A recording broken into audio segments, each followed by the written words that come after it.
All right, everybody, welcome to the Mana Trader Series event in July featuring Vintage Bro. I'm Corey Baumeister. That's my older brother, Brad Nelson. How you doing? Are you ready for this?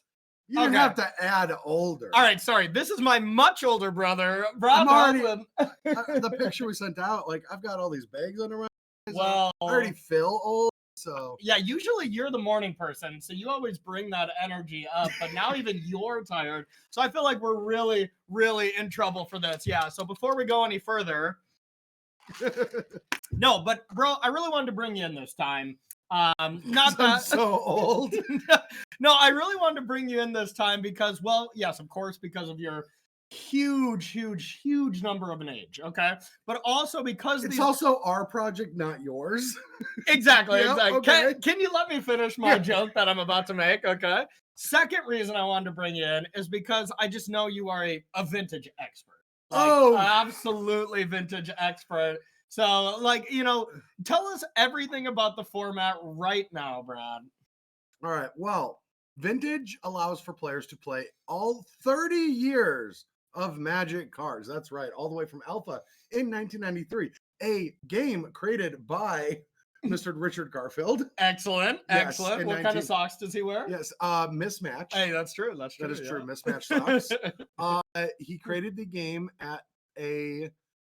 Do you want me to keep doing this, or should we look at the metagame? You know what? Probably let's look at the metagame. Yeah. But we're gonna pick that up later. Okay, Perfect. Let's check out the metagame here that we're gonna expect to see in this vintage tournament. Now, you know, at the Mana Trader Series, we do play every single Magic Online format as we go. So vintage is a little bit of a lower number tournament, as it's just a harder thing to get into. You know, even both of us have played Magic for so long, you know, probably around 20, 25 years now. I don't know. Yeah, we're getting there. We played for about 20 years now, actually. Yeah. We just had our 20th anniversary with it. Yeah. Yep. And my 20th anniversary for high school is in 2 years, but that's another story because we're talking about old things. So the great thing about vintage on Magic Online, honestly, is the availability. Yes. If you play it in real life, you're talking $20,000, $30,000, $40,000 minimum. Yeah. And that's not even counting like how blinged out a deck can be. I mean, we're talking a deck could be, I think, worth $1 million. I mean, there's vintage decks out there. Correct me if I'm wrong, chat.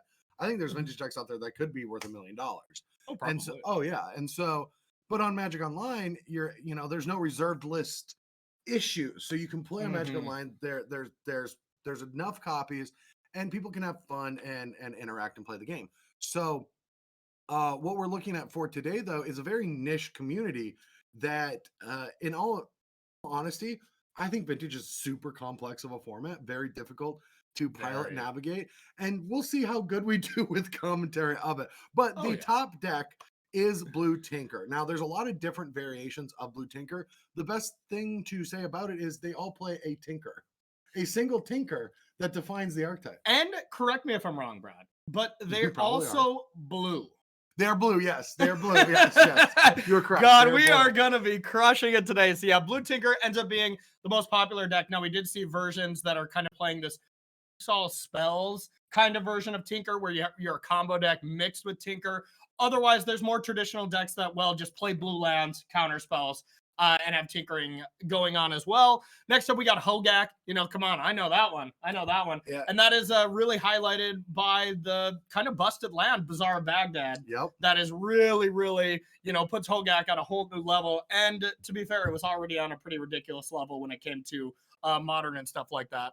Next, we have Paradoxical Outcome being played by 10% of the field. Obviously, just a bunch of Moxes, being able to pick them all up, do busted stuff, gain a ridiculous amount of card advantage.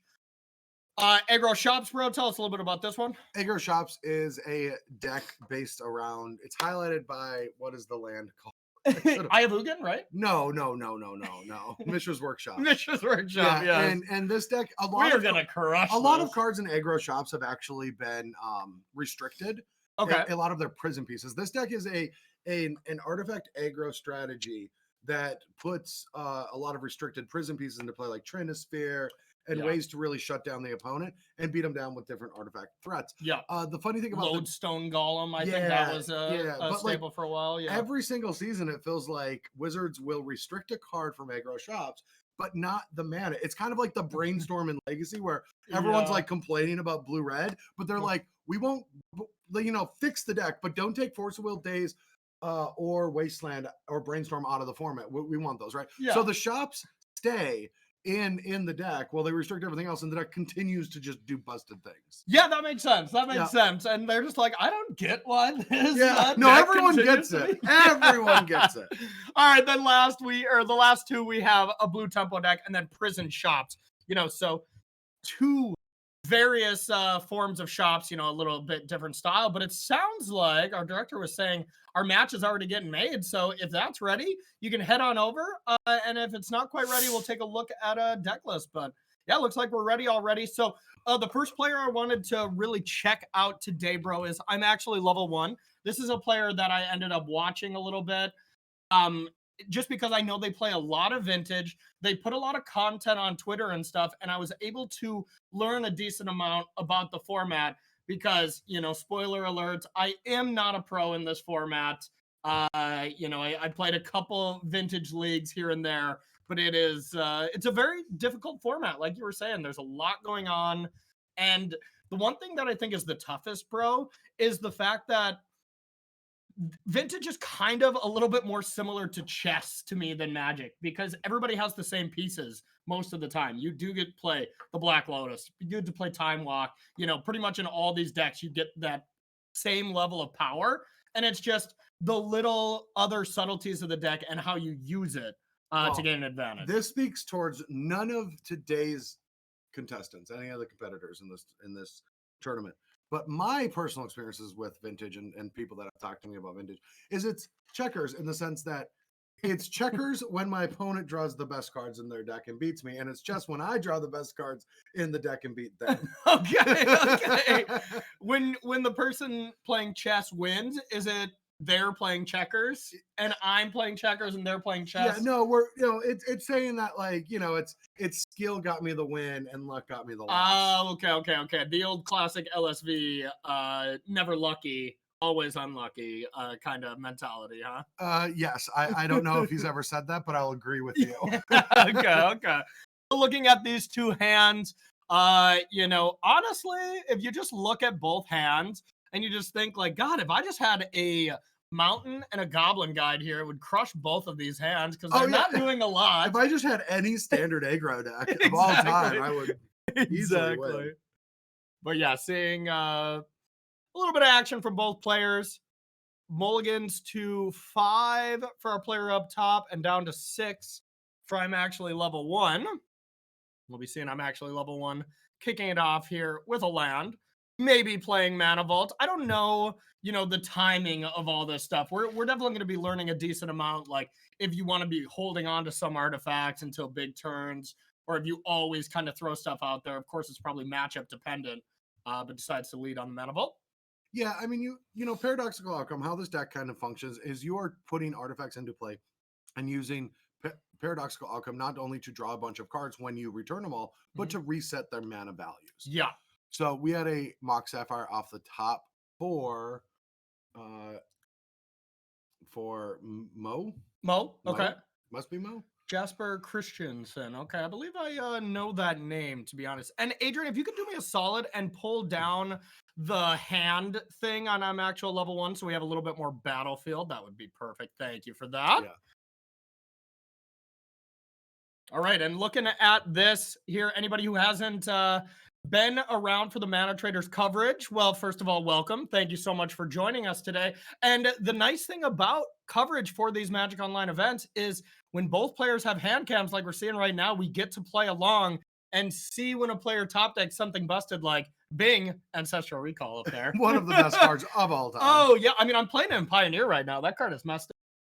It's called Treasure Cruise, bro. It is a pretty messed up card. When you just get it with playing it on your first turn, that's pretty insane. And as we see from our top player of Mo, if Ancestral Recall gets fired off right now, there is a Force of Will, but you can win this battle with Force back.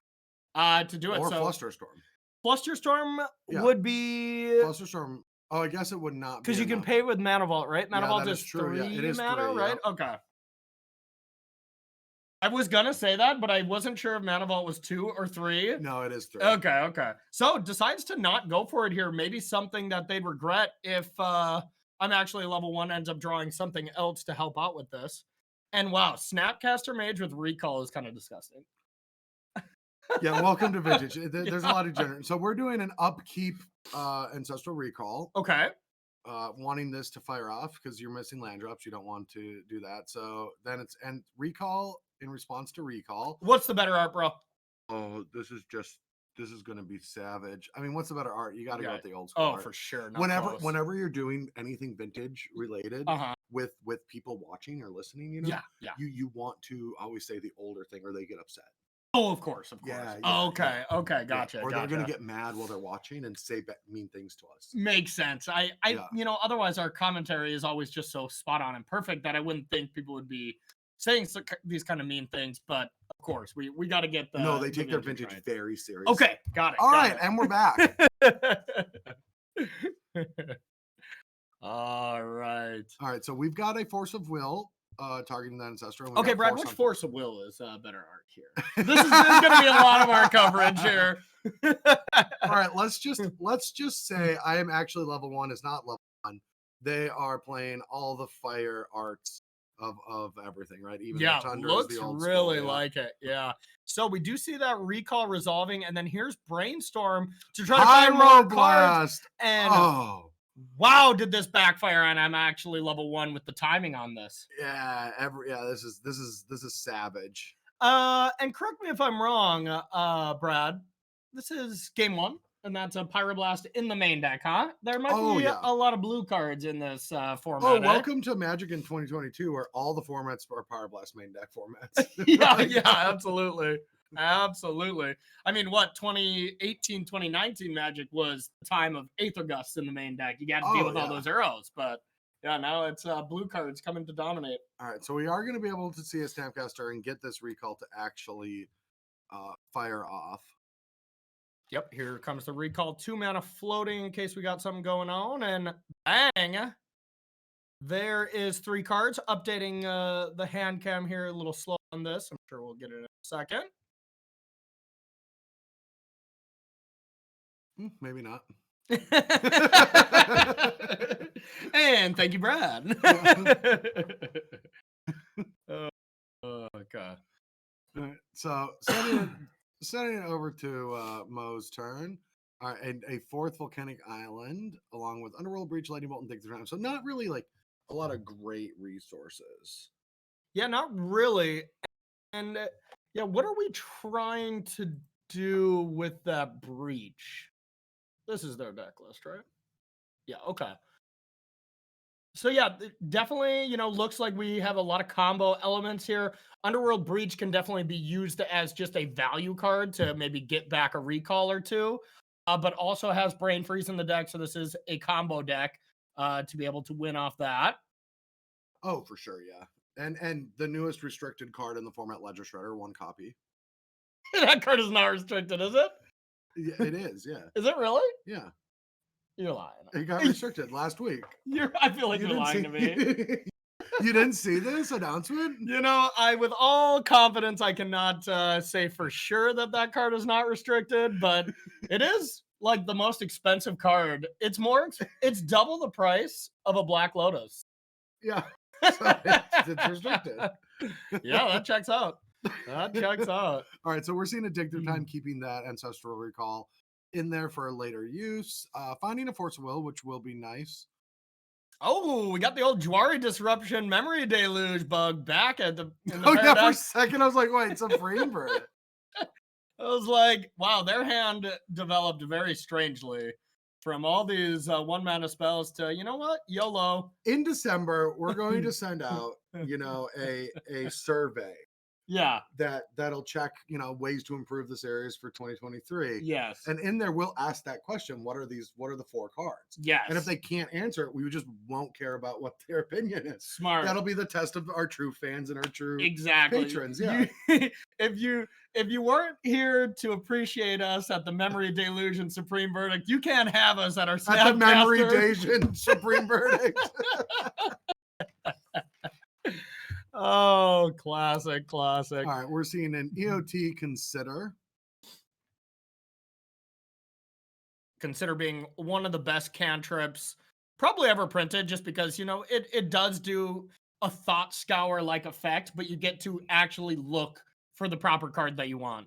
Time Walk's a nice one here with Underworld Breach, just taking a bunch of Time Walks. That seems like well, you nice don't get one. a ton. There's not enough cards for it to But if you function got that way. like 11 cards in the graveyard taking 3 turns, you can probably figure a way to get the win after that. Oh yeah, whenever a player casts and resolves their Underworld Breach, they're probably either going to win the next turn or lose the next turn. I mean, but it's worth keeping in mind that I Am Actual Level 1 does have 6 cards in their hand, and they did miss their land drop after resolving that Ancestral. Yeah. But just to keep, we're just waiting for that hand cam to refresh. Yeah, they're really hoping to get that Mana Vault untapped so they can indeed Memory Deluge to try to find some lands. All right, we quit. That'll be our last Memory Deluge joke until at least next game. All right, Time Walk taken here. Ooh, Treasure Cruise. Yeah, but that's a 4-mana Treasure Cruise. Yeah, and a bit of a nombo with Or Underworld 3-mana. Breach. Yeah, here we go for the Breach. Just saying, you know what? I can either start casting Recall, Time Walk, Now, is something this like something that. that you force back on? Probably. Yeah. Because now you're gonna. What get else to are you doing? You recall. only got a Cruise, so now you can Recall and Time Walk. No, Well, you're gonna be able to recall and then probably cast that Lightning Bolt and pick your spell. technically you could double Time Walk as well if you wanted. Yeah. But There's yeah, another breach. Okay. starting with a Recall makes sense. Now you can Recall again, draw 6. Why not? And look at that Underworld Breach. You see these value breach turns. Even in Modern and stuff like that with baubles, right? Like just have 10 bauble triggers, or that's probably excessive. 6 bauble triggers when you go off with Underworld Breach when you can't actually win the game. But look at this right now: 2 mana and then 2 mana for the Recall, so 4 mana in total commitment. Draw 6 cards. Oh, this brain freeze on yourself. Yep. Yep. I think this might be game. That'll be game. Because brain freeze on yourself is going to allow to find the Black Lotus and the other things to continue playing spells. And well, if anything, you just brain freeze yourself, and then you just, Well, you need to find mana. You need to find mana, but yeah, you find Black Lotus, let's say, and then you bring that back. Said. Oh, did you? Okay. Yeah. Sorry. It's early. It is early. It's early. But yeah, then you just cast Brain Freeze again, deck yourself until Thassa's Oracle, I assume, is the kill. Or I suppose you just Brain Freezes at your opponent. You just Brain Freeze your opponent and then find a counterspell and have it in your hand. Brain Freeze and Underworld Breach is what we like to call in the business as a combination, Brad. It's a combination. It's a combination. It is a combo of sorts that works quite well together. So if Brain Freeze and Underworld Breach is a combo, is Corey Baumeister and Brad Nelson a nombo? In Vintage, probably. Yeah. Probably. So we're gonna take a look here. Adrian, I forgot to tell you that at a certain level, we shouldn't put MTG Melee through this. They don't really handle the one-of decks that well yet. We need to fix that issue. I agree. But you can still kind of check out these cards here. This is a Blue Tinker style deck. One of the more traditional ones. We're going to see some kind of off-the-wall ones, but you, of course, see all these one-ofs because Vintage. A lot of cards are restricted, meaning that you can play 1 copy because, well, they're too dang good. You can't play 4 Mox Sapphires. That's a little unfair. And that's pretty much what every deck would be. So the goal is play a lot of these artifacts, paradoxical outcome to bring them all back, then replay them again, get a bunch of mana, and then you can tinker for some of your really busted artifacts. I saw Bolas' Citadel in there as well as some a lot of them options. are just tinker to Bolas' Citadel, win the game. Yeah. A solid plan. Today might be a very fast day. It might be. It might be. Absolutely might be. And, if that first game was any indication of this, it's very much looking that way. So looks like both players kept hand. with some pretty dang good looking hands. Lavinia, bro, what's going on with that one? So Lavinia, correct me if I'm wrong, allows you to stop players from doing a lot of big mana shenanigans without the appropriate mana in play. That's how the card works, right? Yeah, I believe Lavinia is You can't cast spells unless you have enough lands for their converted mana cost. that, and if you don't pay mana to cast spells, it gets countered. So I'm pretty sure it counters Moxes as well. Okay. And it would counter Treasure Cruise essentially. And Oh, it'll and Dig Through Time. And and it'll- Delve spells. yeah, and it'll stop like Shop's acceleration, I believe. Yeah.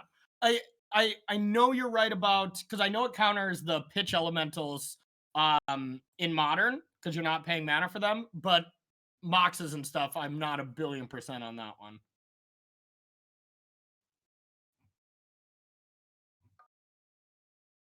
Oh yeah, there it is. Okay, yeah. So yeah, each opponent can cast non-creature spells with converted mana cost greater than or equal to the number of lands. So non-creature. And then whenever an opponent casts a spell, if no mana was spent to cast it. Yeah. Yeah, it counters Moxes as well.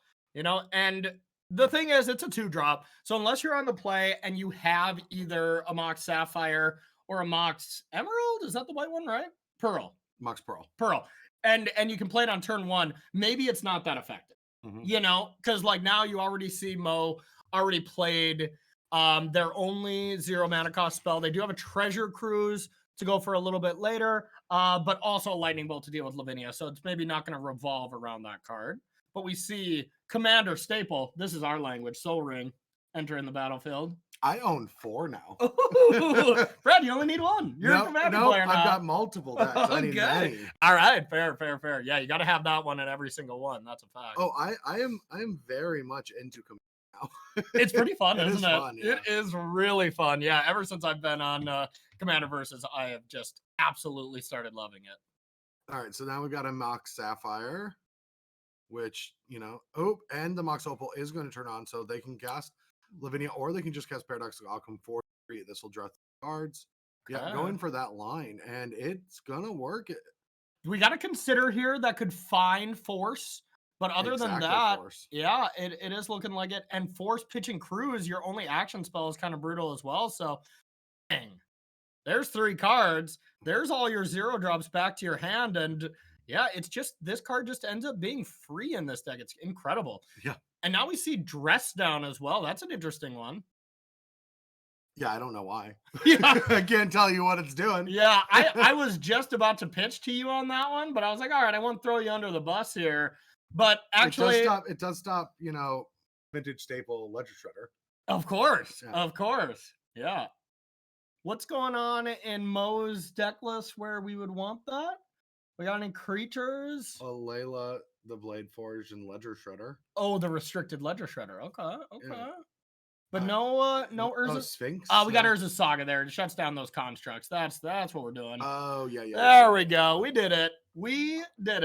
Figured it out by borrowing a line from Modern. With teamwork, who makes the dream work. Oh yeah, absolutely. And the nice thing, we're on a delay for this broadcast because, of course, tournament integrity is our number one goal here. We want to make sure that players are not tuning into the stream and being able to see each other's hands.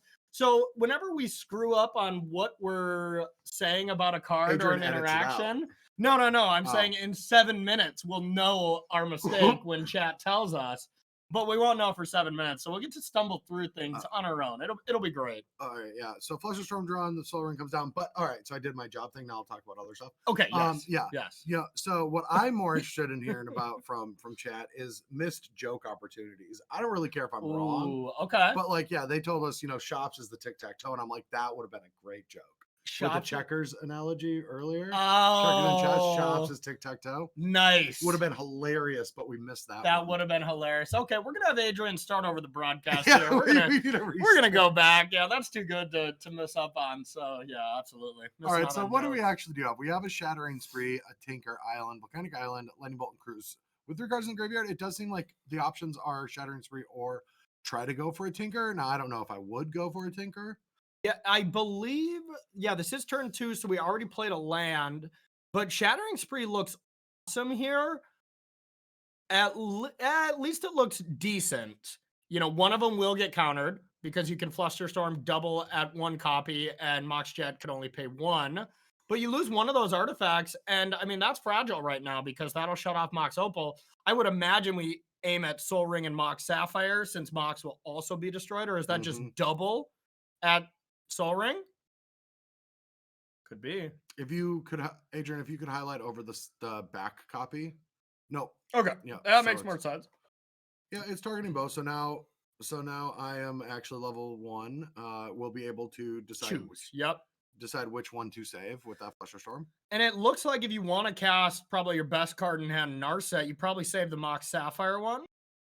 And it looks like it's going to work without really any... It doesn't count the replication as a separate spell, right? Yeah, no. You only get 2 copies. Okay. That wouldn't even change the math. 3 wouldn't change the math either. You just get to, again, pick which one you get to save. Yeah, that makes sense. Okay, so we do see that shattering sphere. Excuse me, it's a little early. I can't talk yet. It was still shattering spree, not sphere. All right, everyone, and that's been our broadcast. We want to thank y'all for hanging out. We're going to head out of here, okay? Tolarian Academy. Now, that is a Magic card. That is definitely a Magic That was a good draw. Being able to now play Lavinia plus Narset here. Activate that Narset. What are we going to find? Finds an outcome. Excellent. Finds another paradoxical outcome. Now, Brad, you're a big fan of this card. It's one of my favorite cards of all time. Yeah, I remember you played it at Worlds. At Worlds in a standard event. Yeah, here's the interaction here. What is going on if this is not just a mistake? Yeah, I like how you say that genuinely. Like, I believe that's a mistake, but maybe it's not. Okay, exactly. It does seem like a mistake. Exactly. But it might not be. It might be to Treasure Cruise. But you could have Lightning Bolted first. You could have Lightning Bolted, and then Mana Crypt actually gives you more mana towards your cruise. And you can't cruise because of the Narset, so yeah. But Tinker is resolving, allows for bolts to do, but you need to Lightning Bolt Linvala or things are going to get countered. There it is. Okay. And the game is over. I mean, if there's 2 lands on top, I mean, Ball's Citadel still just stops working. Or if there's even 1 land on top, right? Because they played a land, it's turn 3. Okay, there's not a land on top. Now there's a land on top. Yeah. This is a big turn, though. Yeah. Mox Jet off the top. Narset, what are we going to find? A Braid. That would be a good one. I don't think it's there. I don't think so either, but... Any artifact? To take off? I mean, there's Hercule's Recall to take it off. Well, that would be excellent. That would be excellent. That's the best answer. It's the same as destroying it, essentially. Or it's just going off this turn. Okay, just going for the win. It definitely is. With that Mox Jet, that was a good draw at just Academy being able to add 2, Jet adding 1, and then just Tundra to Paradoxical Outcome for 2 at least. Now, Paradoxical Outcome, you can only return artifacts, right, bro? No, you can return any non-land permanents. Okay, that's big game. It's just you choose to return artifacts because they cost so little. Yeah, you know? Makes sense. Yeah. But yeah, being able to return Narset and reset that is excellent as well. Let me double check. I'm very confident, but not confident enough not to double check. And I have to find it on this list. There's so many cards on each deck list. Put any number of target non-land permanent non-tokens you control to their owner's hand. Excellent. Yeah. Non-token. Excellent. So really in the tank about this, maybe doing a little bit of math. If you find another artifact, Paradoxical Outcome is good, or maybe we see something like a, Underworld Breach or something super powerful like that. Wait, this isn't the Breach side. Okay. No, we're crushing it, bro. Breach is like the other side of the combo. The Paradoxical Outcome deck runs that as its combo. Sure. But to be fair, all the blue decks run like 50% the same things. Exactly. Yeah. So they kind of all have the same card, so it's going to blend together a lot today. But yeah, this is definitely trying to be a Bolas's Citadel kill. And there's a top that not only turns on Mox Opal, gives you an extra mana with Academy, and from what I remember, bro, and Adrian, can we get that battlefield so we can see the full battlefield on the right? Looks like some of our cards are getting cut off. I don't know if that's even possible. But here, So I just want to tell you a little trick that's done. I was just gonna Okay, say, yeah. the top trick where you can tap it. There we go. That's perfect, Origin. Where you can tap it, put that ability on the stack, and then return it with paradoxical outcome, and then you get to just draw a free card off of it. Yep. Really cute stuff. I mean, I remember Top. I mean, I remember a lot of things about Top. The first thing I remember about Top, it ruined every single event I've ever played at in my entire life as a kid. You know, 2, you top aided like every PTQ in a row with countertop Goyf. So you know your way around a Sensei's Divining Top. It Huh? never won me a tournament though, but yes, I played a lot of Top back then. There was even a small period where you could play Top. Yes. I played it just one of the summer formats. Okay.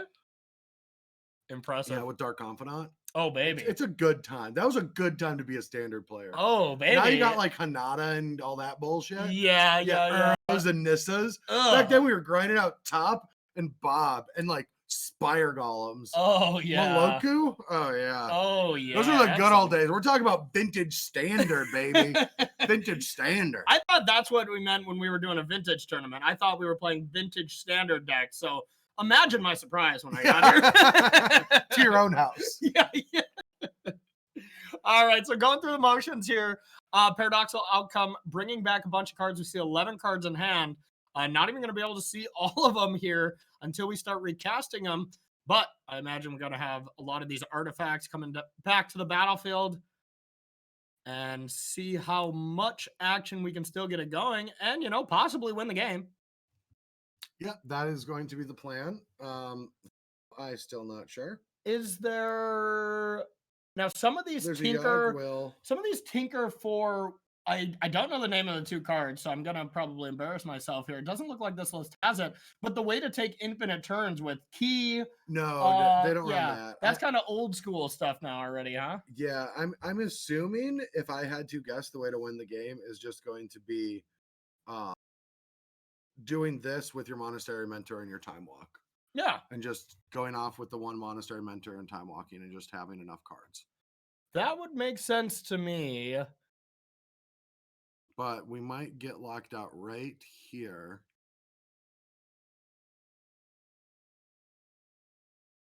I am being told that some people are playing Time Vault in their deck. So that's impressive that, I still got some of it down. So it looks like we have all our cards dumped on the table. And yeah, bro, I'm looking at it too. And like we see Citadel and we see ways to just cast a bunch of spells, but I'm not seeing any loop of any way that just like automatically combos off and I'm actually level 1. It looks like I'm actually level 1 gets to a place where it just has this kind of hand. Double Force, Flusterstorm, Dress Down, and just says go. Just a control deck. Yeah. And then, gets a bunch of value, wins with Monastery Mentor, that kind of thing, and just kind of locks their opponent out. And there's a Teferi. So this is going to be that last turn for Mo. Otherwise, Teferi does a good job of slowing things down and putting that Bolus of Citadel back to hand. Yeah, this will end the game if Mo doesn't win this turn and has to through a Narset and double counters. Which I would guess is not going to happen. Yep. As they always say, more money, more problems, so. We don't even know if Mo is the right pronunciation. Well, for this joke, it definitely has to be.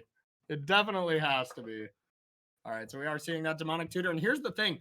Fighting counter spells with just free cards on the top of the library, not where you want to be. Ooh, Underworld Breach. That has to be forced, like. And now it's just, if there's a couple more spells, we're done here, bro. Yeah. There's a couple more big hits, like another Breach on top or Force of Will on top. We've got 6 more rounds. Oh, this isn't a 1-round tournament. No, we're not done here. We've got 6 more rounds. Well, I'll have to be adjusting my contract. Adrian has lied to me for the last time, it would seem.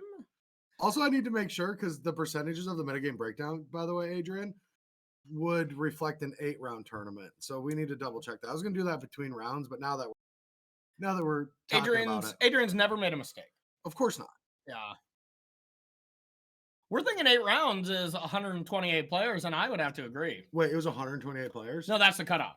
That's when it increases to 8 rounds. I think we have 103 or 106 Oh, players. is it or so. 128 that cuts to 8? That's what I'm.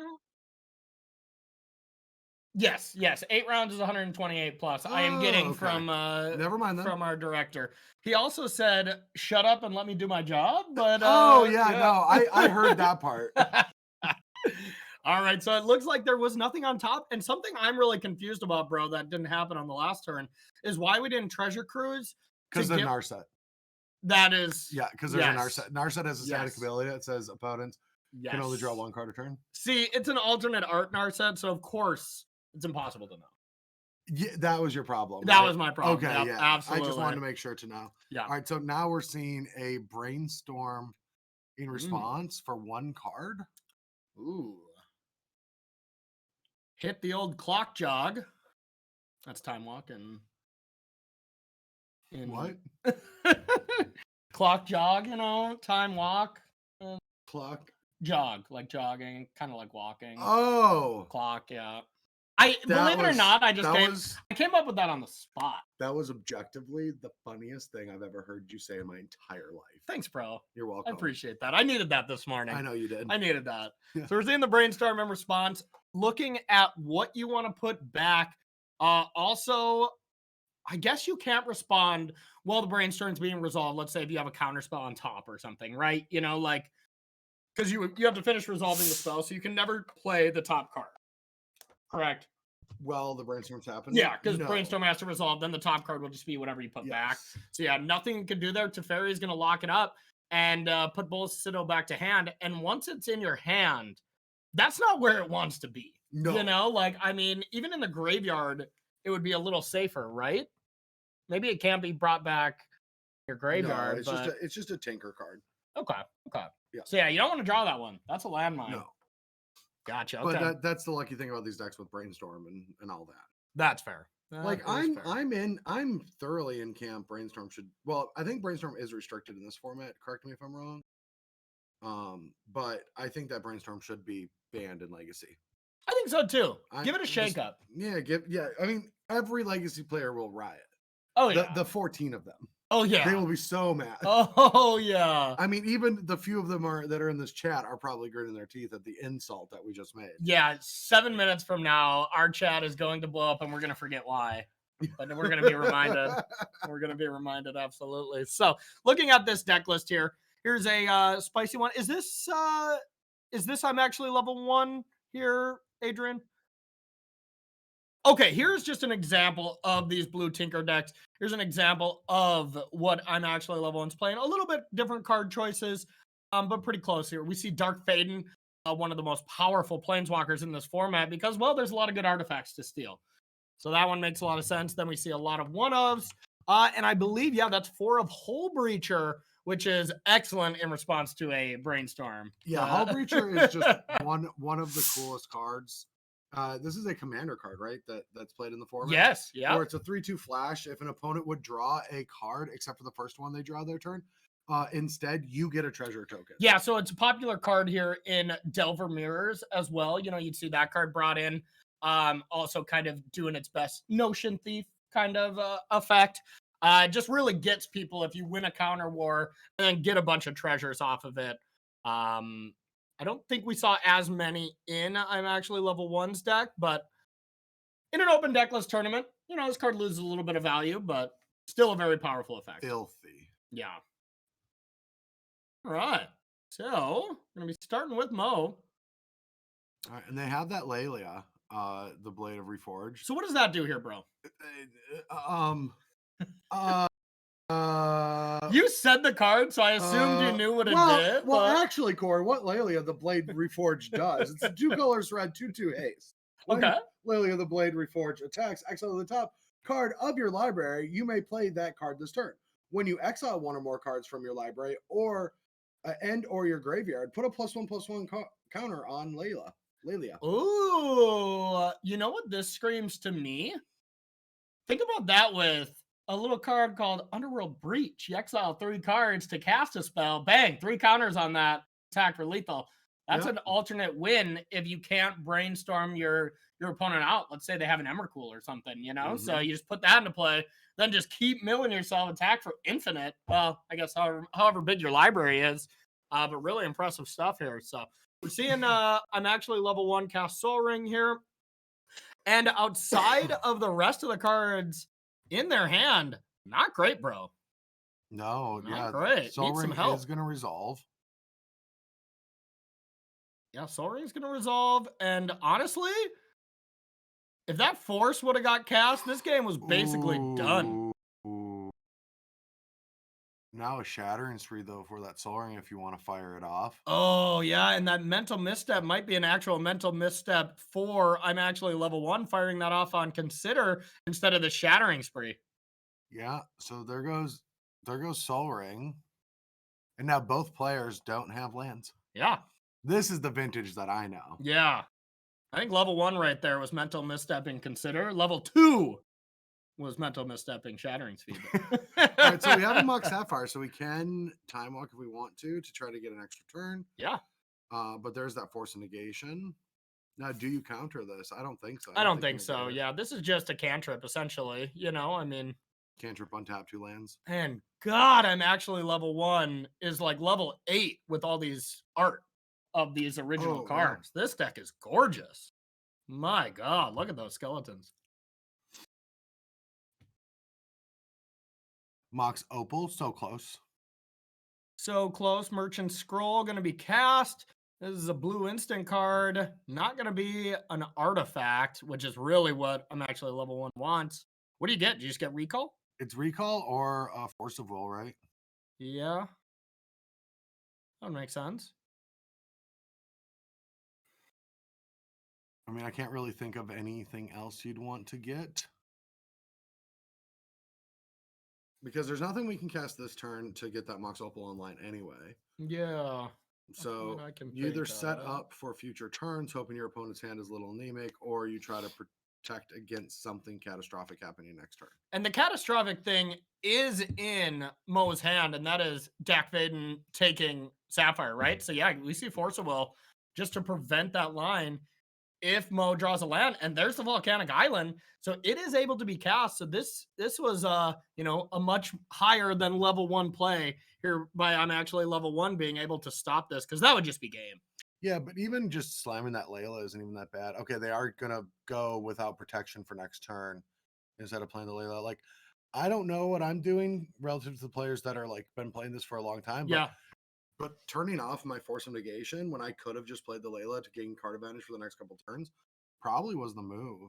Yeah, maybe. Of course, it's much easier for us to see looking up here, but yeah, it definitely would have worked out better in this scenario for sure. Or even just, you know, make a construct. That was another option as well. That seems too slow. Yeah. Especially when you know there's dress downs in your opponent's sideboard. Like, it's just a liability. I would imagine Urza Saga never gets tapped except for mana in this matchup, you know? Unless, of course, you don't have absolutely anything to do. But now, speaking of that Urza Saga, while we have this top going from I'm actually level 1, what do you get now from Urza Saga? I mean, you have... You know, this isn't a format where you just get Bobble or you get Springleaf Drum. You can get Black Lotus. Yeah, you can get Soul Guide Lantern. Yeah. Like, I have no idea. I don't know what the pick is. I wasn't even going to bring up that decision-making line because I don't want to think about it. Yeah, Soul Guide Lantern looking pretty good here with a Yawgmoth's Will in play. Or in hand for I'm actually level 1. Yeah, a lot of levels here. A lot of levels. You got to figure out what's going on in your hand. And with so many one-ofs, it's so hard to predict. You know, it's so hard to play the perfect game of Magic. It's already really hard to play the perfect game of Magic in a normal game of, like, let's say, Limited. You know, Magic is such a complicated game. Playing one perfect game is already just kind of hard to do. I've only played one perfect game in my life. Yeah, and what is that? My opponent turn 1 killed me. Exactly. Yeah, there you go. You couldn't have made too many mistakes there. Yep. Yeah, I think that was a line that I think Reed Duke said exactly. Is like, you know, I think so. I was watching some coverage and he was like, it's almost impossible to play a perfect game of Magic unless, you know, you die on turn 1 and you played a temple or something, you know? It's like, then you can play perfectly. But that really leads to a lot of players at the end of these vintage games being like, wow, I think there was something I could have done to win this game because, well, there's so many options and there's so many one-ofs to have to play around. And oh my God, Brad, do you just get to add 3 mana with Black Lotus and Shattering Speed, the 3 artifacts? I think so. That seems like a solid play. I think you do get to do that. So this card, it attacks, you draw a card essentially in Vintage. Yeah. Whenever you do any of your busted things in the deck, you know, Underworld Breach, any treasure cruise, let's say, if you delved for 7, it would get +7/+7. This card seems good in this deck, I'll tell you that. They stacked the Black Lotus and then undoed, but for a second I thought they were doing a loop, and I'm like, wait, how are they looping? Yeah, absolutely. That's that creature's third ability. You can bring back Black Lotuses when you sacrifice it, of course. Yeah, in this deck, you know, just with the Black Lotus, $13 on MTG or on Mana Traders to be able to rent. So, you know, all these decks are relatively super cheap to rent if you want to play some of these Vintage decks. But believe it or not, it'd be a little more expensive in person if you wanted to play this deck with the Black Lotus.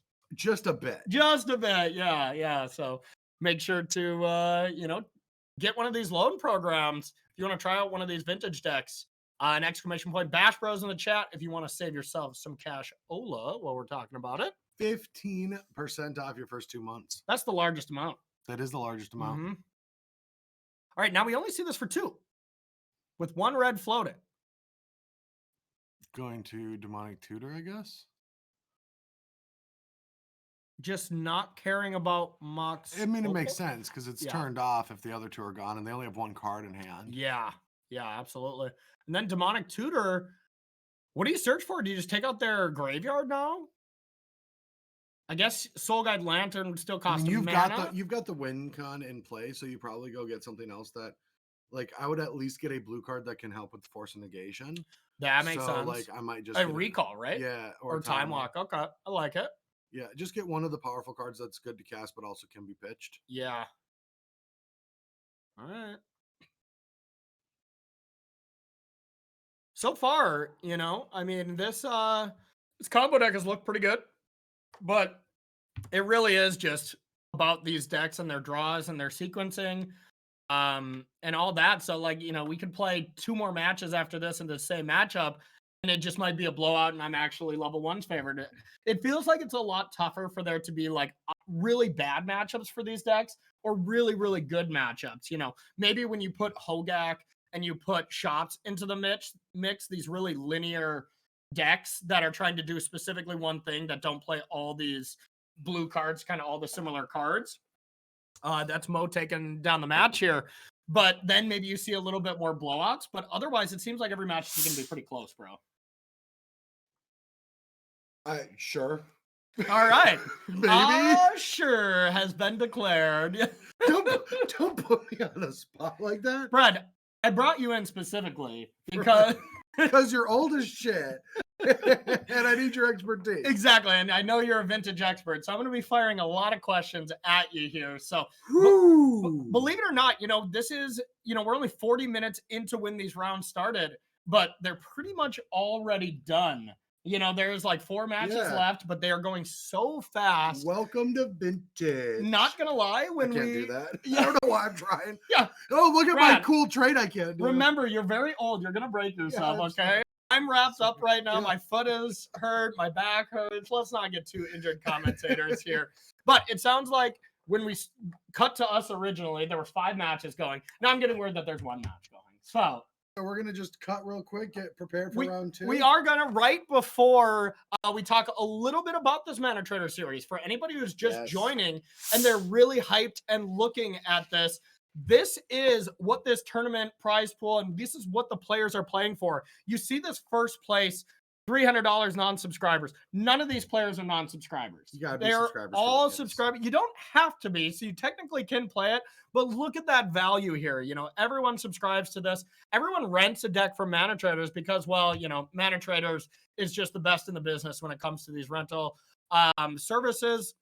And if you want to rent some of these cards and maybe get in on the action for next month, for August, we're going to be announcing that format tomorrow during the top 8. But if you want to start getting practice and start maybe playing some of these decks, !Bash Bros in the chat, follow that link, start this loan program. You're going to get 15% off your first 2 months.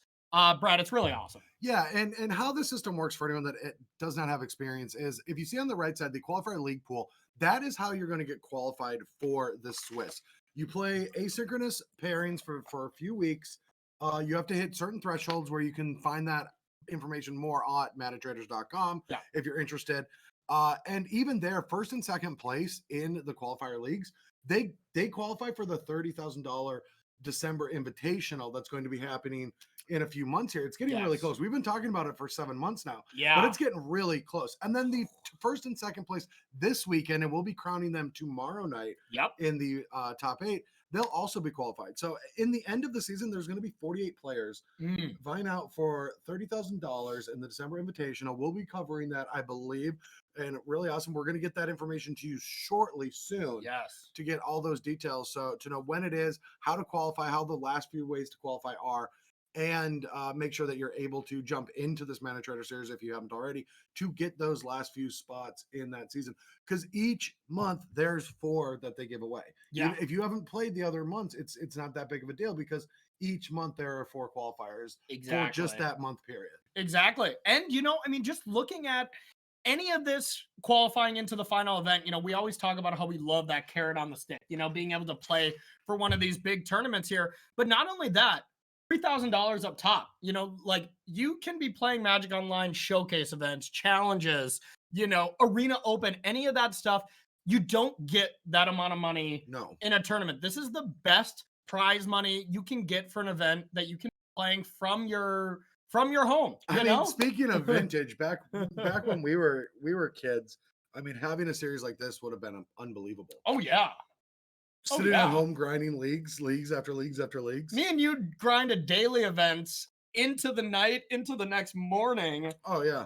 Plenty of times. And you know what? Those were paying out 25 booster packs or whatever. Oh yeah, 64 booster packs. If we could win 3K when we were doing this, I mean, we'd absolutely be about it. My roommates would not have to let me eat all of their food when I was grinding Magic. Absolutely. So let's bring it back to us here. One last thing. These qualifier leagues do begin, a couple weeks into the month here. We'll have an exact date that will be posted on the Mana Traders Twitter account, so make sure to give them a follow to be up to date on this. And you could be playing an August tournament, getting commentating done by us. So that's going to do it for round number 1 here. Blink and you missed this coverage. Vintage is a pretty fast format, it turns out. So some really great stuff. So we're going to take ourselves a short break, and we'll be right back with round number 2 coverage here on the Mana Trader series. After all you said.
All right, everybody, welcome back to coverage here of the Mana Trader series in July featuring Vintage. My name's Corey Baumeister. That's Brad Nelson. I'm Brad Nelson. That's Brad Nelson, yes. I just said that. I know.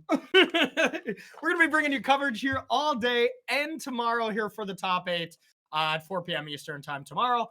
But yeah, action's just kind of heating up. We still got some players finishing up from round number 1. They're just wrapping up with a little Hogak mirror where they got a couple minutes on their clock. Things. That sounds fun. We could jump into that, but instead, we're going to take a look at the metagame here and show you a little bit of the decks that are being played and take a look at a couple of deck lists here. So this is the first page that we saw. I kind of already talked about this stuff, but we got another page of the metagame breakdown of some of the more unique decks we're going to take a look at.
Round number 2 to be paired up.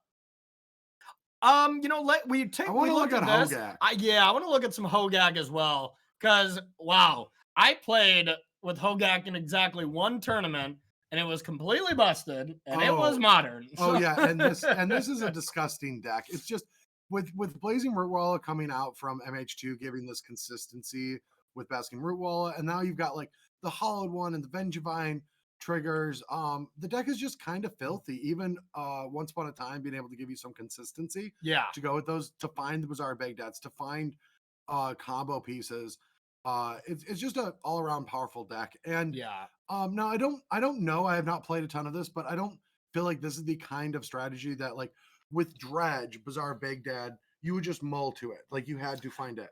I don't feel like you had to with this deck, but maybe you still do. I've looked at, a decent amount of players. Canister streams this deck quite a bit when he plays Vintage Challenges.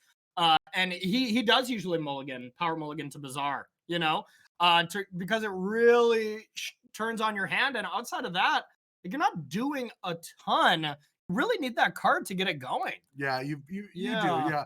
And then, so when I'm looking at this, like, Collector Oofs make a lot of sense in the sideboard.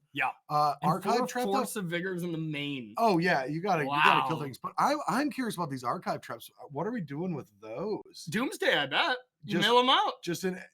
When they search their library with Doomsday, then put all their cards in their graveyard and say good luck. That's my guess, but yeah, I don't know. Yeah, that would make sense. But the one thing I like about this is we have had Baskin Rootwallas as these madness creatures, but now, to quote like the kids, this deck is a little bit more lit because we have Blazing Rootwalla now as well, to add on to that. So, this deck's really hip with it, fellow kids, you know? Yeah, it really jives my jib. All right, this is an awesome deck. Let's take a look at a Doomsday list now. I want to take a peek at that and just see how these decks would really, you know, deal with an archive trap. You know, of course, Force of Will, I think, is like kind of the main thing, but yeah, let's look at this, all you groovy cats and kids. all right, so looking at this, yeah, we do see Doomsday up top. Now I'm looking at this and I'm like, wow, Thassa's Oracle really makes Doomsday combos non-convoluted. Yeah, sure they do. They do. I'm saying it like before the 5 cards would have to do some weird iterative loops. Yeah. Thassa's Oracle really just says your combo does not need to be complicated anymore. Well, to be fair, like, was this deck I don't think this deck was a deck before Thassa's Oracle. I thought this was only created with this. No, Doomsday's been around for years. Really? There's also a legacy deck too. Okay. Yeah, no, Thassa's Oracle has really made combo decks a lot convoluted. Yeah, that's very true. So, you know, you're going to be casting Doomsday, that card, 3 cards from the left at the top of the list, alternate art, so it took me a while to find. But you're going to be playing that. You're going to be setting 5 cards up. You know, one of the first cards you're probably going to bid is like a Gush, you know, to be able to draw 2 more cards. And then, you know, maybe a Ponder into your Thassa's Oracle, cast Thassa's Oracle, maybe back it up with a Flusterstorm or something like that, and win the game. This deck can win the game on turn 1, too. So that's crazy. So it seems like our match is ready. We're going to be checking out a little Sultai mid-range this round. Oh. Yeah, this is going to be nice. We got Nathan B in 1992. Definitely heard this name quite a bit. One of the more regulars on our Mana Trader series. You do get a lot of the same players that come and play these because you know what? They're great Magic players that like to play for some higher results, and a lot of them do quite well. So you do see a lot of the really smart players that decide to play in these all the time. What that name I think is? it's CL.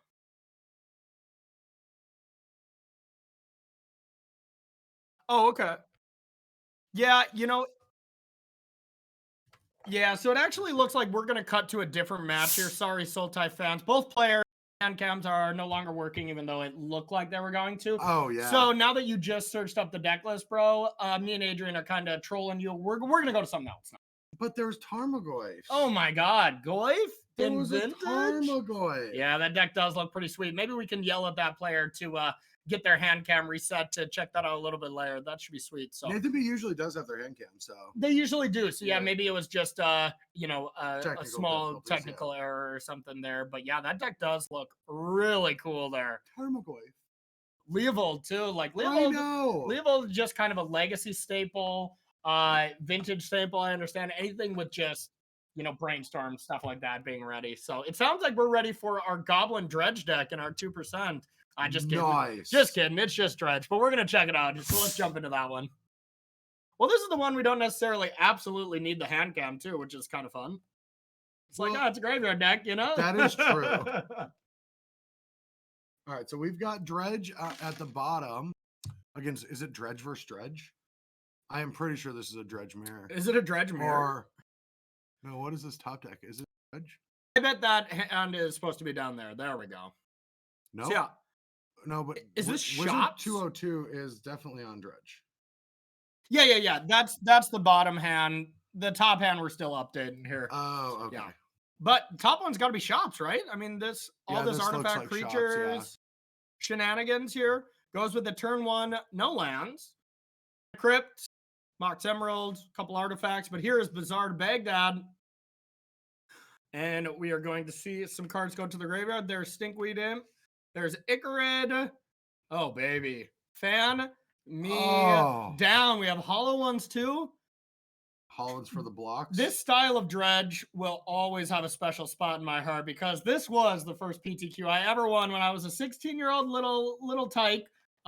When we went up to Canada to play in a PTQ. Massive tournament, too. It's crazy that you won that whole thing. It was huge. I think it was actually voted that it was the largest tournament of that day in that specific city that was also a PTQ. Yeah, 19 people. 29, thank you very much. 29? It was 29. Yeah, funny story about that since we brought it up is, well, there was such a huge, massive storm in Canada the day of this PTQ, but we got there the day before because we had to ride with our grandma and dad because we made a little we're family youngsters. vacation, Yeah, and we made a little trip out of it. So transportation was completely shut off going into that the day of. So people got to play. I was the only kid. I was 16 on Dredge, so everyone cut their hate, and I stomped people. This is actually one of the greats. Now we'll get back into this as the Nettlesist comes down, and that'll start doing a lot. Oh yeah. What an improvement for decks with Nettlesist was. Yeah. Yeah. Oh yeah. It's just really nice to see MH2, you know, having some impact in Vintage when it didn't really impact any of the other formats. Yeah, MH2 really bust. Yeah, you know, didn't do anything to Standard. Absolutely nothing to Pioneer. No, nothing. No arena format really got any boost from it. Actually, that's not even true. No. All right, we're lying. Of course, it absolutely did some work in Modern. Yeah. But no, so for this PTQ, there's 29 people. Corey's just a little kid building out his Dredge deck, and everyone's there early because there's a storm, so you wanted to be prepared. Yeah. Because you want to try to get there. So everyone's seen what everyone else is playing. And because there's only one 16-year-old, no one knew who was playing Dredge, and no one else was playing Dredge. Everyone cut all their graveyard hate, assuming everyone else wouldn't do that. It was like this weird prisoner's dilemma situation, but like everyone just cut it all. So then Corey just sliced through everyone. I was the only one that kept all of it because he's my little brother. I don't want to lose to him. Exactly. But you never had to face me. Yeah. You were still in the midst of your PTQ top 8 quarterfinal curse. You top 8'd like every single PTQ right before you broke out. What, in 2010, right? Or 29? 2009? Okay. All the PTQs are in 2007 and 8. Yep. So I got on, and then when you finally got on, you of course exploded, and I did my medium, top 64 finishes, and you took 9th on your first one. Yeah. All right. So Sphere of Resistance actually will stop a lot of any of the non-creature shenanigans. Does that actually do a lot though? Well, it would, because you can't, like, for example, you couldn't cast a Hollow One. You couldn't cast. Well, it doesn't matter. It got forced. Okay. Yeah, like it's going to allow, you're still going to be able to put Ichorids into play, and then that'll bring your prized amalgams back, but you wouldn't be able, and I guess you still get to do your creeping chills. Yeah, so maybe to avoid confusion, can we get that top hand cam out of there, Adrian? And can we also see the graveyard of our Dredge player pulled out a little bit, since that is the main thing here? Yeah, this is actually important to have it. Yeah, maybe hit that arrow next to the X up there, and it'll pull us out, and we can maximize that a little bit so we can kind of see what's going on. We see 3 Ichorids. There's even a Grief in there, a new addition from Modern Horizon. And then, we see some Stinkweed Imps. Had to get rid of one of the prized amalgams to force, but there is another prized here. So correct me if I'm wrong, bro. Ichorid, you have to exile a black card during your upkeep to put it into play. Yes, I believe that is correct. It might be a black creature card. It's a black creature card other than Ichorid. Okay, so Stinkweed Imps, Shambling, Shell is another option, Grief, prized amalgams, other Ichorids. So it looks like Wizard will have plenty of creatures to bring all those Ichorids back next turn. That will trigger the prized amalgams at Wizards' end step. So next turn, there can be 6 attackers coming in at our Shops player. And the writing's on the wall there. Wizards takes it down because there was going to be a huge attack next turn. It didn't look like a lethal attack though, bro. So maybe a little premature. Yeah, it's interesting to just concede there. Yeah, because it would only be 6 damage going in for sure, but maybe just the essentially writing on the wall that those attackers aren't going to stop. You keep coming in with Ichorids, and a bunch of giant robos there when you're at 22. Not that impressive. Yeah, but here's the crazy thing now. So now going into sideboard for Shops, their sideboard. I'm going to list off the sideboard. Tell me if you think it's good or bad in the matchup. 3 Grafdigger's Cage. Okay. Good or bad? That's good. All right. 1 Pithy Needle. No, that's good. It hits Bazaar, right? Oh, yeah. Hits Bazaar. That's great. 2 Thought Not Seer. That's probably that's not 4 Leyline of the Void. That might be a good one, Brad. Yeah. 2 Mindbreak Trap. That's the counter spell, right? Yep. Yeah, it's probably not good. No, Mindbreak Trap counters if with the mill. It exiles exile any number of. Oh yeah, it is. Never mind. Yeah, that one won't be good. And then 3 Worm Coil Engine. Probably pretty good, actually. I would very expect Worm Coil Engine to be good in a matchup like this. Wow, yeah, that is a ton of graveyard hate. That is going to be extremely tough for a Dredge deck to fight through. Yeah, so the Dredge deck will have 3 Force of Vigors going up to 4 after sideboard. Yeah, let's take a look at that Dredge list. I think we have it queued up on our screen here. So let's get that back. Yeah, looking at that here, there's 1 force. But there's 3 forces in the main. So, you know, like 3 to go up to 4. That's plenty, but I don't know what that cat does in the top right corner. That is Contagion. Contagion is a very fun card. It is, you may pay 1 life and remove a black card from your hand from the game rather than play the casting cost, which we're never casting. Yeah. It's put 2 -2 -1 counters distributed as you choose on 1 or 2 target creatures. This is a removal spell to deal with Linvalli or whatever, like okay. You can just give it 2 -2 -1 counters to kill it. Okay. This is a creature removal spell for things that interact with the graveyard. Interesting. All I'm saying is, if you get a chance to Google the art on Contagion, that cat is swole. That cat has been running the desert. Looks like it killed the 2 owners in the back, maybe ate them. That is a ripped cat. I like that art. I feel like it just has like a plague, some kind of contagion. Just it's walking around and giving it to people. Yeah. Yes, absolutely. I've had enough Contagion movies or any of that stuff with dealing with the pandemic. Like there's like my fiance's like, should we watch this show that's about a contagious disease? I was like, no, we're living it. Station 11 is amazing. You should watch it. All right, Leyline of the Void is in play, so that will have to be dealt with. Before it's even dealt with, there has to be a green card found for that Force of Vigor and a Grafdigger's That's Cage. actually not that big of a deal, though. 2 cards here is not that bad, and there is Force. And do you just do it now? Well, I don't know. I mean, yeah, you already got. I was gonna say Narcomoeba to immediately get rid of that, but here's the nice thing about these Dredge lists here in 2022. You can just play to the battlefield. And now upkeep, you can deal with these cards. Doesn't even care about Grafdigger's Cage, bro. Okay, so now that makes more sense why I still feel like you could have done that during your turn and had those cards in your graveyard. Yeah, I think the main reason they didn't want to force during their turn is you cannot do that. You can only force during your opponent's turn when it's free. Fair. I think the main reason they didn't want to do that was breaking the rules of the game and not allowing that to happen. Well, I'm glad to know that, because if I ended up finding a team for Baltimore and playing Modern, I would have cheated. I have never actually read these cards. I just knew what they're supposed to do. Absolutely. Yeah. Forces are the Force of Vigors, the Modern Horizon forces do have to be activated during your opponent's turn only when I have they're one free. of these in my commander deck, and I will tell you, I did cast that during my turn. Brad, you literally had 4 turns. You had a 75% chance of casting that card legally in commander because there's 3 other players. You did the mathematically, yes. All right, so we've got 4 damage in, Ancient Tube coming down, along with that other Urza Mana Crypt. So now, I mean, this is tough. What do you got going? You got this Mental Misstep and this. Yeah.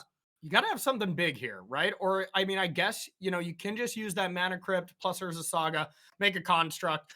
Urza Saga in this deck, compared to our round 1 match, gets activated a lot more for the constructs because they're ridiculous. And a little reminder there, we do see round 1 of 7 there. It is round 2, not to lead to any confusions. Our director is just, bad. Just bad. Just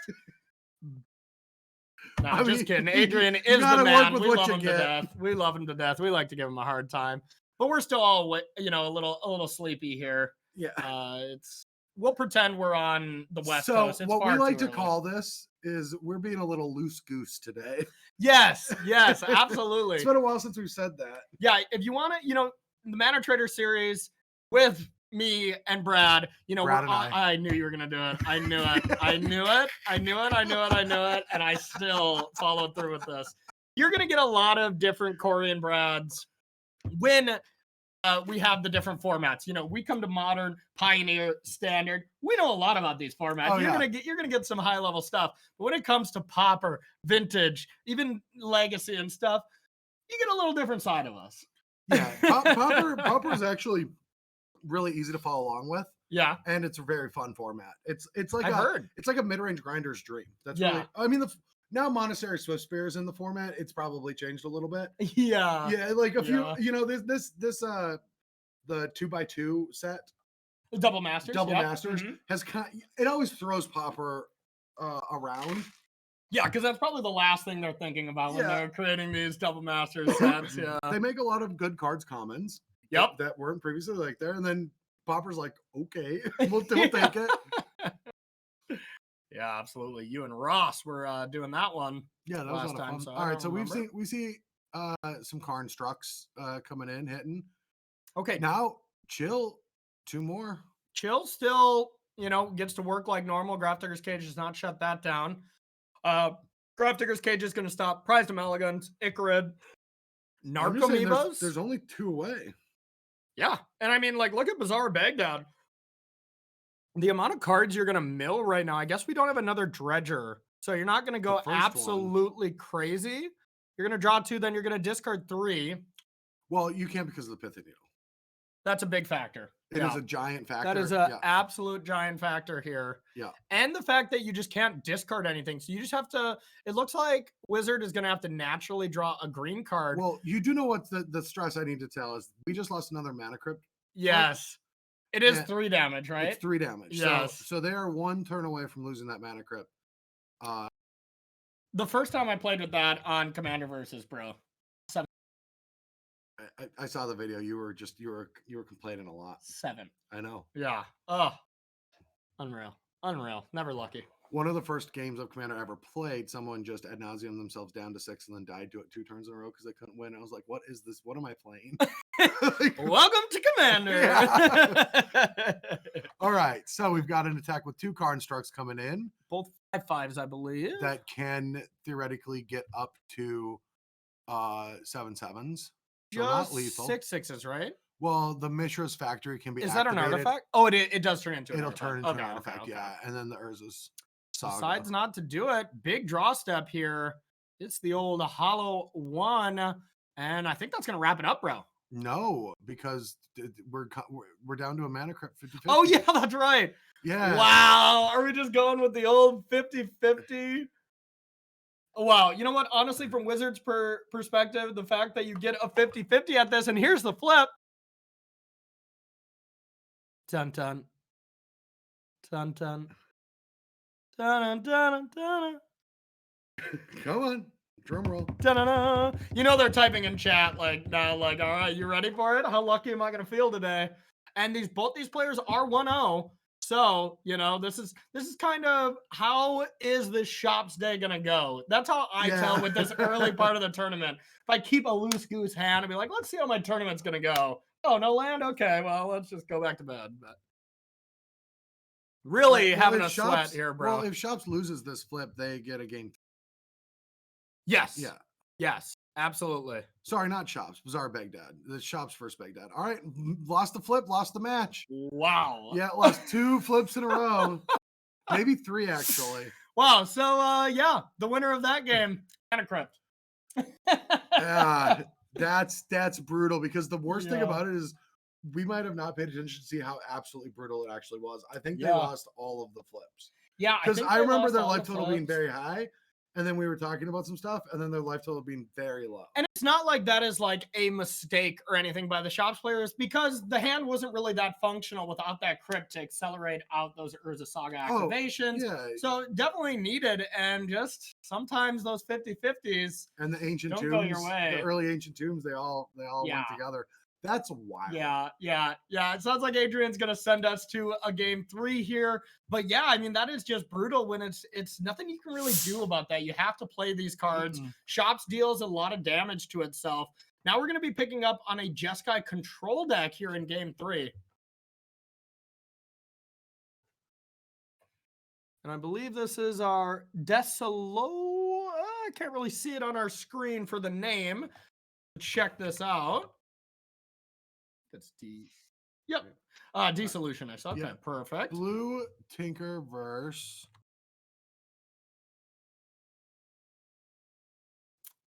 I heard there's Jeskai control up top, which is awesome. We love this. We got a Dash Ragavan coming down. And, you know, everybody's favorite card, Mana Crypt, down here on the bottom. Are we going to see the same end? I do believe we're at a divisible number by 3, Brad. Regavan connecting.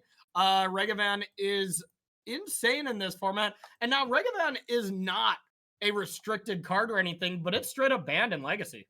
So, Yeah, I it got mean, banned in Legacy. it must just be not that big of a problem in Vintage, but it seems almost better in Vintage, though, bro. What do you think? I'm not going to speak Wizards. Okay. But I'm going to make assumptions about them. Okay. So these are not words from what they've said. Maybe they've said some things and I didn't read that portion, but whatever. Okay. But from the way that I understand when it comes to Vintage and Legacy, they're only going to make decisions when it sounds like there's an issue, right? Yeah. Like, it just doesn't seem when like people are complaining enough, or yeah, because and they make decisions to make people happy. Because I'm very anti the Regavan ban, because there are cards like Wasteland and Force of Will, and you're talking in Legacy. in Legacy, Okay, yeah. okay. So no, this isn't a restricted card because it's a creature. Putting the power of a card in a removal spell or a creature is a good thing for a format. And when people say Regavan is too good for Legacy, what they're saying is getting hit by Regavan and my opponent having Force of Will, Wasteland, and Daze is bad for the game. It's not the monkey's fault. It's the Daze. What about Uro? What did Uro do to Legacy? Is that one that needed to go? No. Oh, come on. That one needed to go. You filled up your graveyard so fast. Like, that card was ridiculous. No, it's the Wastelands, the Dazes, the... Yeah, all the facilitators. Uro's banned in Modern too, right? Yes. No, that could have went. Yeah, That got banned with Mystic Sanctuary, when at the time I was playing just great Uro, Mystic Sanctuary, bunch of fetch land decks, and that one wasn't fair. Oh yeah, but yeah, so I don't think there's a big problem with the monkey. I mean, looks like we're looking back in chat, and you're getting called out for cheating. You're being told to follow those rules, bro. Our good buddy Anthony, what is up, buddy? All right, here's the flip. Oh, misses again. These Mana Crypts not doing great. All right, monkey comes in. Monkey get blocked by Hull Breacher? No. Nope. Too much of a liability. Expressive iteration off the top. A good one. Woo! Also a banned card in Pioneer. I mean, if you just pick a random card made from 2019 forward, there's a chance it's banned somewhere. I just love like the cards being like, this card's banned in a really old format, but in really new formats, it's still around in Standard, and still around in Modern, but Pioneer banned. It's weird. Again, no, I have not liked the ban decisions lately. Like, too bad we don't have our podcast to have these conversations on. We might have to start it up after this. We might have to start it up just for this episode, because I just don't like the ban decisions. They're banning weird cards from decks. Yeah. Honestly, that's what we would do on a daily basis on the Bash Bros podcast, is go and just rant about these shenanigans. I still listen to old man yelling at clouds. I still listen to a lot of podcasts. Yeah. And yeah, most of them it's just complaining. Yeah. Have you been listening to old episodes of ours? No. Oh, okay. Well, I was like, yeah, you might get us. All right, here's another flip. So far, this Mana Crypt, it lives. Yeah, the race here is not great. Regavan's got a slower clock than Mana Crypt so far. It really is, yeah. But But I mean, you got to control the game, right? You've got this Regavan, you got 6 cards in hand. The opponent just has reactive things. Yep. And yeah, we don't have the hand cam. Sorry for our bottom player. Once again, it's kind of all up to the players if they download these things correctly. And it doesn't always happen like that. So Underworld Breach, when it's free, it's probably worth it. Oh, definite. Well, you've got Ponder? You got Lightning Bolt twice. That's a good point. You just go upstairs twice if you really wanted to. And honestly, we've got a hand. Oh, okay. And now with a hand cam as well, you can back it up. And maybe try to do some other things as well. We'll see if this Underworld Breach gets even cast, but I just can't imagine why not. Okay, so we see this gets countered. Now we're going to see if we want to force battle this. Seems like kind of a risky scenario right now. I think you kind of give up on that one and save your force for something big. you basically save your force for protecting Ragavan, you know? Yeah. And that seems like what our Blue Tinker player is trying to do here is just protect Ragavan, try not to die, win with Urza's Saga Construct and Ragavan, call it good. But now we see Breach And you coming gotta off, counter. and you got to counter it, and then there's the force back, But and then then you it's don't just really going to have anything. be, I mean, you got a Time Walk for sure. Oh, there's a Time Walk? Yeah, there's one Time Walk. And you've got a Scalding Tarn to make your land drop. You can't do that. Can't you? Nope. On a Oh road wait, bridge. no, I was thinking Yogswell. Yeah. I was definitely thinking Yogswell. All right, let's start Brad's cheating counter. So far we're at 2. Look, you have to determine intent. And I have proven years of terrible decision making that there's no intent. I'm just a dummy. Absolutely. Yes. Ignorance is bliss in this scenario. Yeah. Stupidity. Same with me. So many times I'll be like, I'll get a card interaction wrong, and like a judge will come by and they'll kind of like look at me and they'll be like, "You're a professional card player. You should know how this works." And I'm like, okay, it is week 2.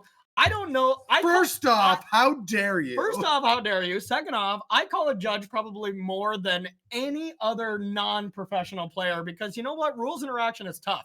Corey's like, I have an entire career of saying stupid things. Yes. And I was just going to say early on in me and Brad and I's career, got him, is we had a judge friend of ours on speed dial. Basically, we would be playing Magic Online. Be call Brian. We need to talk to him and be like different Brian. Yeah. It wasn't BVD, unfortunately. All right, so we've got a mystical tutor that can end this. All right, now we're going over and we're saying we don't want to cast that now. We just want to make a construct and present lethal next turn, but to ferry up the top is actually not that good. Yeah. But yeah, this will be lethal unless we get something else. Well, not anymore.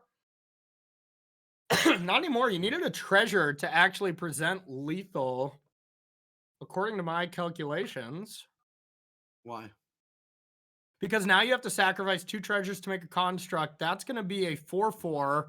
Then you tick up. Construct makes it a 5/5 now. Then you get to search for something. So yeah, it's still enough. So our Jeskai control player has to find something here. And it's 2 Ragavan? A block is good. Yeah. Oh, that was their Ragavan. Value. Oh, yeah, that makes sense. Ragavan off of Ragavan. Does it make sense? They Ragavan and then played the Ragavan? Yeah, I guess that makes sense. All right, so we're going to see a construct here, but a demonic tutor is on top of the deck. So that demonic tutor might end up just winning the game, right? It's a 2. I would hope so. I would definitely hope so too. So we're going to see if we're going to go down to 1 or not. Nope. Now you get to either make a construct or makes a construct. So maybe that is just trying to get to a 6/6 demonic tutor for lightning bolt and we're done here, right? No, Black Lotus. I mean, demonic tutor should just go get Underworld, and then that should be the win, right?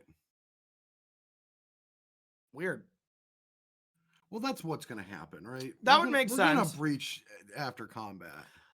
That would make sense. Demonic tutor for bolt and then dash Ragavan was also a lethal line as well. So we better hope that this is still just game. Because Ragavan plus bolt is 5 damage, and they're at 6. Oh, you mean bolt the creature? Yeah, and then Ragavan on attack, or just time 1. Oh yeah. Because you're at 4, yeah. Yeah, there we go. Okay, that looks like that's not even game 3 though. So it looks like we're going to be heading to game 3, and we'll get to see one full game of this. Well, looks to be a really sweet matchup. Yeah, what other things can we complain about that'll offend our viewers? Yeah, like I'm just thinking of other stupid things I can say on camera. Yeah. Let's never ban Yorion in Modern. Leave it forever. It's good for the format. No, all companions have to be done.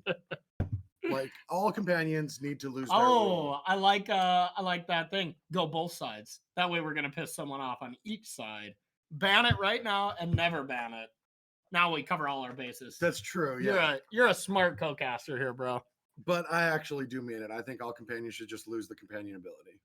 Yeah, probably. Yeah. Oh yeah, give me back Luris. I always wanted to. Back when in Modern, when Grixis Shadow and Hammer were the only tier 0 decks with Luris still around. I was just hoping that they were going to take Luris away from the companion, and I was just gonna play 2 in the deck. and see what it's like. Hey, see what it's like. Yeah, turn 3 Luris, bring back Bobble. Value. Yeah, no, Yeah, but I we just, never got to. I really just think that they need to do that because I've just seen the Yorion win too many games. Yeah. Like the Yorion just wins too many actual games of Magic. Yeah. Normally, that's my beautiful bird serpent, and I would slap you for talking about banning such a beautiful card, but I'm sick of it too. Yeah, it's been 3 years of just playing value decks with it. You can only blink stuff so often before you're like, all right, that's enough. Too many years of sagas to go with the rest of the hand, so I'm guessing that that's going to be a mulligan. Yeah, it's got to be, right? Like that hand does nothing unless, you just saga and then get a Mox and try to go from there. But yeah, this hand looks much better because, you have a blue source and a recall. Yeah, I think you keep any of those hands. Honestly, like I don't know what the other cards could be if you have blue source, recall, and just don't snap it off. Oh yeah, you for sure snap that off. All right, so we'll try to get you the Jeskai control hand, but turn 1 Ragavan, an amazing start. Very good start, especially on the play. And what's your response to it even?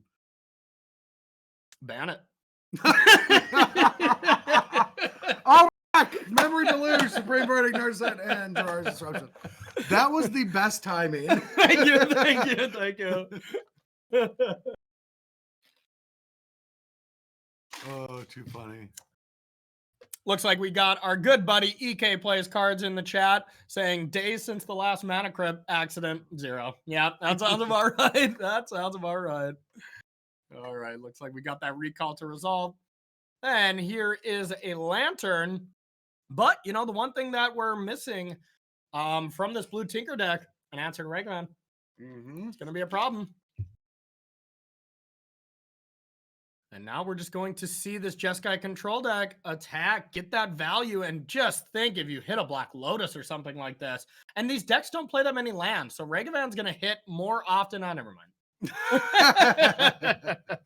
Volcanic Island gets hit there. Perfect hit from our blue Tinker player because, you didn't really want to draw that one either. So I'll recall off the top. Yeah, well, they're tapped out. Yeah, wow. Yeah, that was kind of necessary because their hand is pretty weak, and it still is very weak. We got all those duels here. Now, why does this deck play Underground Sea, I wonder? I'm sure there's some, one of tutor or something, but... Yeah, Yogswell, Demonic Yeah, that makes sense. Yeah, I would assume Yogg is restricted, but Underworld Breach is not yet. So, you get to essentially play... Is it just for Demonic Tutor? And Vampire Tutor. It's just for tutors. Okay, cool. Yeah, there's no reason not to play these cards. Yeah, the mana bases are so free with here fetch we lands. Go. Tinker! All right, Blue Tinker. It is the namesake card for a reason because here's Bolas's Citadel. Is there land on top? Please. Oh. I want to see it go off. Well, it went off. It's a 6-mana artifact that came into play, and it's going to force the action from the Jeskai player here, and you're going to see Expressive Iteration, maybe Ponder cast, as well as a Ragavan hit to try to find some kind of artifact removal. So we do have it different with Jeskai control and Tinker, but both decks are playing black. Yeah, they're and white. Like they're, I guess maybe not white, but yeah. Well, when in doubt, we just play our Director. Yeah, absolutely. Of course, we make 0 mistakes. And to be fair, we got to start adding these deck lists. God, what was it? Expressive Iteration, Ragavan, Monkey, Doctor Control, or something. Our last show, we're not doing that again. Oh, we're not. No. Oh, I'm just getting word that we are gonna do that again, Brad. Looks like we got Ragavan that's gonna connect. Hits another land, so. Got to be feeling pretty lucky about that. And here's Expressive Iteration. Are we going to be able to find any kind of Shattering Spree effect? You got 3 in the sideboard. I just don't think you bring it in the mirrors, though. I feel like you have to. Well, if it's resolved, it's usually going to win the game, and both players want to maximize it. To me, it's self-fulfilling prophecy to try to kill Bolas's Citadel and play. No. It's not for Bolas's Citadel. It's for all the Moxes. You definitely bring it. You can blow up Moxes. Well, we'll have to ask. You play a Black Lotus and you blow up Let's 3 ask people things. that have played the mirrors, and we'll see. All right, ask me. I've been playing the mirror all week getting ready for this. Oh, okay. Yeah. Okay, cool. So that's what you do. That's what you do. Yeah. Perfect. Confirmed. Awesome. Okay. Well, yeah, we don't see anything from our control player except some counter spells. But from what we saw in our first round with I'm actually level 1 and their opponent, counter spells did not beat Bolas' Citadel. It's just you get to just keep playing more stuff. Now, there's not really any ways to search or anything to kind of manipulate the deck. Ooh, Mystical Tutor. That's a good start. Yeah, that's a good start. Casting Tutor. Yeah. Okay, there's Mental Misstep. We do have Flusterstorm here or Force of Will with a blue card. You got to think this one's wrapped up, bro. I do think it's wrapped up in a bow. And like, yeah, Force does not stop this. Mystical Tutor's gonna happen. And now, Brad, since you're the vintage expert that we brought in, what do you Mystical Tutor for? I'm assuming Recall. Recall. Okay, I think it already got cast. So bad start. Bad start. It's one of the 4 cards in the graveyard. Okay, so literally any other awesome card in your deck. Yep. You picked one of the few cards that did not work. I'm gonna guess Time Walk. Yeah, it could be Time Walk, but you also have the Breach in hand, so I guess you don't have. Vintage expert Corey Baumeister strikes again. Time Walk on the stack. Yeah, it was either that. It could have been a Fluster, or it could have been your Brain Freeze. Yeah, that could be as well. But I think Time Walk is a lot stronger. Yeah, because Breach and Brain Freeze kind of game. And here is a Demonic Tutor off the top. I think we're entering garbage time of this game. If it's Black Lotus, it's actual garbage time. Yeah. Right? Because that'll be able to let you cast Underworld Breach, and then you could mill enough. Like that's game. Yeah. Even just, making a construct here and taking the next turn if you have 2 lands on top. Plenty fine. You just combo off next turn, essentially. No, but you have it here. Yeah. So they got the Brain Freeze, and now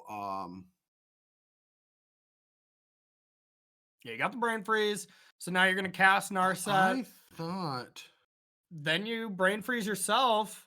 You find red mana and Breach, right? So correct me if I'm wrong, but if you Demonic Tutor for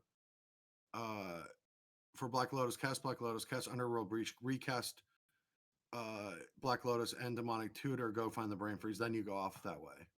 I think this is the same. I don't know. Well, I guess you take your extra turn. You just take your extra turn on tap. Kind of all wrapped up Sure you could have done it, though. Well, Urza Saga gets Black Lotus now. Yeah. Yeah. Which is kind of cute. Yeah. Urza Saga is pretty good in Vintage. Holy cow. Yeah, Urza Saga probably shouldn't have been made the way it was. Yeah, whoever was on that development team, if your name was Brad Nelson or BBD, you messed up, right? All right, we see Mox off the top. Black Lotus not even activating Narset, just don't need it. And now, really, this comes to the point of the game where you just think, how on earth can I lose the game? Just cover all your bases. Like, okay, they have 6 cards. What if they have Force, 3 blue cards? Like, can I beat that kind of thing? And I still think you can. Probably. I don't think you even have to worry about that, though. Yeah, I don't think so either. But, you fight over this, I would imagine, depending on what's on top of your library, of course. But I think you force pitch. The great thing about this combo is it doesn't put any risk on you. Yeah. And now we're going to see it resolve. That's going to paint the way and say that this game is over. And we can even just see an attack, a time lock, maybe put a couple pieces of material on the battlefield and just activate Bolas' Citadel. Underworld, it's been a while. Underworld Breach also, new cards they can just still be cast. It's all cards ever. Yeah. Yep. Absolutely. It doesn't check it's on its resolution for any reason. Yeah. Nope. Absolutely. So you can't play lands or anything, but you can just right now cast 4 time walks from the graveyard.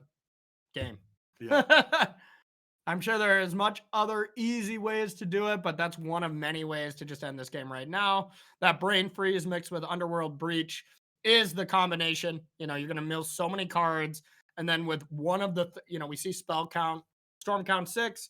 So that's going to be 7 copies of Brain Freeze.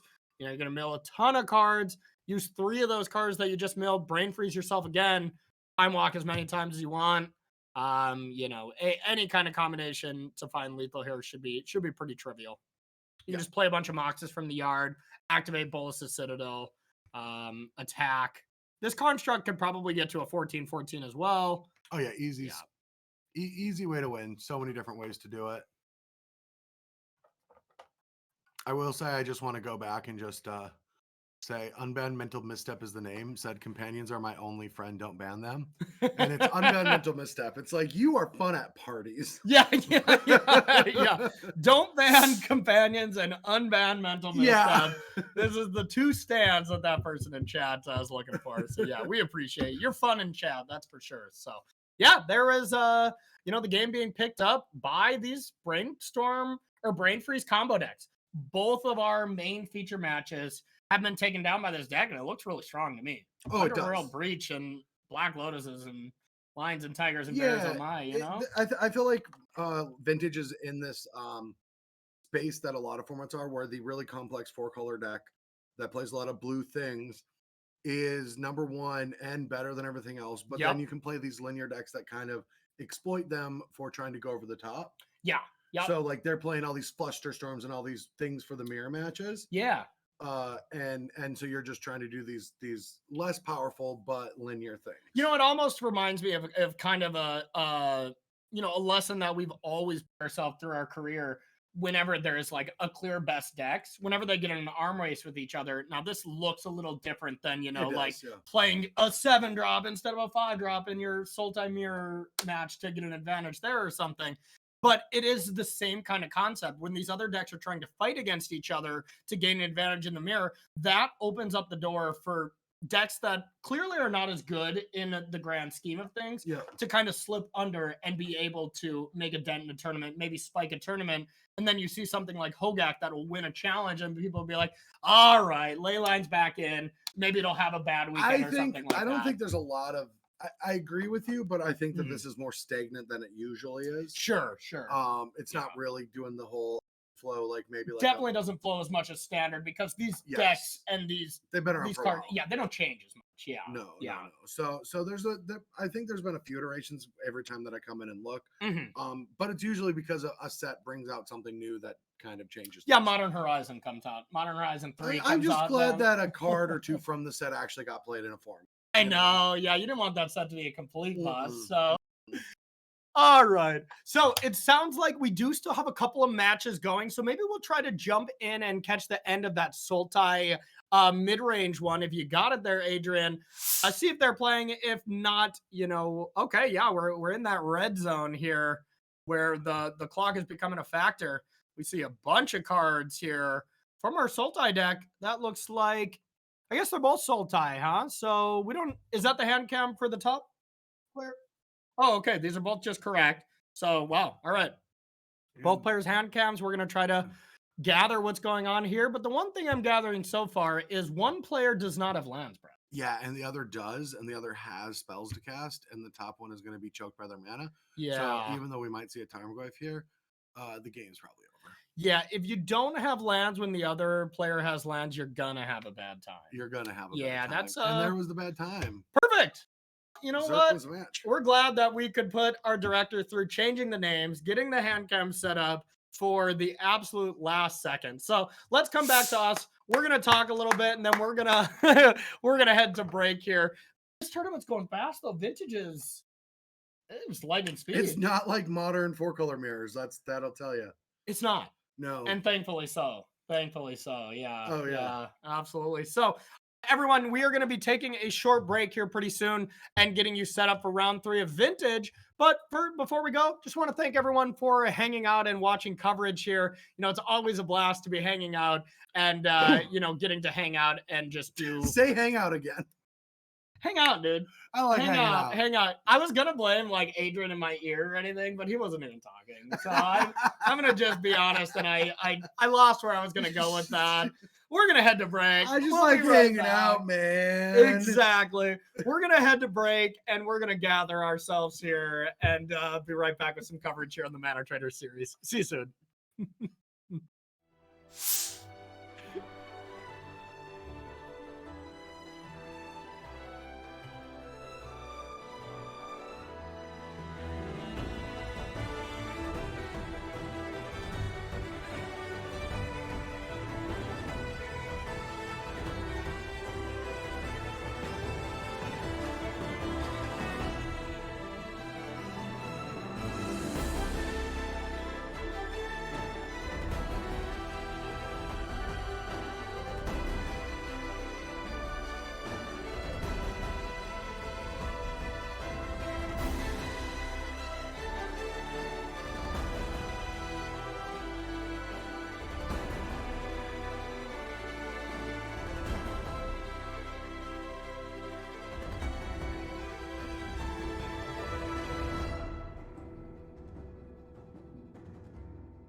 All right, everybody, welcome back to the Mana Trader Series coverage event here for July. We're playing Vintage. My name's Corey. That's Brad. We're going to be bringing you all the coverage for today and tomorrow for the top 8. We also got Adrian working in the back, always making us look pretty and making sure this thing pretty ticks. as we'll are able to allow. Absolutely. Right? We sure as hell couldn't do this ourselves. No. That's for sure. There's too many things that has to be done on the back end. So appreciate all that Adrian does. But we're going to be getting ready for round number 3 here. It sounds like all the players are done with round number 2. So kind of just getting ready for them to be paired up. But yeah, bro, so far, pretty exciting stuff. Now we can kind of start looking at records and stuff. Adrian, if you have something like that, where we can see records, that would be great. If not, we can start just talking about it. Yeah, let's check out some players to watch. That sounds good. We'll kind of see our good players here. So, okay. Medvedev, all spells combo. Yeah, let's try to check that out. Yeah, absolutely. And this is kind of that Tinker deck, but it is the Oops All Lands, or, Oops All Spells. Yeah, Oops All Lands would not be quite the same deck. But yeah, hopefully they have a hand cam. Maybe we'll try to check them out for the next round. But otherwise, we got Phil Hellmuth, Sam Rolfe here, a very good, I would just say Magic Online player. But at this point, Sam's just been at all the set championships, pro events, just becoming a great player, along with that kind of class of like David Inglis, somebody who was just an awesome online grinder that now is just a professional Magic player. Nathan Stoyer being another one. Yeah, that team has just kind of dominated through COVID. Yeah. Dominated. Unreal. Yeah, absolutely. Some of the best young minds, coming up. The FF freaks of the generation, Oh yeah, like the new Redukes and FF freaks. Yeah, the new Rita Rabbits. Yeah, the new Rita Rabbits. Yeah, he was Rita Rabbit before he was Reduke. I mean, you were FF freak before you were Brad Nelson. It's another topic that I wish we got to do on the podcast since we haven't done it. I really miss my content outlets. Yeah, I haven't done one. I use these as it. I use this as my soapbox to like talk about things. But like, I actually love the changing of the guard with competitive Magic in the last few years. Like the new systems, like are shaking us old hats out, which makes a lot of sense. Like I'm not trying as much as I should be, and and it's showing in my results. And a lot of these grinders that are spending a lot of time dedicated to Magic, they're reaping rewards. Oh yeah, they're qualified for Worlds, they're qualified for Pro Tours.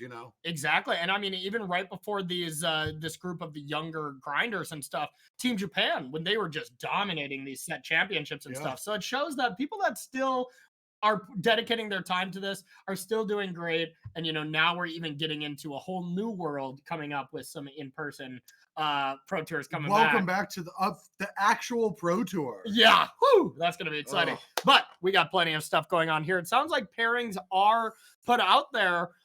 These are our players to watch, kind of the bigger names in the event. And yeah, we got a couple of these good players already on the 0-2, probably eliminated. Now this is a 7-round tournament, bro. What's the record? With a high amount of players. Yeah, so 103 or 106 or something, and where the cutoff is 128. Talk to me a little bit about a tournament like that with no draws. What is the record that players are kind of looking for? I mean, X1. Just X1 to lock it? Yeah, X2 is probably not going to make it. Maybe 1 or 2 sneak in. Okay, sure. Maybe 3. Yeah. Maybe 4. Okay, so you have no clue. I like that you're just tinkering with the numbers on that. Yeah, absolutely. So yeah, no draws here. So that is the one thing I love. I love plenty of things about these Mana Traders series events, but I hate draws in tournaments. I really do. I think it adds for a lot of like feels bad. It adds for like pressure. You feel pressured to draw if you're maybe a newer player. Just play the game. Well, I mean, we found that's out through COVID with a lot of the restructuring of digital rules. Mm-hmm. For the digital landscapes, yes, draws are not a necessity, so they shouldn't be there. For tabletop for paper events, draws are a necessity, so they should be there. And I think that that's an easy way to that's how it works. Yeah, I agree. I think that is the better way to do it. Just play it. I mean, I like just matches ending in a natural way. Where you don't have to do all this tiebreaker math to see if you can draw, can double draw, all that stuff. Get rid of it. Well, you can't really get rid of it in real life. Exactly. In digital, you but, can. Yeah. But besides that, I think that is just cut and dry that way. Like, just do those two things for paper and for digital separately, and that's the end of it. Don't argue about it. Don't. That's just the world that we live in. Yep. Draws exist, and in real life, and sometimes they get messy, but they have to. Yeah, and the reason for that, anybody who is like, why can't you do it in real life and force that? Because, well, you could just, me and you could be playing a match and just like take forever and then naturally come to a draw. Yes, we can.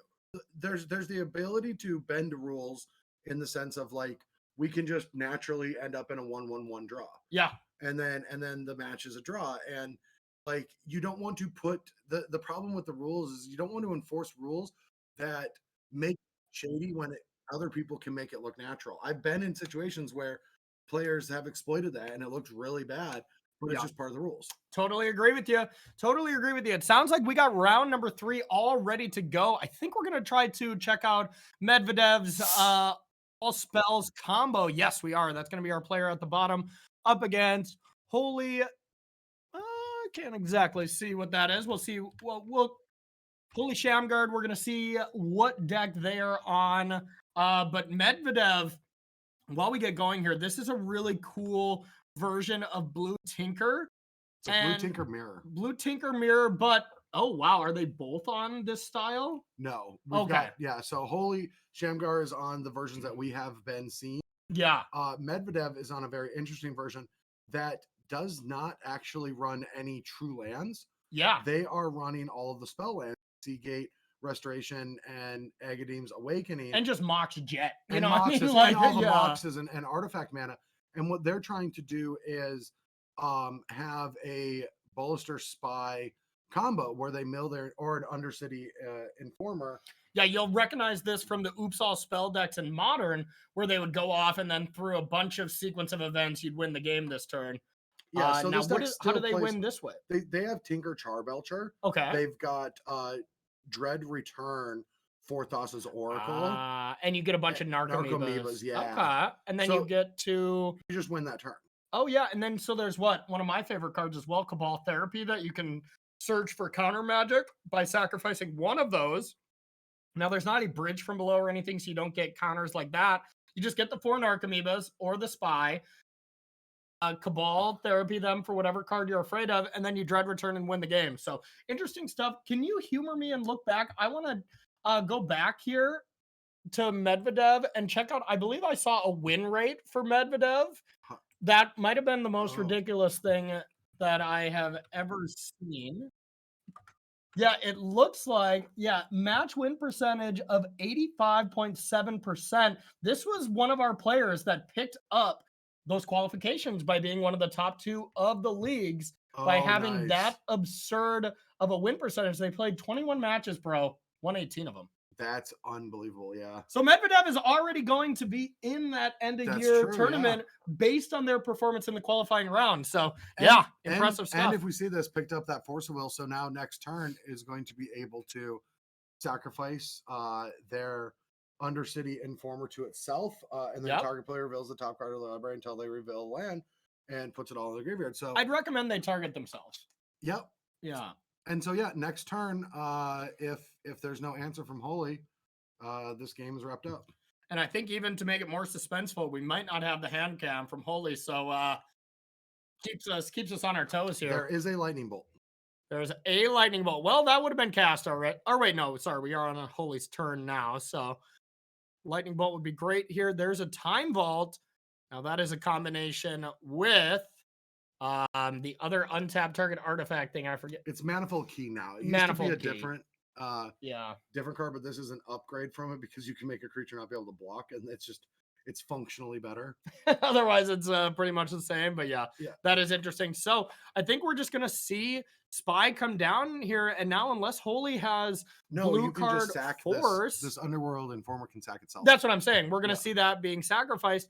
But the one thing that was probably the worst draw in the deck is we just draw one of the Narcomoebas. As long as there's 3 left in the deck for Dread Return, but the 4th would be to sack to Cabal Therapy, name Force of Will, and then the other 3 sack to Dread Return to bring it back. So that one draw of Narcomoeba does mean that you can't Cabal first. And then if you mill your whole deck and Dread Return gets countered with a force, you lose the game, right?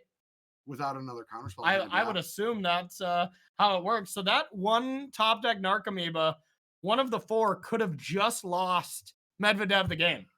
Yeah. Are they, do they play the Narcomoeba? Yeah, they're not even going to go for it. Oh. All right, so Urza Saga, yeah, they just chose not to go for it. So Urza Saga is going up to 2. Now this is a hole, this is an opportunity. Decided not to go for it. Maybe can we check what that pitch card is from Medvedev? Did they pitch an actual Narcomoeba? They did. So that drawing that Narcomoeba meant they couldn't even go for it because they only have 2 left in the deck. So that's the pitch for the Force of Will. Medvedev just threw their hands up like, are you kidding me? The one draw. That is brutal. So I guess that just delays for a turn, right? Because you just play Narcomoeba. But delaying for a turn in Vintage, we have seen things can go badly. Oh yeah, no, this was huge. All right, so I mean, we'll just see. I mean, we're 1 turn away from the combo too, right? Yeah. So Urza Saga, Power Blast. Oh, Power Blast ends it. Ends it. I mean, there's just you can't go off. You can't. Yeah. Okay, you draw Recall. Sure. There's no other creatures, Brad, that we can put. I'm pretty sure there's not. Force of Will, Chroma. Yeah, we could do the Belcher Avenue here. But yeah, this is seeming like to me that you just have to lose. Yeah. Or, yeah, I mean, because that you do get to search with Urza Saga for the key, right? No, the key costs 3 mana. No, the key costs 1 mana. Oh, it costs 1. Okay. Oh, that makes more sense. Yeah, key costs 1 mana. Oh, it's 3 to make a creature unblockable. Their main ability, yeah. Yeah, the reason you put it in the deck. So yeah, is this just gonna be game 1 going to Holy because of that top deck Narcomoeba? That sucks. Yeah, it's brutal. So they're activating, and they're targeted them to try to hit their key. I love Vintage sometimes. It's a delight. Wow. Okay, game 1 in probably the weirdest fashion being taken down. So now we're going to take a look. This is Medvedev's oops all combo cards. Oops all losses. Yeah, oops. I just drew this Narcomoeba. Yeah.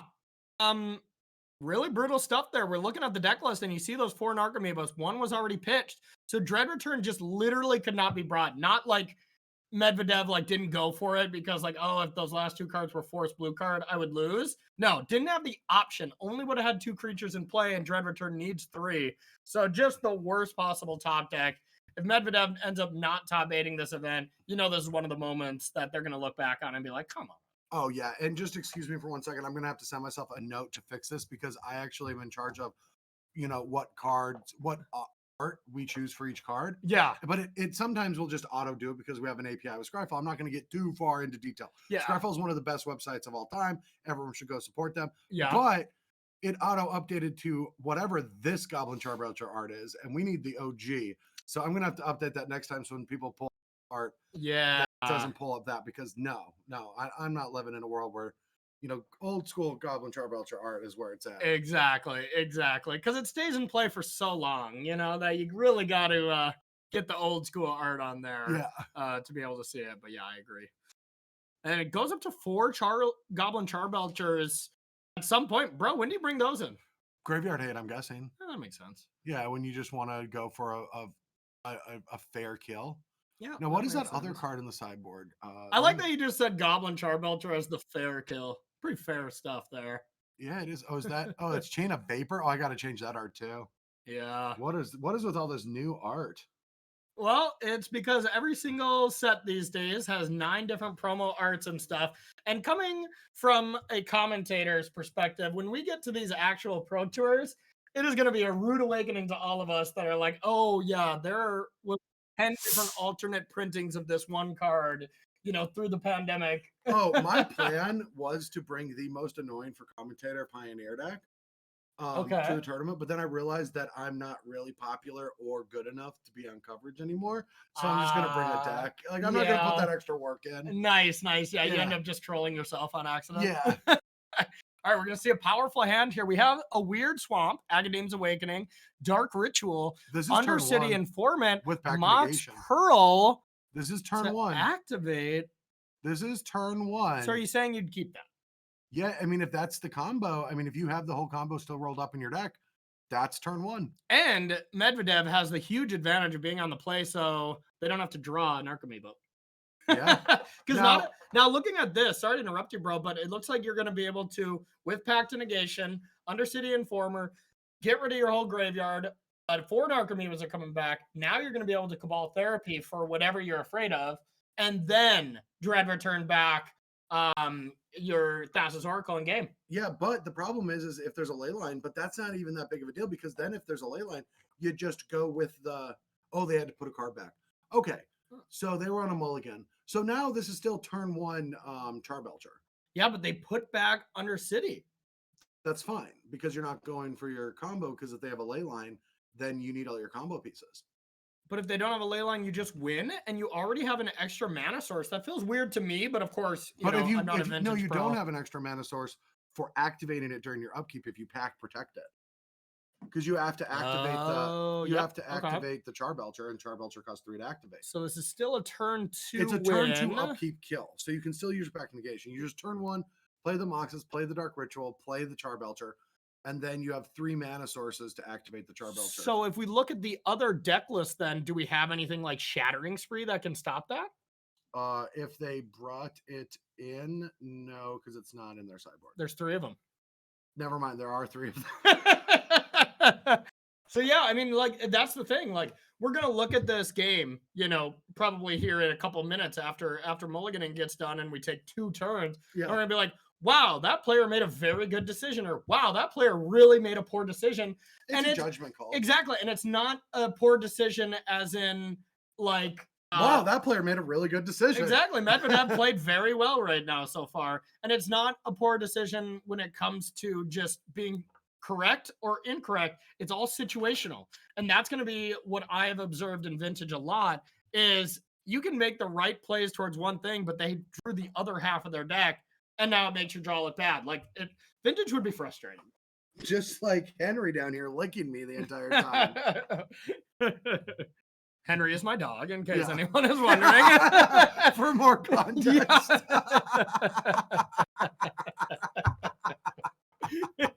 Figure that out. Yeah, we should assume they don't know what your dog's name. Exactly. Yeah, absolutely. So we are seeing the ley line here for turn 1. We're gonna see Mox into Agadeem's, into Belcher. But here's the thing, bro. Pact of Negation is no longer a protection card if they have Force Blue card for the Goblin Charbelcher. You can. Why? Oh yeah, you can upkeep with the trigger on the stack, then win, huh? I'm very confident, and I don't know if I should be, but I'm very confident it's fine. Yeah, because with the lose ability on the stack, you just activate and win. Yeah, as long as you have put all 3 of Moxes and Agadeem in play. But now if they have a counterspell and then Pact it and then Shattering Spree, they just had everything, right? They had the blue card. They had 2 blue cards. One of them has to be Force, Shattering Spree, and Leyline. Yeah.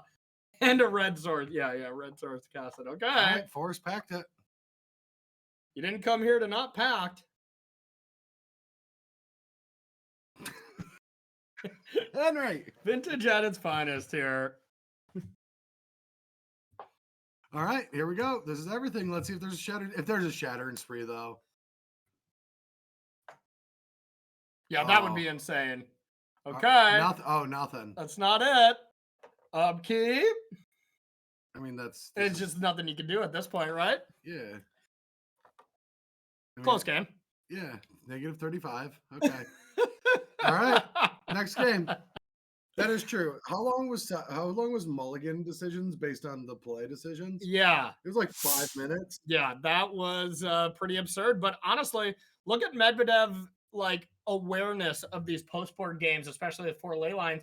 Just running the numbers, like, yeah, it's probably more likely that you have graveyard hate for the Oops All Spells part of the deck So just kept the Charbelcher stuff, got paid off. And well, we were going to say that after a couple turns, we were going to be like, you either played very well or very wrong. Medvedev played very well towards the right side of the hate and gets rewarded with a win. To be fair, Medvedev, I'm always just going to say it was playing. Oh, yeah, Unless exactly. I can notice they're having an off day, but they usually are. But like, that's the thing is playing well in air quotes here. You're still playing around situational stuff, so you could guess wrong, but you know Medvedev went with the higher numbers play, and that's just what happened. So yeah, good play overall. Good play for the last like 20 years of knowing them. yeah, they have been a grinder for a long time. Do you know them in real life? Like their name? If I do, I forgot. Yeah. Like I know real people and I know moto names, and sometimes I have them connected correctly. Yeah. Yep, same. This is one like, player. And people at home might be like, wow, that's kind of insulting to not know them. I don't remember my ghost accounts to where I have stuff on accounts on MTGO that I'd like to sell. Yeah. But I don't even remember my own accounts. Oh, yeah. Me neither. Like to go collect this stuff. Oh, yeah. And someone brought that up. It's like, I remember back in the day, I had all of your accounts on a spreadsheet so that I knew which ghost accounts you were playing on to try to get value and knowing if those matches are relevant going into tournaments. And I'm like, can you please give me all the, if that's true, I hope it is, give me all those names so I can log into them because I forgot all my accounts. Oh, yeah. I remember making some weird ones and stuff when we're like Pro Tour testing and we're just like, yeah, we want to test out our deck, but we don't want to play on FF Freak or FF Freak's little bro or something like that. And we played with so many different people that knew those accounts. We had to make new ones on new teams. Yes. Yeah. And I had to make new ones just to troll you, you know. I mean, a lot of layers go on there, so. All right, so Black Lotus is in play. All right, and what do we've got going on here? So we have Undercity Informer for a turn one, right? Because we've got Agadeems. No, we don't have them. Well, Lion's Eye could technically do the turn one, but then you don't have protection. No, you can't really do that. So what happens is you have to play a land and a Mana Vault. And then Mana Vault can't tap for anything. So we can just play the Mana Vault and say go. Yeah. I mean, with Force, Tinker just to pitch, to protect it, and then next turn going Black Source, Lion's Eye with Pact, I guess. But, like, it's weird because you can't Pact after you discard your hand. But I guess once the Undercity Informer is in play... Lion's Eye, doesn't matter. No, you know what? I'm just going to wait for them to do their thing. So Lion's Eye can activate your Undercity or your Charbelcher. Yeah, because you cast it and then you sack it as paying for the cost to get around. You know, you don't just sack Lion's Eye Diamond, discard your hand, and be like, oh crap. You cast Undercity Informer, technically put it on the stack. Lion's Eye Diamond goes to the graveyard because you announce paying for the spell. That's how Lion's Eye works. No. Really?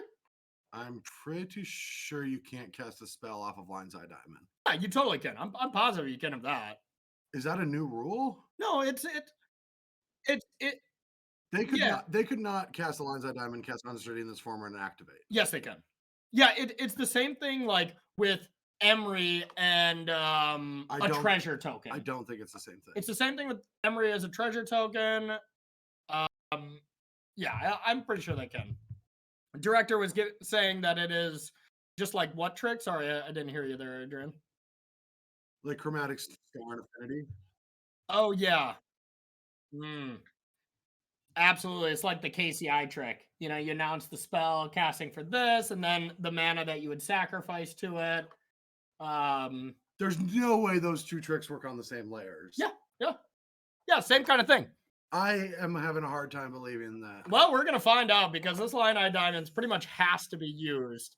We're going to have Adrian look it up in the back half to make it. Or we're going to wait for chat in 7 minutes to be like, yeah, of course you can, or of course you can't. Okay, here's Shattering Spree.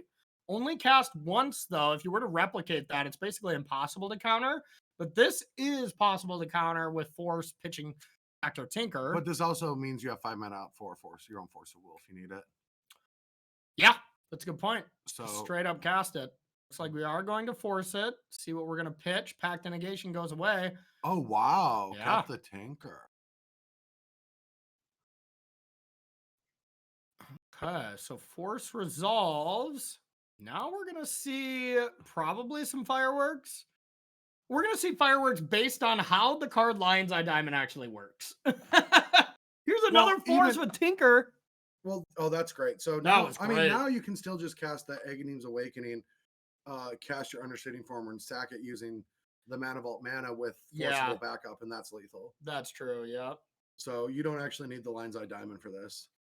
Well, I hope we still get some confirmation if Lion's Eye Diamond would work. Oh, like that, trust me. Questions were asked to a chat. Twitch chat will answer. That's true. Will that's it be true. correct? We don't know, but we know what they will answer. Yeah, absolutely. So we see the Lion's Eye Diamond come down now for a little bit of extra mana, maybe to pay for something.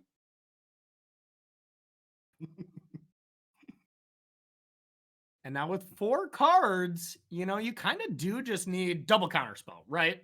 Yeah, in it has some to be way. double. Maybe like force, pitching force, and can hard cast a second force. Pitching Brainstorm to Force of Will, not even casting it. That's a sign of strength. That sounds like another Force of Will. Yeah.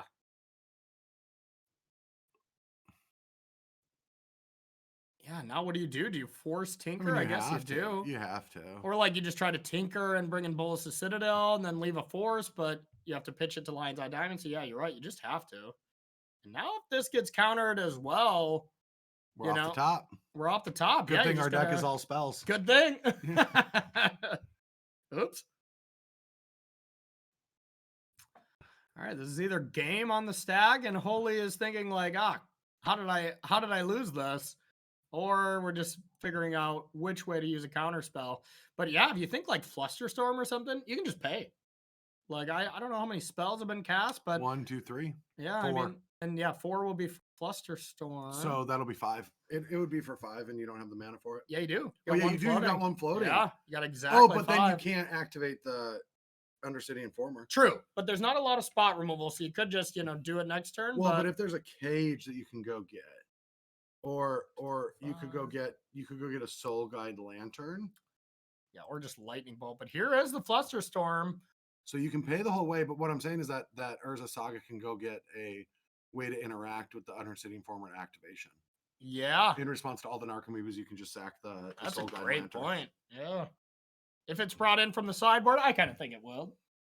That would make sense. That's a very good card to have. Against a graveyard deck, I would assume it's I wonder if there's any way.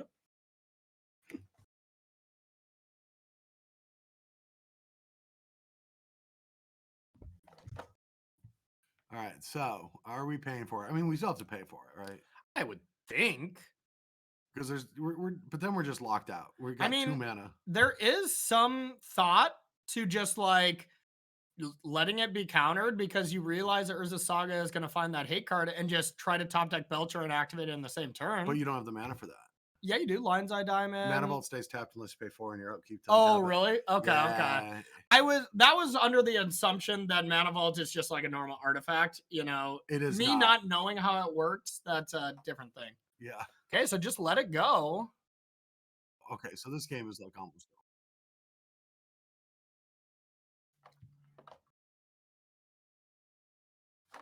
over. End step. Whoa, sack Black Lotus to make a Construct? Wow. That is how the mighty have fallen. All right, it sounds like, bro, we have the ruling for this Lion's Eye Diamond. Yeah, let's hear it, Adrian. I want to know.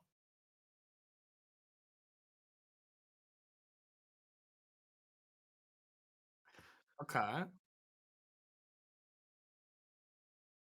Oh, all right, it's eroded to activate, so it's only cast as an instance, but that's the original printing how the card would work. But now it only works for instance that way, so you can pay for an instant with it, but you cannot pay for a creature like Undercity Informant. So we were both right and you wrong. You were not right. What? Of course I was right. With the original printing, I am right. I'm getting that in my ear right now. So every rule Magic ever can be defended that way because there's been a million different rules in original printings. Okay, so they are going to sack the Lion's Eye Diamond to untap that. Force of Will, not a good draw. Hey, FK Face John, hello. Nice for coming, checking out our stream. Welcome to the Mana Trader series. So now this is 6. A bolt does it. But honestly, the only thing that gets the game going to Medvedev is just a top decked informant or spy with it resolving against 2 cards. Like, not great because, yeah, right now, Belcher does not do it. There's not enough mana. Or donating a mana crypt. Yeah. We've already had one of those deaths already. Absolutely. That is on the vintage bingo card. Absolutely. That's the only thing I'm hoping to see all day. Absolutely. So here's Shattering Sphere to just lock the door out. You know, like that. This is just gonna do it. I don't think there is another way. The door has been locked out. Yep. Of itself. I was hoping you weren't going to you know, throw me under the bus that way, but you did. So thanks for catching that one. You're welcome. 3 damage, pay 3, pay 3, pay. Yeah! There we go. Great way to go out. There we go. And it looks like we're getting 7 minutes in. We're getting the comments to flow saying how wrong I was about it. So, yeah, okay. Thank you. But we decided 7 minutes from now that I was right, but in ways. So, yeah. No. Okay, perfect. No. So that is round 3. Adrian, do we have any more matches to go to? Okay, so it sounds like we're going to get to some other games, but wow, that Oops All Spells deck, I still really like it because game 1 should have been Medvedev. You know, it was the one draw ruined the game. Completely ruined it. Brutal. And then every other game, you know, that last game, the deck didn't perform as well. Yep.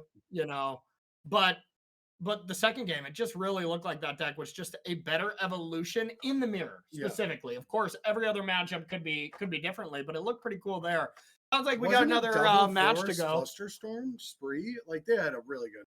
Yeah, really good for hateful stuff. Yeah, that was pretty strong. So, yeah, sounds like we're ready for another game here. And this game is over. No, okay, so there is a force negation there. This is game 3. Yeah. Prison Shops, and I believe this is the Sultai deck. If I am correct here, could be wrong. We're gonna figure that out here shortly. DM4X. Oh, Doomsday. Okay, so yeah, this with a chalice on 0 though, that is huge. Depending on their hand, we'll see if we got a hand cam picked up for DM4X. Seems like we don't. But yeah, just hateful card after hateful card. DI. Oh, DM4X. Yeah. There you go. I remember. DM4X is another player that is frequent to our Mana Traders events, always competing in basically every format. You know, and this really does showcase how flexible these players are because, you know what, if we just played Modern, Pioneer, maybe the more powerful, popular formats, I shouldn't say powerful, but the more popular formats, then we'd see a lot of the same players, you know, in a bigger scope. But with trying every single format out, you still see the diehard grinders, the Doomwakes, you know, the DM4X players just adjusting to this and playing all these formats. So it's really fun to watch and see some specialists that are like, yeah, I'll just play a deck that's kind of like this, you know, like for me, when I get to play in a Legacy, I was like, I'm going to play Delver because I'm used to these blue-red kind of tempo style decks, and I can't really play anything else at a decent level, you know? And some players are like that. Some players play wildly different decks. All right, there's a Time Walk for DM4X. And then Wasteland to take out the land. With a Chalice on 0, you got to think there's probably some Moxes or some Black Lotuses or something that's being stranded in DM4X's hand. But also there's no pressure being put down, you know? Yeah, and you have a Null Rod that's not really that effective at the moment. So, yeah, I mean, DM4X has a lot of time to get to a combo. Yeah. Got to get something down, either even a Phyrexian Revoker, a Golo, something, a top-decked Urza Saga. Yeah. Yep, that makes sense. So we're going to see a threat really being need to be picked up from our shops players. And Double a Null lot Rod. of stuff. Yeah, 2 Null Rods. It's not even that good in the matchup. Admittedly, I don't remember what Null Rod does. Oh, you don't? I don't. I remember. Activated Oh, Winds of Arse can't be activated. But so Chalice is kind of already doing that essentially, you know, like it's already shutting it down because these yeah. Doomsday decks don't really play like Mana Crypt, Mana Crypt, Mana Vault, you know, 1 mana artifacts. So it feels like all their artifacts are 0 mana. So it just kind of shuts them all off, But it's only right? 3. It's just Black Lotus, Mox Jet, and Mox Sapphire. It doesn't seem like a card you want in this matchup. I don't know why it's here. Am I missing something? No, it does just shut off those, but maybe so many bad cards from the shop stack that you just kind of have to bring it in because you have so many things you want to take out. But yeah, it doesn't look great to me. Maybe just Black Lotus is that good. You got to make sure you have an answer for it. But the thing is, you know, Chalice doesn't even stop these 0 drops from coming into play off Urza Saga. So like you can still get 0 drops into play. Yeah. Right? I don't know.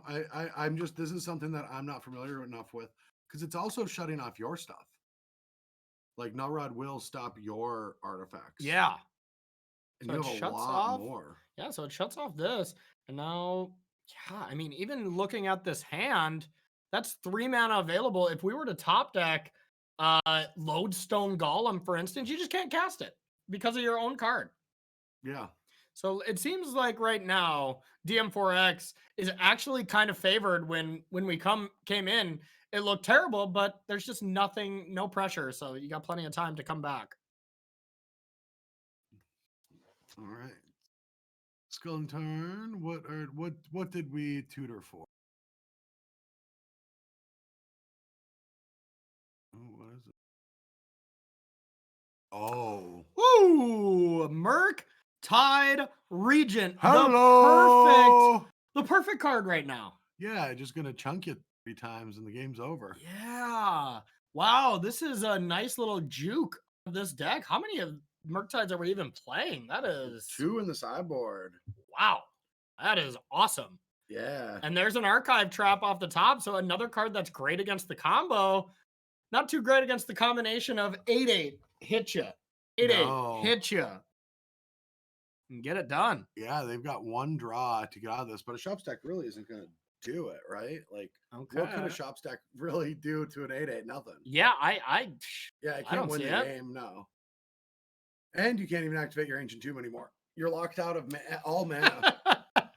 And the Soul Ring that you have, you literally have no mana to deal with this Murktide region. Yes. That's going to be a tricky one. Yeah, so it looks like DM4X is going to advance. I believe these players are 2-0, but I could be wrong.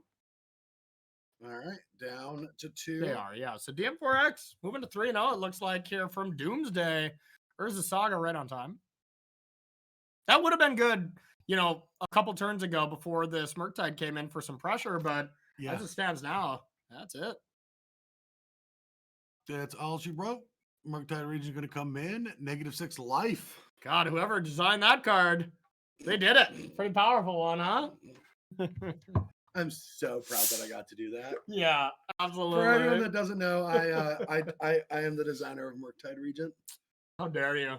How dare you? That card's too busted. I was in a meeting defending the bottom ability. Yeah. You're like, we need that in there. Card's not good enough. Yeah. It needs to stay. I think it's really good. Well, it is a pretty fun card. I'm not going to lie. So, it sounds like we do not have any more matches. Is that correct, Adrian? Yeah. Okay. Sounds like there is still some matches going on. This one's, dragging on a little bit, so we might jump into something here. But yeah, 3-0 for Doomsday and DM4X. That looks pretty cool. I kind of want to check out their game from the beginning next round, because I think that's cool. Doomsday we haven't checked out. I just think that deck is really cool. And I like the juke of being able to switch to a couple Murktides. Yeah, I'm starting to think that we should try to focus on seeing a little bit more Hogak, a little more shops, and a little more Doomsday. Because you don't think they're going to be there at the end, or well, what? I think that some might be, but I'm guaranteed the Blue Tinker decks will. Yeah, I mean, just by the numbers, it is the most popular deck. That's usually just what happens in tournaments. Yeah. You save that number 1 deck for later in the rounds because some of them are going to be there. Well, we don't want to get sick of it either. And we don't want to get sick of it. Yep. But to be fair, it's kind of hard to get sick of it. Games are so fast. There's so much going on. I'm just thinking of the SpongeBob, like 6 rounds later. 6 rounds later. Draws Narc Amoeba. All right, we're going to dive into one last match here to catch the end of this before we wrap up round number 3. All right, so Bolas Citadel versus Underworld. I mean, Underworld Breach is in play, so the game is probably over. Well, let's see what happens. What do we have? Do we still have a recall? So we have another recall. Is there a brainstorm? Can you maximize that graveyard? Or is there a brain freeze? If there's a brain freeze, the game's going to be over. It's just consider. Oh, yeah, the value. Oh, that's not good. So they have to find off the top. Dig won't do it. So if they have one more cantrip, nope. Okay, yeah. And now you go to the player's turn with an active Bolas' Citadel. So now this game's over.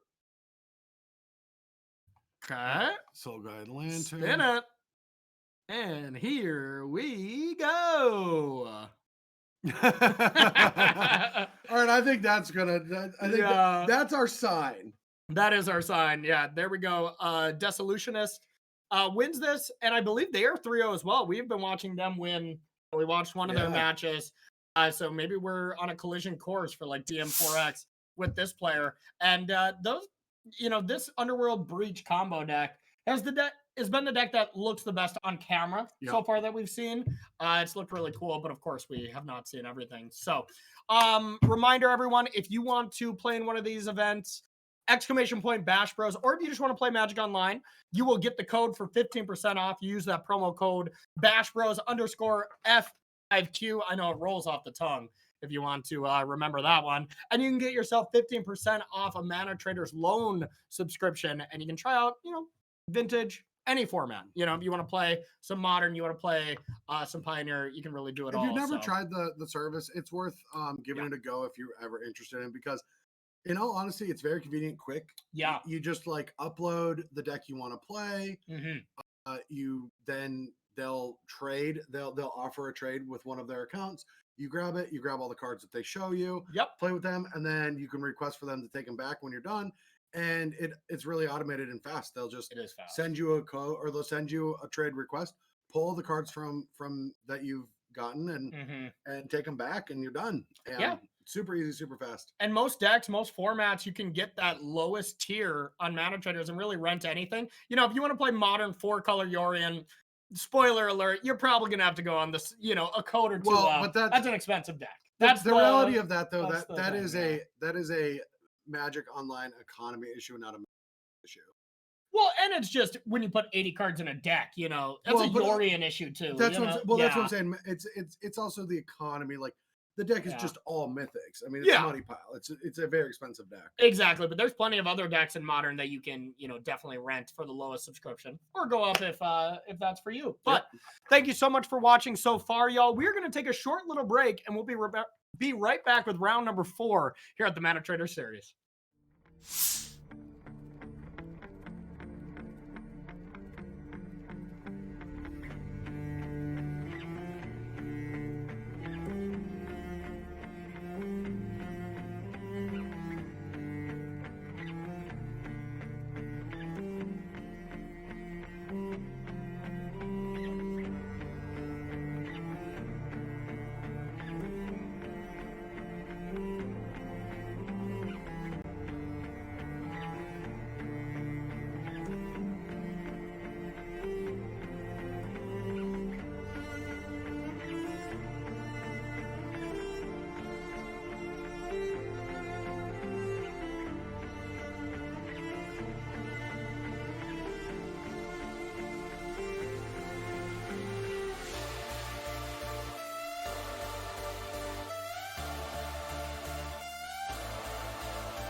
All right, everybody, we are not going to waste any time here with introductions or anything. We're going to head right into the last match going on round number 3 and catch the end of it instead of, chatting some more. So let's check it out. Whoa, bro, what's going on here? All right, I don't know. So it's Sultimere. We've got an ooze. I mean, this just seems like good old grindy magic that I know. Oh, look at that Oko. I missed Oko. I'm not going to lie. I don't miss playing against Oko, but I miss playing with Oko. Yeah, and that's the problem with the card. So we've got, Tarmogoyf and Scavengers trying to do some work. They both have a minute 40 on their clock. Oh, what just got cast? Toxic Deluge, I imagine. The commander staple. Yeah, and get in 3, starting to turn artifacts into elks. Okay, so that's 6, or that's 3. Next turn is 6 with the Mox Jet being fired up. That's a time walk. Let's see what the response is. Is another Oko? No, we see the hand. It's time walk and Sylvan Library. So I assume you just time walk here and then take your next turn. Yeah, and you come to find something. Yeah, you come down to the point where you don't have much time to think either. So yeah, there's a Mox gonna play Sylvan Library. Say go. Oko's going to come down, and it's going to come down to that one draw step with Sylvan Library to see if you can get something, but I don't even know what you get. Oh, Deathrite actually just, that's too much. Except some kind of Wrath effect. I don't know. But at 2 life, it can't be a Toxic Deluge. Yeah. Ritual of Soot, Brad. Yeah, I don't even think Ritual of Soot. I like all the work you're doing, Adrian, on getting those names ready, but yeah, I don't, we'll just say it's 2 Sultai mid decks, and it's over. We're going to see 2 Elks getting in, dropping to 2. We've got that. I guess that is true. I guess the Mox Jet can still tap for black for that Deathrite Shaman. Yep. Here comes the food. When food fights back, we just had our lunch break. Hopefully our food doesn't fight back. Tums.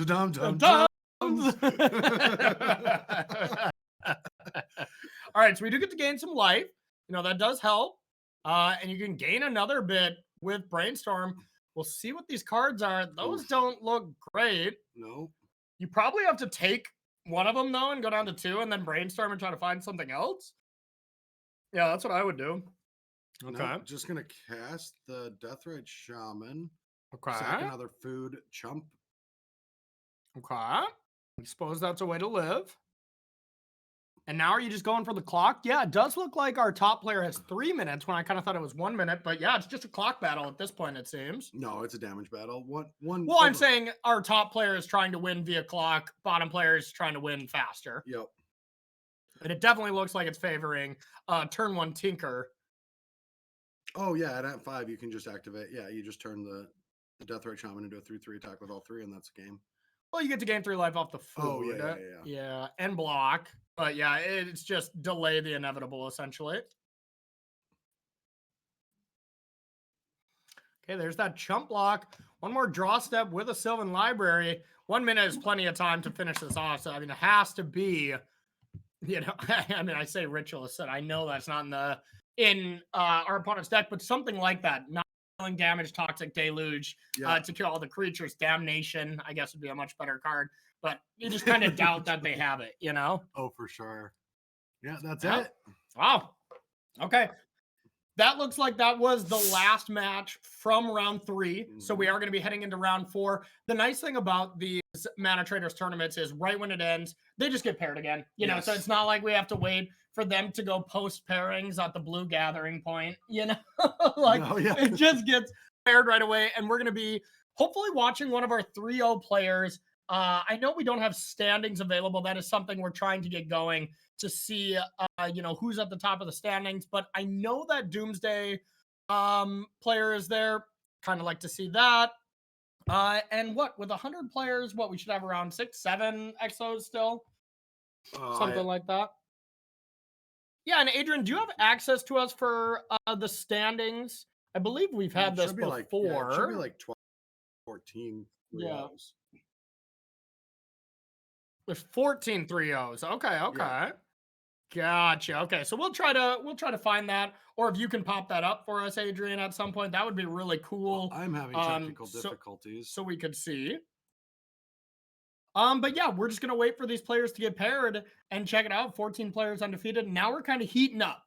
Getting to round 4. This is the point where these X and 1 players have no more losses to give. The XO players, you know, need to get it done. So, okay. All right, yeah. So we've got a list right here of all of our undefeated players. I mean, we got Sandy Dog playing Tinker. I wouldn't mind seeing what I haven't seen Sandy Dog in a long time. That's true. That's true. Ivan Drago on Hogak. Those are my two picks. Okay. Okay. I say we watch Ivan Drago. Looks like we're gonna watch Ivan. Ivan probably has the hand cam. Cool. Sandy Dog does not have it set up. Maybe we can poke the Sandy Dog and try to see if we can get that hand cam set up. Because yeah, huge Sandy Dog fan. Same. I love Brandon. It's a great kid. Great Magic player. Great Magic player too. So yeah, I've got a lot of good players still. Up here we see that Dissolutionist that we saw with the Blue Tinker. They're 3-0 DM4X. We just saw turn 1 Tinker take it down with that Sultai midrange. That looks to be the only Sultai deck that is 3-0, and you gotta love that. I love me some actual midrange in a format where it very much seems like you shouldn't be trying to play fair. So whenever you do see players doing that, it's either like one, it's like their pet deck and they just want to play a deck like this. Like this feels like if you were to go into a vintage tournament, just be like, all right, yeah, Sultai midrange, give me a Tarmogoyf. Yeah. You know, give me Oko, whatever. I know how to cast these cards. I don't want to try to think out, you know, doomsday lines or something.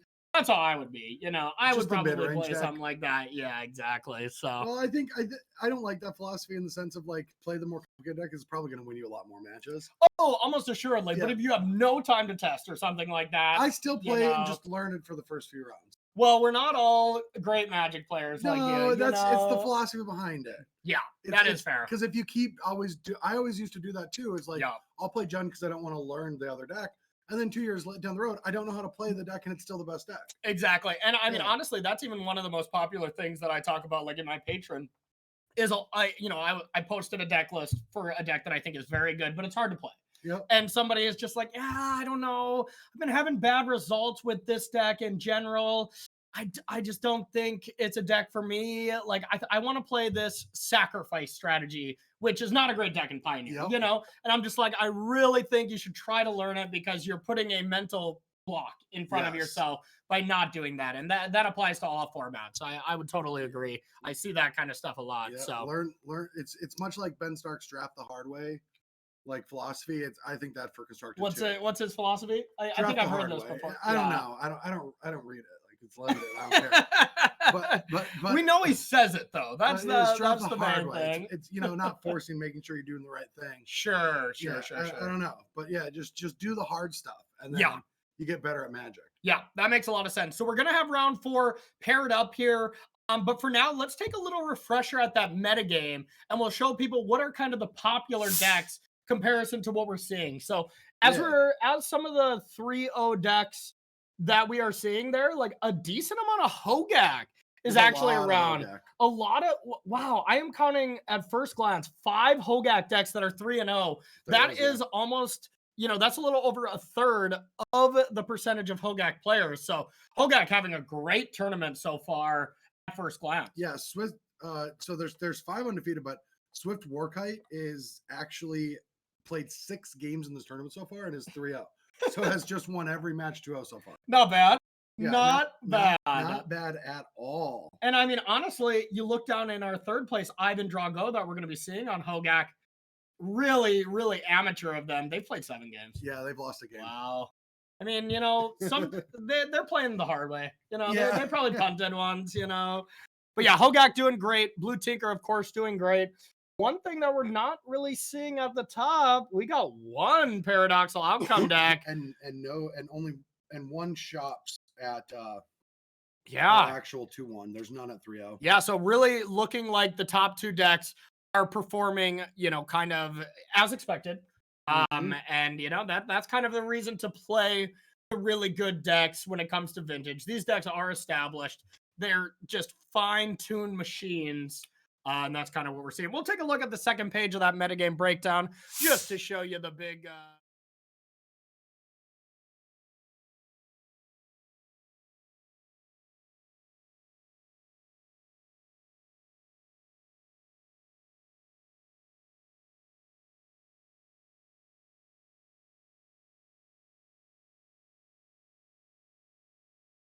right now. So we're going to be jumping into a match in no time, but we are going to be seeing the old Hogak coming back. This is a list that is very much centered around a Bazaar Baghdad as the enabler. But then, Brad, tell us a little bit about what it's doing after you get that land. All right, so if you're able to get a Bazaar Baghdad down, what you're trying to do is draw and discard. And now you've got creatures like Bloodghast, Blazing Rootwalla, and Basking Rootwalla that are able to trigger in various ways through being either discarded or in your graveyard. You've got Stitcher Supplier to mill cards to try to find those Bloodghasts, Vengevines, and Hogaks. And eventually what you're doing is just casting Hogak through its various abilities of Convoke and Delve, yeah. and Delve.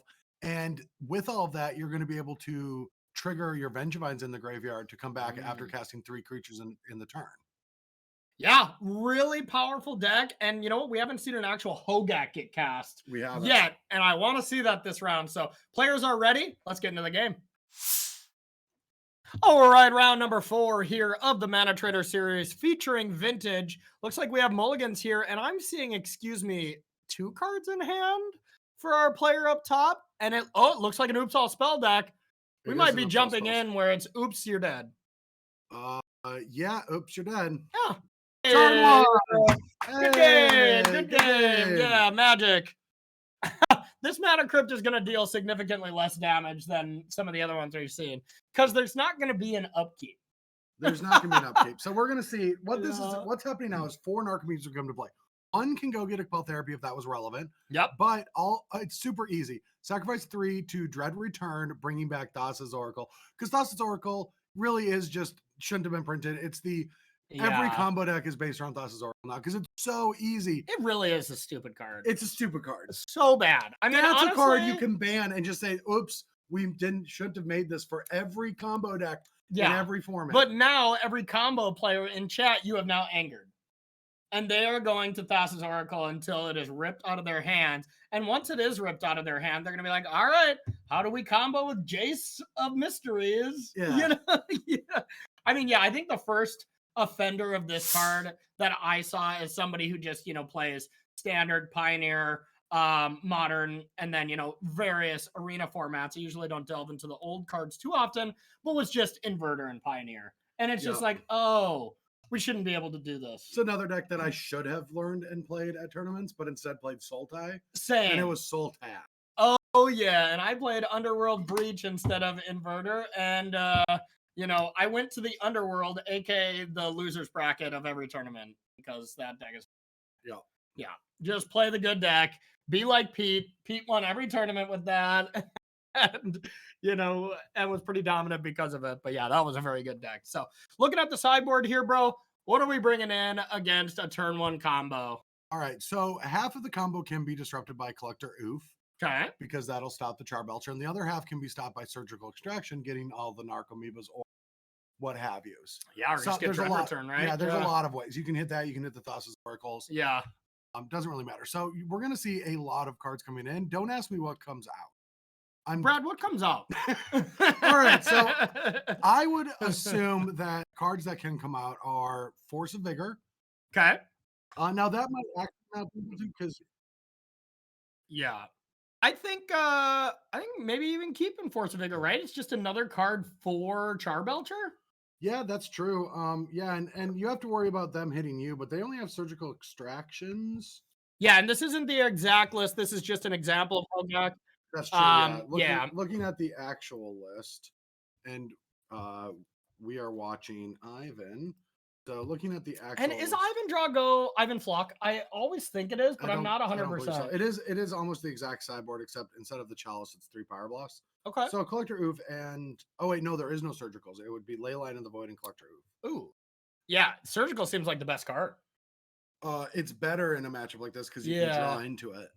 Yeah, and I mean, if that was any showing of what this match is like, this just seems like a really bad matchup for Hogak. Yeah, you don't have a lot of interaction for it. Yeah, you don't have a lot of interaction, and all your disruption is like on turn 2. So, yeah, seems pretty brutal. There's a Black Lotus. There's a land. That's a turn 1 spy. So right now, that's a turn 1 kill. Leyline of the Void.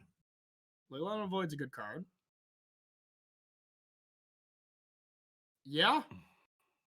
Yeah, there it is. So that shuts off that side of the deck. So does it shut it off, or can you like Vampiric Tutor for something else, or? So Tutor would get there should be a Chain of Vapors, yeah. Okay. Chain of Vapor can bounce it and then go off.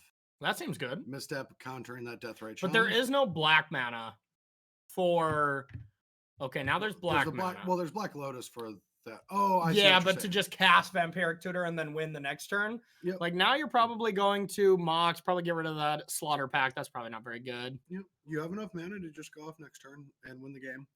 Vampiric Tutor goes to the top of the library, or is that one of those in your hand? It goes to the top of your library and you lose 2 life. It's an instant for black. And so this will be able to pitch the Slaughter Pact, most likely.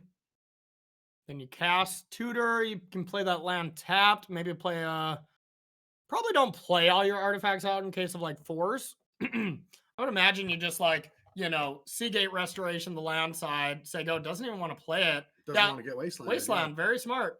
There's a force that they also played around. So now, like, you just Vampiric Tutor, play Seagate Oracle, play Black Lotus, and unless... No, that's just it. This is just game. Yeah, it's game over.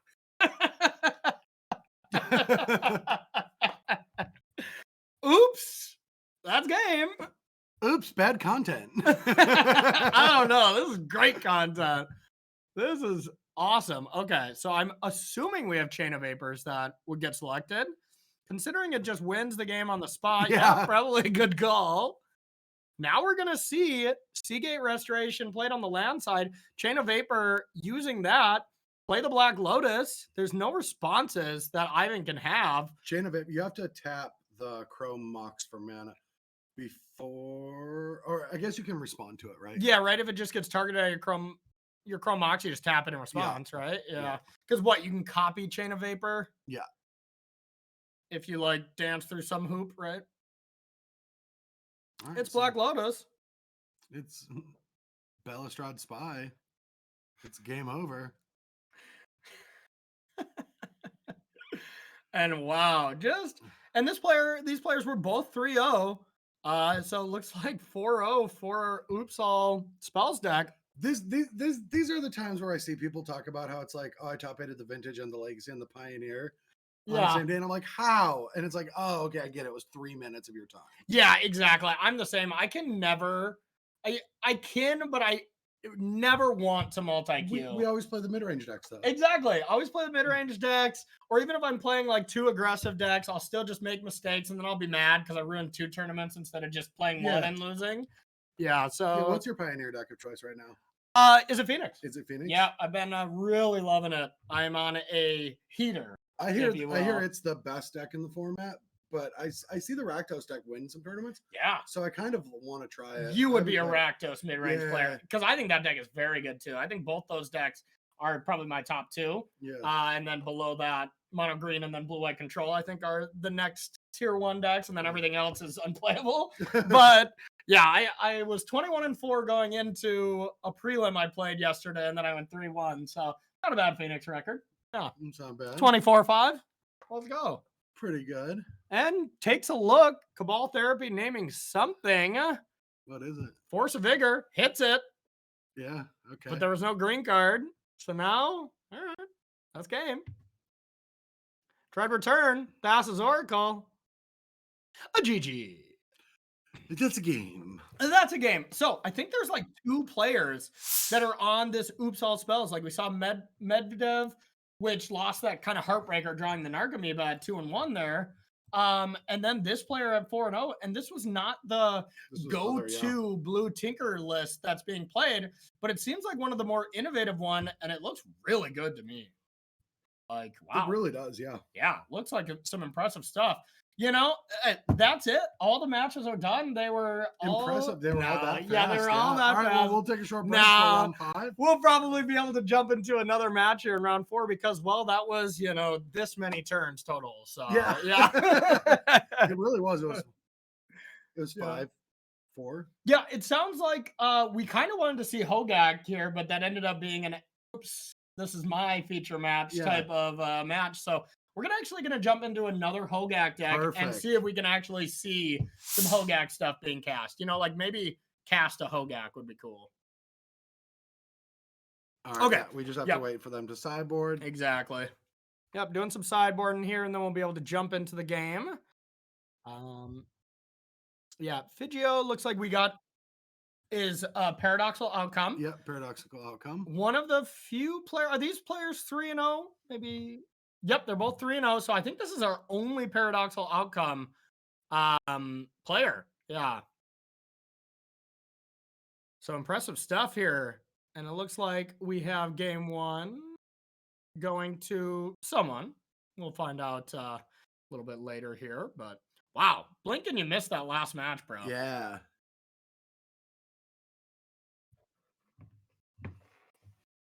All right, so yes. Just looking up these decks real quick so that I have I need all the frames of reference I can get. Yeah, no kidding. No kidding. There we go. Yeah, we got Hogak against paradoxical outcome. Okay. All right. So yeah, I wish I could tell you more about how this will play out, but yeah, I don't know.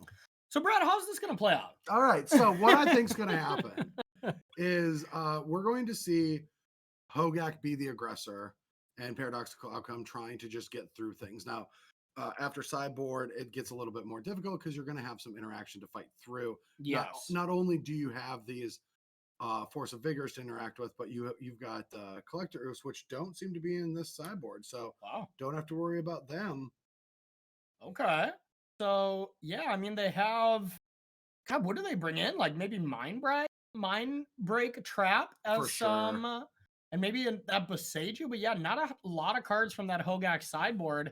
And from the other side, I assume we're just going to see the classic hits of, you know, all the graveyard hits. Urza, wow. That is a spicy one. Ooh, and we see the classic Myco Sinlatus. Oh yeah, to go with the restricted Karn, the Great Creator. Yes, absolutely. And man, is that a card that I am very okay with being banned in Modern. I love that stuff. Sucked. Yeah, I played that one invitational with that deck. Yeah, Oko Urza deck, and I didn't even test it. I just played, and I remember playing against an elf deck, and like turn one, I just had like Oko and Urza, and I don't know. I just did things that I was like, this is just not legal. This should not be fair at all. Oh yeah, and I went through like 3 SCGs where like we innovated a little bit. You know, our team BCW did a team of Urza where we had like experimental frenzy, and you know, I top forward one of those events with that kind of innovative take. But yeah, being able to play that while other people were not solely convinced that I was the best deck. I mean, when you're playing with Astralag, Opal, Oko, Urza, it was the most disgusting event.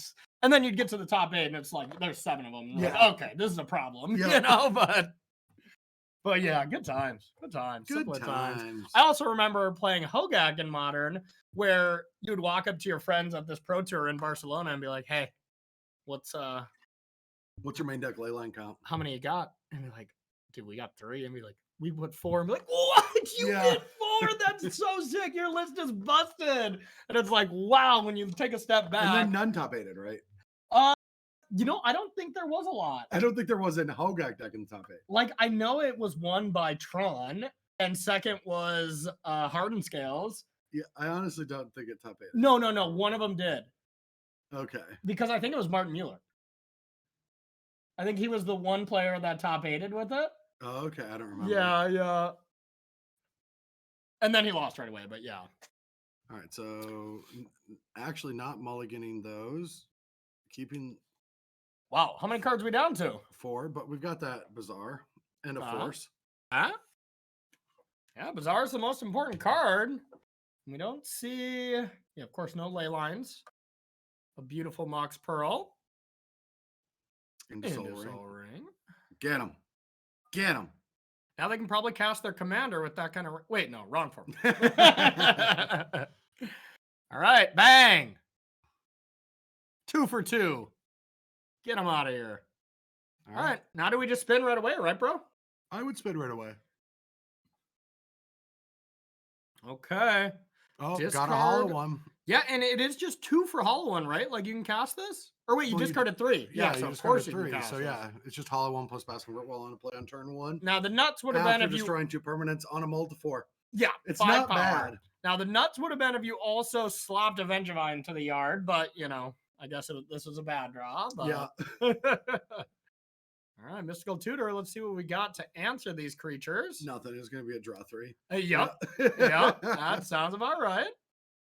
I would like to draw 3. Thank you very much. Let's try to get out of this. Losing 2 permanents right away is devastating. Yeah, definitely is. When you look at it from the other side, be like, oh, it's just a 2 for 2. But your permanents mean a lot more than cards in hand for Hogak. So, oh yeah, doing it during the upkeep to try to find a Dredger. Or I guess it's just you're going to discard 2. Oh yeah, now you get to keep a card. You get to keep a card, yeah. Yeah, of course. Of course, of course. All right, take 5. Got to put another 1/1 into play. Bam. Okay. We see Saga coming up, but right now, this all artifact paradoxical deck really needs shocking artifacts. Needs things to, yeah. All right. Okay, that's a good start. But you do see them kind of not playing all their artifacts out. Another hollowed one, too. Oh, yeah, and you get to keep that. Yep. And you get to put a Baskin Ritwall into play. Wow. Fun stuff, really. Yeah, I mean, this is just clean living. Yeah. This is some good old-fashioned Magic right here. Yeah, this is I'm just attacking. Yeah. I'm just hitting you. Adrian looking at that lit copy of Rotwalla. Loving it. Now, do we cast Hollow One? Is there any reason not to? No, it increases the clock. This is now lethal. Okay.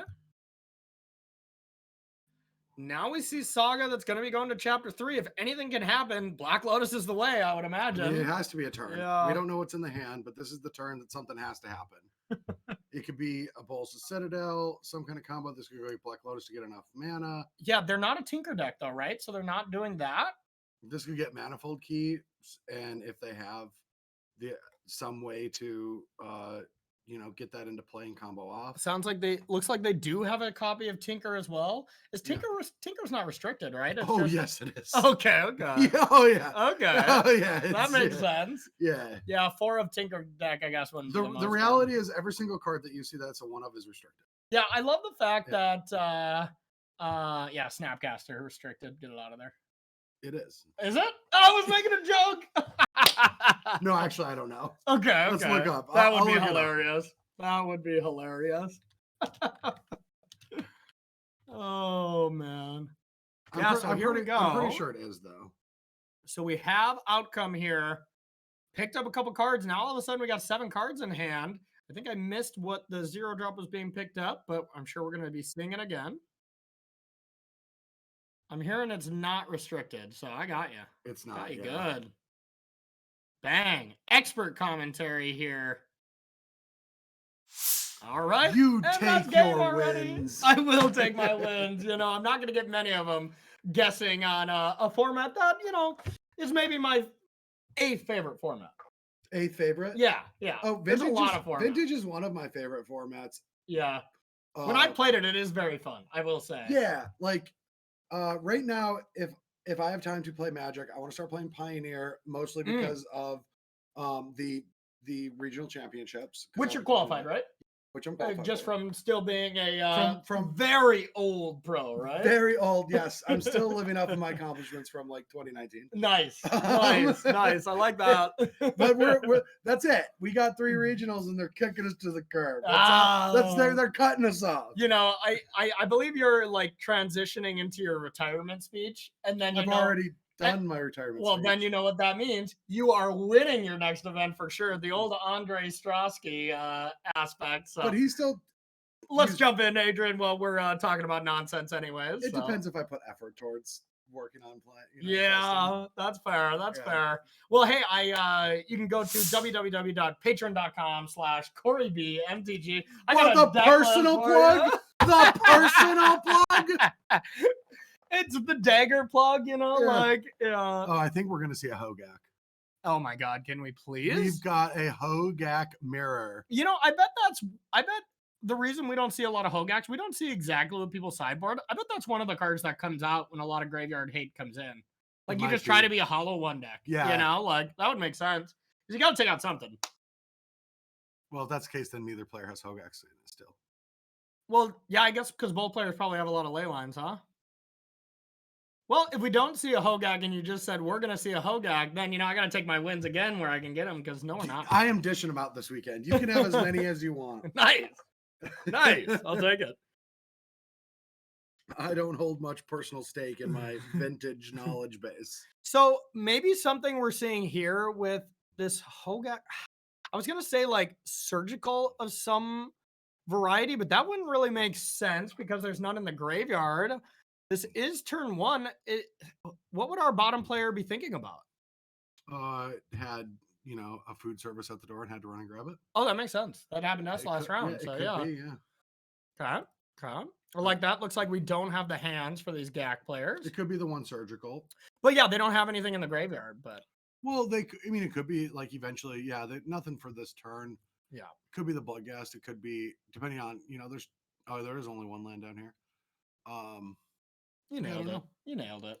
I don't know. But there is a second hollowed one too. They're probably like, oh man, I can sense that Corey and Brad are starting to talk about my match. I need to tighten up. They're doing some push-ups. They're getting focused, getting ready to close out this match. Looks like our top player has won the first game, we think. Are they not? Do they not? They have 2 cards in hand, so if that's the right hand cam, they would cast another. Yeah, I would think we're going to cast another hollow one here, unless. But then you probably would have cast the Basking Root Wall. Oh, because you want to play around Force of Vigor. Yeah, if you want to play around Force of Vigor, because you're going to get to play a hollow one next turn anyways. So, I mean, that's definitely what we're playing around, I would imagine. And this is an update. We got this for Does make sense. The old game 3. Yeah, because if you get Force of Vigor here and lose both of your hollow ones, that's not good. It is not. Believe it or not. Yeah, and decides to say go. Nope. Into second main Never phase. mind. You didn't let me finish. Going into second main phase.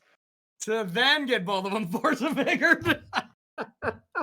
Oh, no, it did happen? Yeah. Oh, God. You can't rub your eyes around these broadcasts. You blink and you miss the nonsense here. So here goes Bazaar of Baghdad from Daniel. That is brutal. Deathrite Shaman discarded a hollow one. But also put a strip mine into play to destroy Bazaar of Baghdad. That's worth it. Yeah. That is also restricted, just so you know. So is Stitcher Supplier, actually. That's why you only see 1 copy from each player. It might be. We don't know. We do know because there's 4 in their decks. And now I am not a vintage expert, in case anyone is just figuring this out in round 4. But the player 1 without Bazaar of Baghdad, not good. And 2, the player without permanence, also not good. Yeah, no, it's a bold strategy. Yeah, it is a bold strategy. Yeah, they're not going to be able to see too well with that blindfold on there, Brad. Huh? I set you up with a fine joke and you did not even chuckle or, smile. You just spaced off. And I kind of did just space off. All right. We'll be the ones doing the push-ups here in between rounds to get us focused. Yeah, absolutely. All right. So our player, I don't know why they're just waiting for O. Yeah, it's on Daniel. Neither player has any castable or cards in hand right now, so I think they're just non-responsive. No, I know it. Double queuing, triple queuing. They're double queuing. I played a match, Brad. Well, they're making us wait anyways. I played a match of Modern where I was playing, I don't know, like a Escape Shift deck or something. My opponent was on burn and timed out. And then it's truly impressive. MTG bot in the chat kind of shows you can put like status of this player or whatever. Yeah. And it'll show like they're playing this, and this. And it showed they were playing 3 different events and they were gonna beat me, but they timed out with their burn deck in Modern. I was like, that's justice right there. That's true. It'll show for any player. Yeah. Well, the person you're playing against. You don't have to have a setup for anything. I don't think so. MTG bot just kind of does it. Yeah. I guess you're not giving away any person. It's not giving away PII. Like but it's still giving away information. It feels weird. It's It not does PII. feel weird. Yeah. It doesn't feel right that you can just get any information about any player that's using Magic Online, even Yeah. though it is public information. And I would see it even like, on other streamers, it would be like, you'd start a match and be like, you're playing a match against this person and their last known deck is this. And I was like, dang, it's kind of brutal. How does the bot get into tournaments that, I guess it just enters every. It's a source. Yeah. It's a browser source that you connect to your thing and then it, No, I know how you get MTGO bot, but like I can't go and check out a tournament that's already started on Magic. No, you can't. How does it? This is Magic. probably a different conversation for a different time. Magic. Well, I mean, I think now is the perfect time when our opponents are deciding to not play Magic. And, this seems like a perfect one. Honestly, Adrian, this one's all wrapped up. Players are kind of making us wait. If we have another match line, Daniel's going to be taking this one down. Yeah, it seems like we're still pretty early in this match, Adrian. So even if there's not an undefeated or a high caliber match, we can jump into something else that looks good. We have some hand cams, and players are playing Magic. Would be. It is most important that they're. Oh, we got a bayou. We got a bayou. We got Death Rock Home, man. They were born on a bayou. But yeah, this one's gonna be over. So we'll transition away from this one. That's all good. All right, hi friends, we're back here. We're gonna find a match. I'm Corey. That's Brad. We're doing some commentary about Vintage. Yes, we are, and we're crushing it. We are self-proclaimed crushing it right now. I want to thank you all for hanging out and checking out this series. If you want to be possibly playing in this series a little bit later, feel free to join our Mana Trader series. The qualifier rounds are going to be starting usually about the second Wednesday. I think that's about the time frame they go Tuesday, to of the month. Yeah, something around that. But follow the Mana Traders Twitter account. Mana Under Traders. Yep, and then you always know. And if you have a Mana Traders subscription, you get messages when you just go onto the website, which you're going to be using often, if you play Magic Online and you get a subscription, because why wouldn't you? I mean, like, buy a bunch of cards, sell them back for less, or get a Mana Traders subscription and always be able to rent them. And, it makes that rake. Yeah, if you're not dedicating a lot of time trying to figure out how to be, like, do all the econ stuff online, you end up just losing money. Even the people that do end up losing money. So I remember before I'm these services, I'm a huge service person. I remember before these services were around, bro. Me and you did this all the time, and we were a little bit more privileged in the sense that there was two of us, and we were both doing okay at Magic after, we got a little bit better. But even like a new format would come out and be like, we got to try this deck. We would sell some cards to get a deck, and we'd be like, this deck sucks. Yep. And we'd be like, okay, let's try this other deck. And we'd sell them back, lose our 30 tickets and then buy a new one. And be like, okay, well, that was stupid. And, now with the Mana Trader subscription, you get to take away that aspect of it. So, exclamation point, Bash Bros in the chat if you want to save yourself some money. 15% is the highest code right now that you can get. So, if you want to save the max amount of money, it's with the Bash Bros. It's with the Bash Bros. Exclamation Bash Bros. Get it in chat. Use that code. Or else. Or else you don't have to, and then you can do whatever you want. But, that sounded pretty it's your life. Yeah, it's your life. Exactly. So, seems like we are going to be ready for another match here, Adrian, if you got one all pulled up. All right. So, we're going to jump on in. This is round number 4. Of some players that maybe aren't necessarily this is at the top, most permanents we've ever seen in play. In Vintage history. Yeah. All right. Both players on Hogak. All right. So it looks like we do have a more controlling deck. Whenever you see Mystic Sanctuary, that's a telling sign that you're playing some kind of controlling strategy. Jeskai, blue-red, something like that. But, okay, blue tempo. We haven't actually seen this. Essentially, this is just, is it Delver, right? Like, it gets a lot of similarities from that. You get a lot of Volcanic Islands. You have Regavan, Expressive Iteration, Force of Will. You, of course, want to play Recall, that kind of stuff. But it really feels like it is just, is it Delver? I wouldn't be shocked if there was like some Murktides in this. We're going to check out that list here in a second. What is the player's name? I can't really read up here. I can't read that either. Maybe our director can help us out with the top player's name. Enrich Cheta, I believe EN, right? Oh, It's a little blurry on our side, y'all. So while you get it crisp and clear, we get a little blurry. So that just makes it extra great how we've just been nailing all these evaluations of the cards. Pretty impressive stuff. It's tough. It's a tough life. Yeah, we are seeing 3 Ragavan, 3 Murktide, then just you play a lot of the good artifacts. It's Izzet Delver. We call it Blue Tempo, but it's Izzet Delver. There's just no Delver. Yeah, it's called Izzet Delverless Delver. Yeah, because there's not even all the Moxes. Like, you only play the red and blue one, and then Black Lotus. So, like, not even playing all power, which has to not be the norm. No, every deck's you're not a playing tinker deck. Yeah, you're playing a lot of the more card events, even a treasure cruise, more forces. Yeah. 4 expressive iteration. Yeah, interesting stuff. Get to play Dak Faden there as well to be able to steal your opponent's stuff. And on the other side, we got that blue Tinker deck, and we see the key in play. That is the take all the turns type of combo. And Urza Saga can go get the other piece of that combo, right? No, it's a 2 mana. It is a 2 mana. Okay. Yeah. It's interesting not wastelanding this Urza Saga, not worried about the ability to even make the tokens. Yeah. It is interesting. Maybe they're trying to do end step, waste it. Because then if they make a construct, you take it with Dak Faden. That Mana Crypt is also another lethal Mana Crypt. Yes, I want to see another Crypt game. Crypt, there it is. Okay, that's on that's on Wasteland. Okay, yeah. Okay. Our director's like, you idiots, here is this. The other one's on key. Yeah. Yeah, at the end of this tournament, if we see more Mana Crypt wins like that, we're gonna have to revive the classic show, Tales from Crypt. Thank you. I got chuckles. I got chuckles. Adrian, how many more rounds we got? I got chuckles from the director and embarrassed of your younger brother chuckles from Brad. That's a win. That's a win right there. So we see Narset pick up Pyroblast to be able to, can deal with Dak Faden if need be.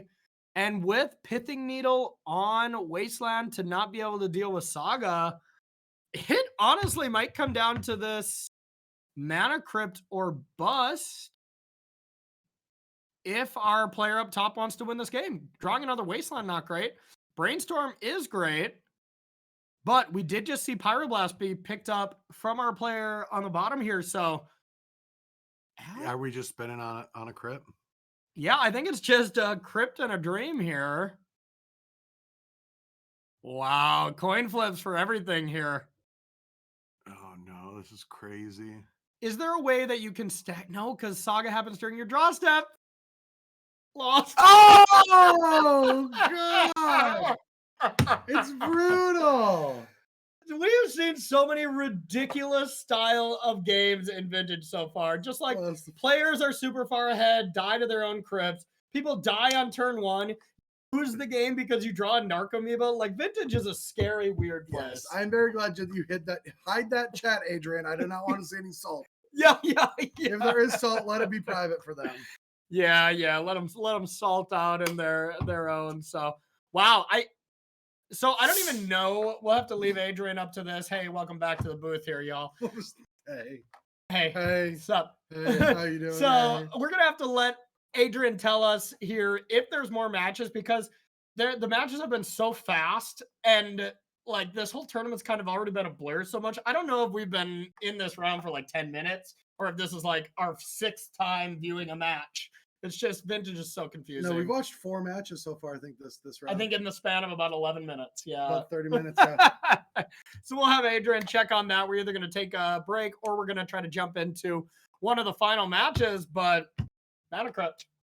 Flip a coin. It's two people. We've gotten 2 casualties so far. We've gotten 2 casualties to it, and there was another one that could, and a third sweat. So we're 2-1 in Crypt death. Yeah.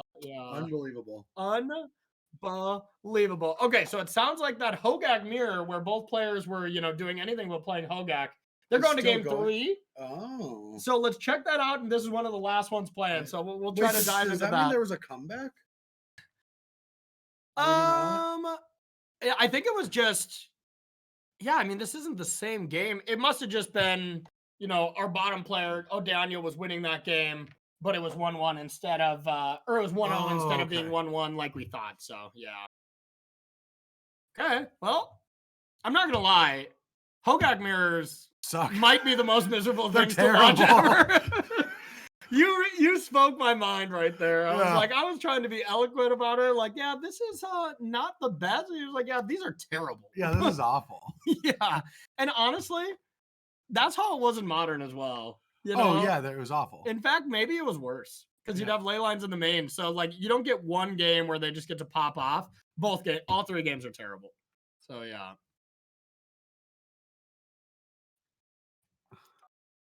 Yeah, we're gonna hang here and watch the end, but we're not gonna be happy about it the whole time.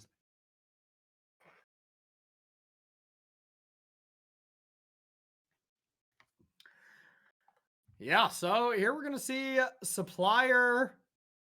Yeah, Citrus Supplier is going to be able to get cast through that Deathrite Shaman. And yeah, Deathrite Shaman, not the best when, I was going to say when your opponent doesn't have a graveyard, but yeah, you can just take your own. Yeah.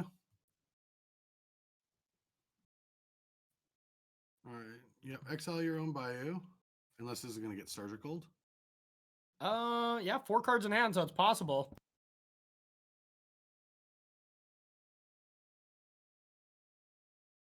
Yeah, I guess you can surgical a Bayou. Yeah, you got 1 in your deck. Yeah.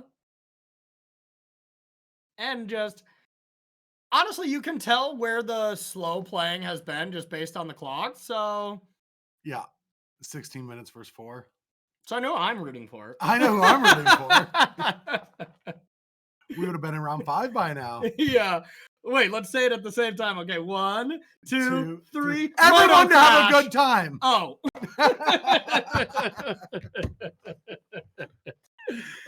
We both went in very different directions there, and I appreciate it all. So, all right, Wooded Foothills being cracked here. Probably just casting Blazing Rootwall, and yeah, why not wasteland that other land?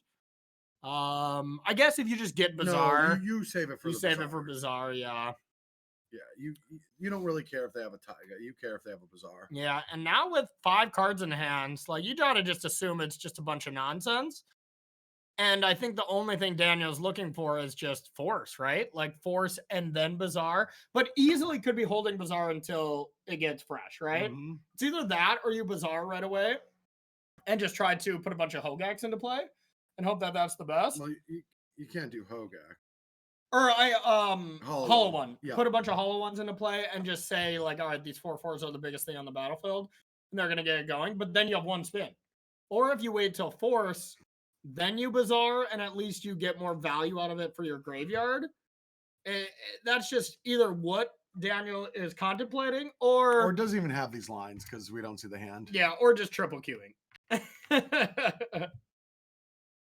going to find out.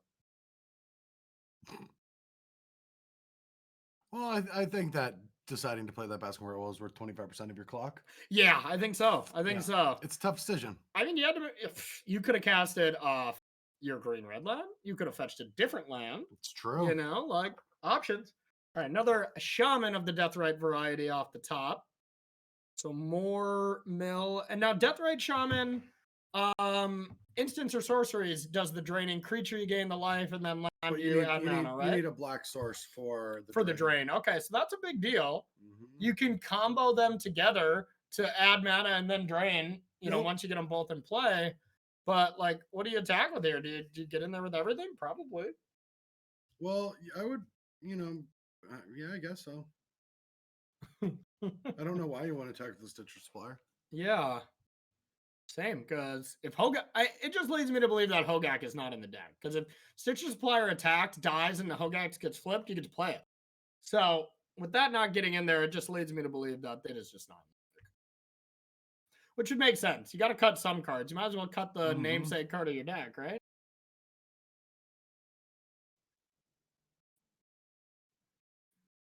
All right, Stitcher Supplier. 3 cards get exiled.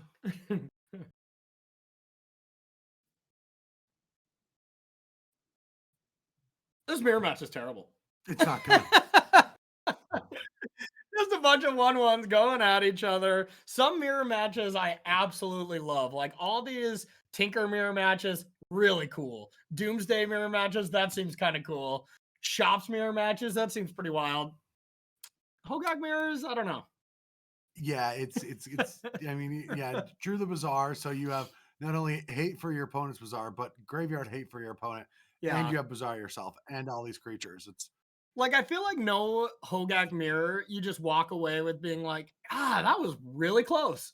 yeah. Like it's just like, well, those are blowouts in your favor, or those are blowouts in my favor. Yeah, just gonna take this damage. Like I don't know how they come. They do have 3 cards in hand. Maybe there's something in there that actually has a good effect. Doesn't even play the Bazaar. That's interesting. That is interesting because you think even if you Bazaar, draw cards, and even if you hit like Root Wallas, at least they're just free cards, right? I don't know. I don't know why you want to do it.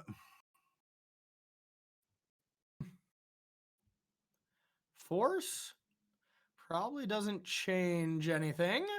Can't cast it. You're 1 mana short with Now Deathrite all the Shamans. creatures come in. Except those Shamans staying at home. And now Root Walla can be pumped, right? Is that what we're going for? I feel like they should use damage on the stack rules with such an old format. I'd be like, damage on the stack then. Just old. Yeah. Get some different programmers in here. Yeah. Change the way Magic Online works. You say things like that, but like, I started Melee in 2020 and have had a lot more time interacting with people. Yeah. And you get some really weird requests sometimes. Yeah, I bet that's that's a fun job at times, huh? Oh, it's fun most of the time, but every once in a while you get a weird request. It's like, we can't do. No, you're the only person that would. Yeah, use be that. like, sir, what? Sir, this is a Wendy's. Yeah. Sir, this is Melee. Sir, this is Melee. I am not able to do your request. Yeah, absolutely. So we do see Bazaar come down and a hollow 1 and the lit Root Walla coming into play. Now we're at I don't know. I mean, now maybe advantage other way. I don't know. So we're gonna draw 2, discard. Well, there's Hogak. Shit. All right, now we haven't seen Hogak at all. Yeah, you gotta pay the green and black, right? Which you can use with Deathrite and Taiga. So if and then you're you delve worried, 5. So this way it can get surgical. If they did it the other way and just didn't kept the basking in ham. And I do see Avengevine as well, so that can come back as well. This could be it. We can hope. Yeah.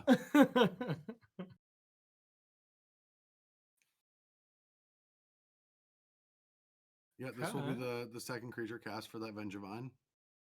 Okay, so yeah, here is the delve part coming in. Wow, delving a lot. Okay, yeah, you can just delve the creatures instead of mana cost. It's been so long since I cast Hogak, I forgot. It's still just impressive to tap all of your creatures for that. Yeah.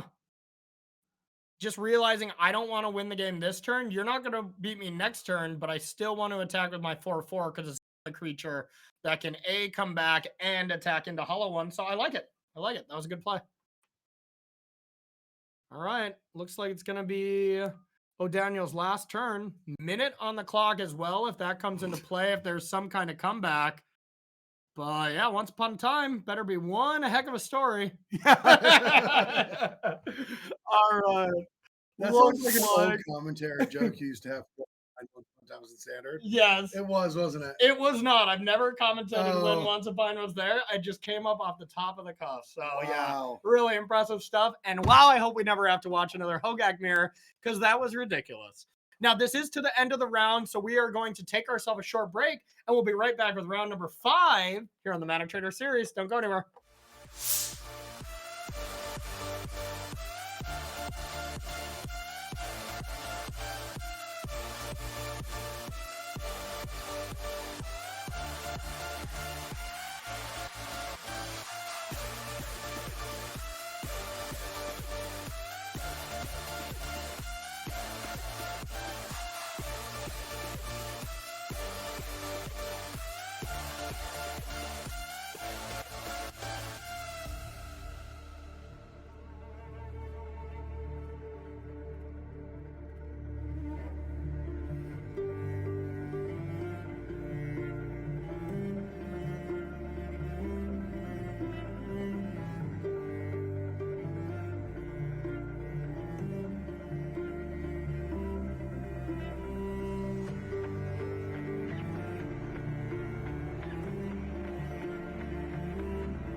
everybody? Welcome back to the Mana Trader series featuring Vintage this month. I'm Corey Baumeister. That's Brad Nelson.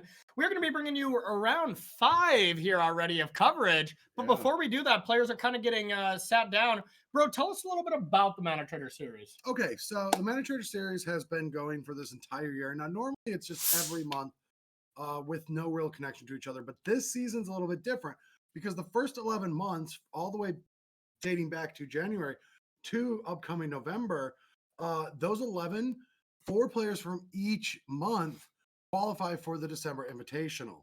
That's going to end up happening in December. More details to come here in the future. I think some of that is out. I can't remember on their Discord, but you can go and look if it is. Yeah, we don't want to spoil something. We don't want to spoil not something. Say, so. But if that's out, if that information's out, please let us know, Adrian. It is out there, Adrian says. Okay, so we need to link to that to make sure that I get everything right. How funny would that be if he didn't say that and I just like threw you under the bus? I'd be like, Brad, what are you talking about, dude? But yeah, so the second week in December, there will be a tournament with 48 players that have qualified through this whole year of grinding or spiking in tournaments, whether it be in the qualifier leagues that come into the leading up to the Mana Trader Series Swiss and Top 8 that we're covering today. And then the first and second place of this month, along with every other month, also get qualified. So players are playing for a chance to play in a $30,000 tournament at the end of the year in December, which we'll also be doing coverage for. Yes, we will. Yeah. And are the dates released for that as well, Adrian? Maybe not. It doesn't really matter that much. It will be in December and it won't be Christmas weekend. Yeah. Looks like the second weekend will be there. So Brad, you'll be fresh back from the Bahamas. I will be fresh back from the Bahamas. Yeah, and here we go. This is the December tournament that you're looking at on your screen here, y'all. Perfect. And yeah, it looks like some really nice stuff. And it even shows, we were going to release that tomorrow for the formats, but all the formats are already out. So check it out. If you want to play next month, get your Pioneer decks ready and start training up with that, because that is going to be our next month's format, followed by Modern, then Legacy, and then Standard in November. So, some nice formats here, bro. Giving Standard another crack. Yeah, that will be interesting. Is there going to be a rotation by then, bro, in November? Yeah. Oh, that's going to be sweet then. Yeah, because the new set is coming out in October. I mean, right? The Brothers War? Or no. It's Dominaria United. It's Dominaria United, right? And that triggers the rotation. Okay. Well, yeah. Nice. So that's going to be a fresh Standard format. That's actually going to be pretty sweet. Yeah. Well, it might be like a month late because, September... The next set comes out in August or September. I'm not positive. I think it's September. We need to be better at our job. I think we should be, but luckily our job is to just talk about the series that is happening now instead of when Standard's coming. So we're nailing it, buddy. We got this. Keep your head held high, man. You got it. You got it. So yeah, we are going to be going into round number 5. Adrian, you can send us that way whenever you're ready, but it does sound like DM4X has the hand cam ready. I wanted to check this out before, and that's going to be that Doomsday deck. Yeah. So if you got a Doomsday list, maybe even DM4X's list, Adrian, we can take a peek at that, trying to see what we're going to be seeing a little bit here in the next round. Okay, yep, absolutely. So stuff is coming. The match just came up, so we are going to take a quick glance at this deck. But here it is, Doomsday. Brad, what are we trying to do here? Win. Nice. Yep, You got it. More news at 11. All right, no, so this deck has a lot of ways to cantrip, and what's happening is you cast Doomsday, where you stack your deck into 5 cards, and then you just mill yourself and play your Thassa's Oracle. Sounds pretty simple to me, except it's not that simple when it comes to this deck. It's pretty tough, but players are mulliganing. Let's check it out. I do like that one Murktide Regent. Me too. I mean, that Murktide was so good against shops before. Yeah. And it makes sense that it would be just as good. And we get both hand cams, and both players are 4-0. Correct me if I'm wrong here, Director. Nice. You're so not wrong. Hogak and Doomsday, 4-0s. You win this round, bro. I think you're in the top 8. You can very realistically double lose after this. So this could very well be a likely win and in for these players. So big match. Yeah, and it's really tough because, these Force of Vigors that are in these Hogak decks really don't have a lot to do. So it's really about like the speed. You got the Bazaar, but you don't really have a lot, but you kind of got to keep them because you just have to find something aggressive to do. So I'm guessing that it's a keep, even though it's not a powerful one. Yeah, I think it's a keep too. Even 2 Bazaars like is kind of bad, right? Or wait, it's not legendary, is it? No. Bazaar Baghdad. Okay, so 2 of that is perfectly fine. That's a great land. Yeah, You know, you probably run out of cards at that point. You know, Well, like I mean, if you're you activating find both of Vengevines them. and Hogaaks and all the root walls, it's fine. True. Yeah, absolutely. So probably gonna see that hand kept. It does look. Oh, how many did we go down though? Well, I don't know. The cards are dropping like flies. We'd So have to far, we're look- down to 5. We'd have to look at the info.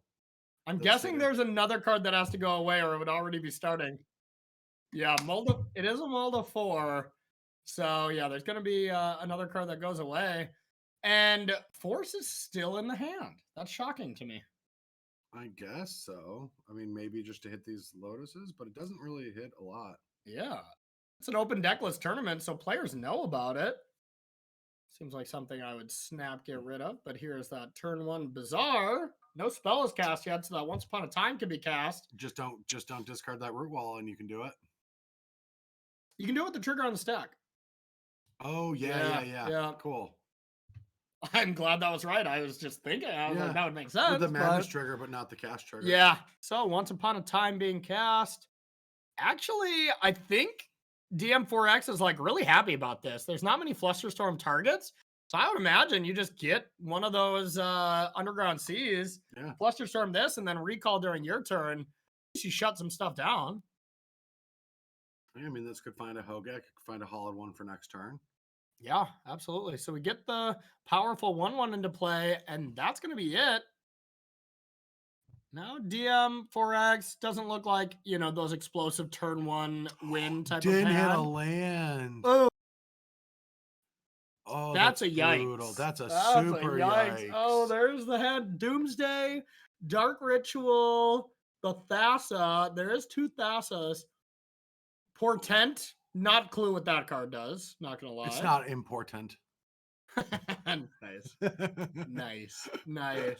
I'm so funny. You are pretty funny. So, I mean, but have no huge fear for DM4X being able to Dark Ritual into Doomsday. I'm sure there's some sequence that you can line up a bunch of Street Race. There's a lot of time too. Yeah. So I definitely think you activate it, right? So you can get that Hogaak into play if it's there. Yeah.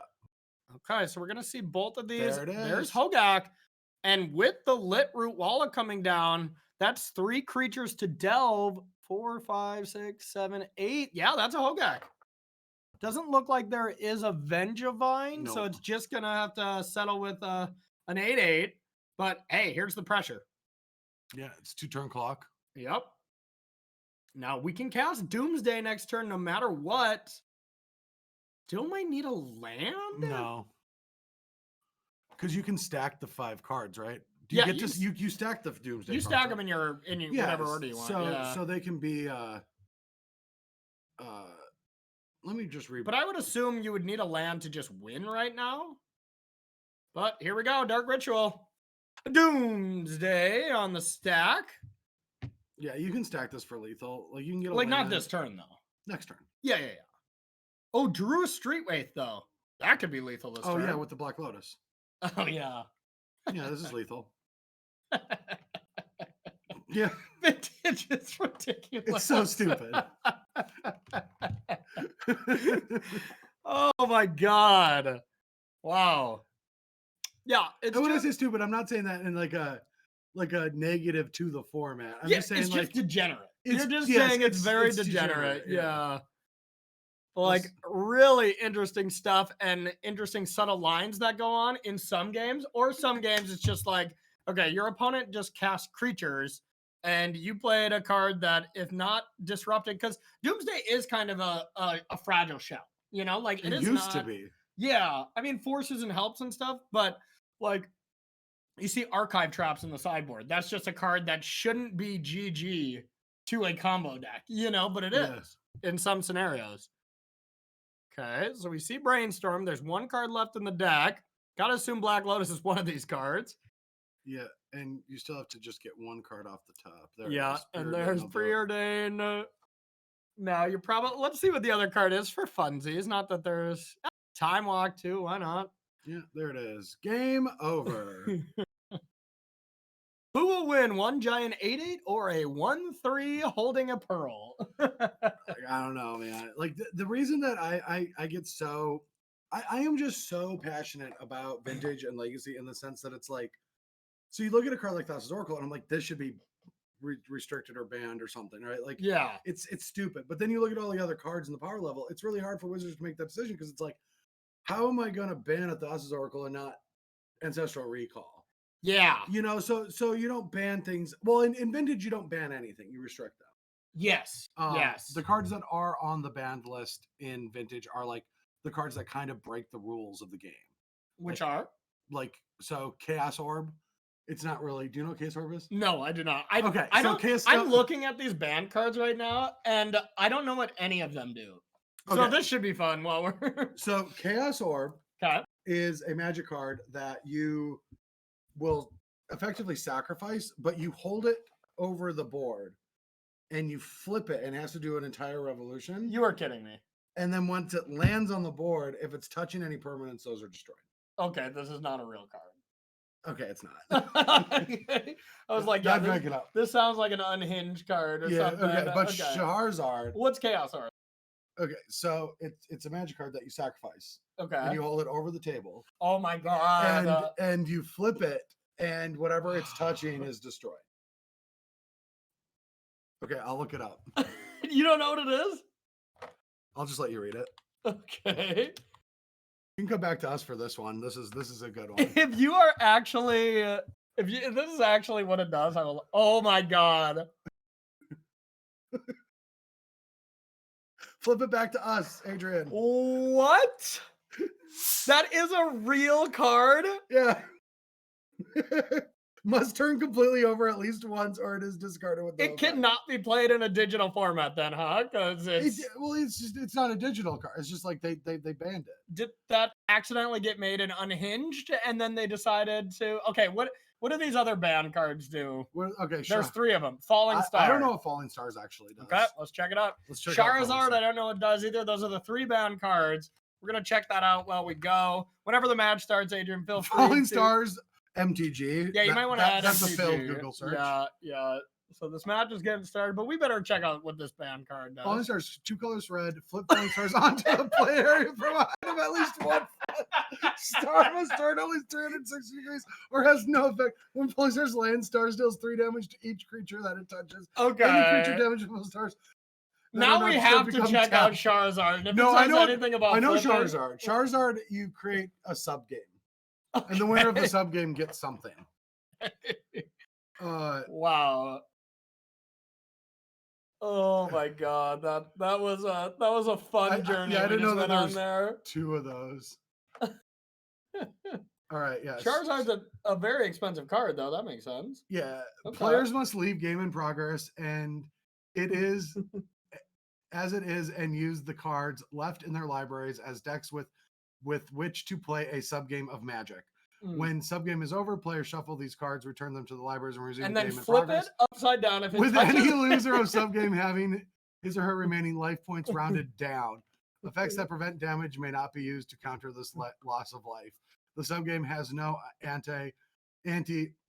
Using less than 40 cards may be necessary. So that just got banned because Magic Online can't do that, I assume. No, Magic Online could definitely do this. This is not. These cards aren't banned because of Vintage. Because of Magic Online, they're banned because like it's just like what? Yeah, like why would you like subgame? And then all the other cards that are banned are like anti cards. Yeah, they're like back in the day, before lawyers. There's a lot of gambling. 25 cards with the cards type conspiracy, and then play for anti. Yeah, you can't be gambling. Yeah, that makes sense. Okay. Well, believe it or not, while we were going through these descriptions, we missed nothing. Looks like players are resolving mulligans, so they could be down to 2 cards. They could be at 7 cards. Yeah, you don't remember the card Enter the Dungeon from Unhinged or the first Unglued or whatever? No, I don't remember it was Charizard. 6 and 5, yeah. It was Charizard, but you had to play under the table. I remember playing at our old store in one of the Unglued or whatever, and actually getting down and playing under the table at a sub game. Yeah, I do not remember that, but that is hilarious. Let me check what set that was from again. Dungeon. Oh man. Okay, so looks like both players are on 5. No, 6 and 5. Double ley line from DM4X though. Oh, we're down to 4 from Hogak. This is just absurd. Yeah. There's Bizarre Baghdad, a hollow one. Once upon a time. I mean, you got to keep that. That hand seems great. Probably get rid of a Boseiju. And just try to win with Wasteland and Bizarre Baghdad. I mean, I guess. Yeah. So watching a lot of Vintage, it reminds me of like Magic's version of like League of Legends, where when you watch it, they do all the pregame of banning and so much pregame and then a ton of explosions. Yes. Yeah, that makes sense. Because this is a good hand. Wasteland, Bizarre Baghdad, hollow one. Only puts down one ley line, bro. How interesting is that? DM4 has only played one. I mean, it makes sense because you get to use that extra card for a brainstorm, and you don't want it to get forced. They both die to force anyway. Yeah. That'll There's just an help for Archive Trap, the kind of card that's anti-Doomsday. Then Surgical Extraction as well, but that goes away. We're going to see Litroot Walla come down with Hollow One with an Archive Trap as a backup. That's a game plan. That's not a bad game plan. Yeah, actually, I like it. It's a 4-turn clock. Yeah. With a counterspell. A weird counterspell, though. Like, that's the thing is, like, it is a one-time blue counterspell that DM4X is going to know about and then be able to set up with a force and stuff. So, like, I'd be shocked if it truly does just, like, work, you know? But, I mean, you never know. We'll see. I mean, right now, they need to draw something, right? Their hand is just mana and a Force of Will. Yeah, like, right now, if they draw Doomsday, if DM4X draws Doomsday, they're going to cast it, and then they're just going to lose the game. You know, like Doomsday would just be GG, but you kind of have to go for it soon. Like they wouldn't have to go for it this turn if they drew it, but pretty close. 3, 4, 5. Yeah, now they're just a land. Like if they can go Doomsday plus just hardcast Force, that'd be pretty good. But when do you Bizarre Baghdad again? Never? Well, you can now if you want to, now that you can keep the Archive Trap. Yeah, and it doesn't matter doing it before combat because Vengevines can't come back with Leyline. So draw some Bizarres, gets rid of probably everything but Bizarre and Archive Trap. Yeah. And yeah, the heat is on. I don't even know if you play the second Bizarre, but I guess you do. Okay, there is a Time Walk. Now we just have Force and Leyline in hand. So yeah, still needs more help. Doomsday is not going to do it here for DM4X right now. You need like a brainstorm or something. Recall probably does it. That's probably the best possible draw. Wow. Good card. Good card. Okay, now we got Street Raid, Demonic Tour, and Thassa's Oracle. Archive Trap doesn't beat the Thassa's Oracle in hand. No, it doesn't. I think you can Demonic Tutor for Demonic Consultation. Play Thassa's Oracle with Thassa's Oracle trigger on the stack. Demonic Consultation. The game ends. Demonic Consultation is just a 1-mana tainted pack. That's all it does. Yeah. Yeah. Yeah, you're right. I think that this is over. We're like, God, there's not a chance DM4X can win. I drew Recall games over. Vintage, baby. Oh, let's see if that's what they got. Yeah, no, I think you're absolutely right. Yep, got it. Oh, wait. What? I was like, don't you have to cast it first? But it doesn't matter, right? Like, yeah, take 13 cards. You just name Uncle Estevan here for Demonic Consultation. Or what do you name? Llanowar Elf? No, there's a new card that's like something about the game ending. I forgot what it's called. But everyone's thinking it's like a common. Fateful End or something? No. We got to see what they named, director. Let's see their chat. What did they name? That's the only thing that matters now. Names. +2 mace. That is it. That's the top card. They just named the board. It's a new equipment. It's from the D&D set. It's an white equipment. Okay. It's just the top card on the list. Wow.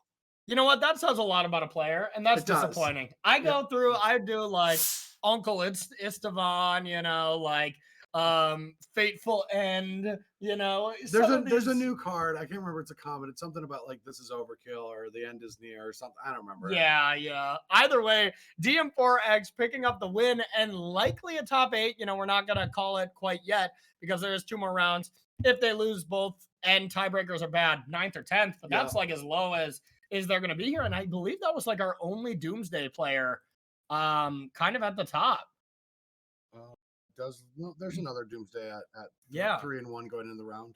Yeah, impressive stuff. So looks like we got another match that's going to be queued up. That's the nice thing about this Mana Trader series. One match ends, we kind of have that spectator mode essentially, where we just get to jump on in to more matches. And you know what? And the game's probably over. I was just guessing. You know, I was just assuming by how most games have been. I tried to preemptively call that one. Is this taxes? I don't know, but this is a Tabernacle in play with an oof. That's a big oof, Brad. This is overly complicated for both players, in my opinion. So Sultai mid-range has that Tabernacle in the sideboard that we saw a little bit earlier. This is Nathan B at 1992, one of our players to watch. I believe these players are X1. Yep, correct. Yep. Mono white taxes, essentially. Looking at getting these hands up now, we got a Kataki.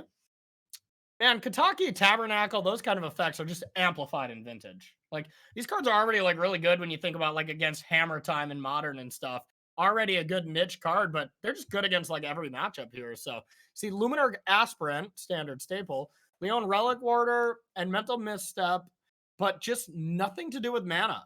Right now, the only thing that our mono white aggro player is doing is just saving Mox Ruby over and over while drawing more Moxes. Yeah, that can't be cast or activated. But there's not a lot of pressure coming from the Sultai deck. Probably a lot more answers.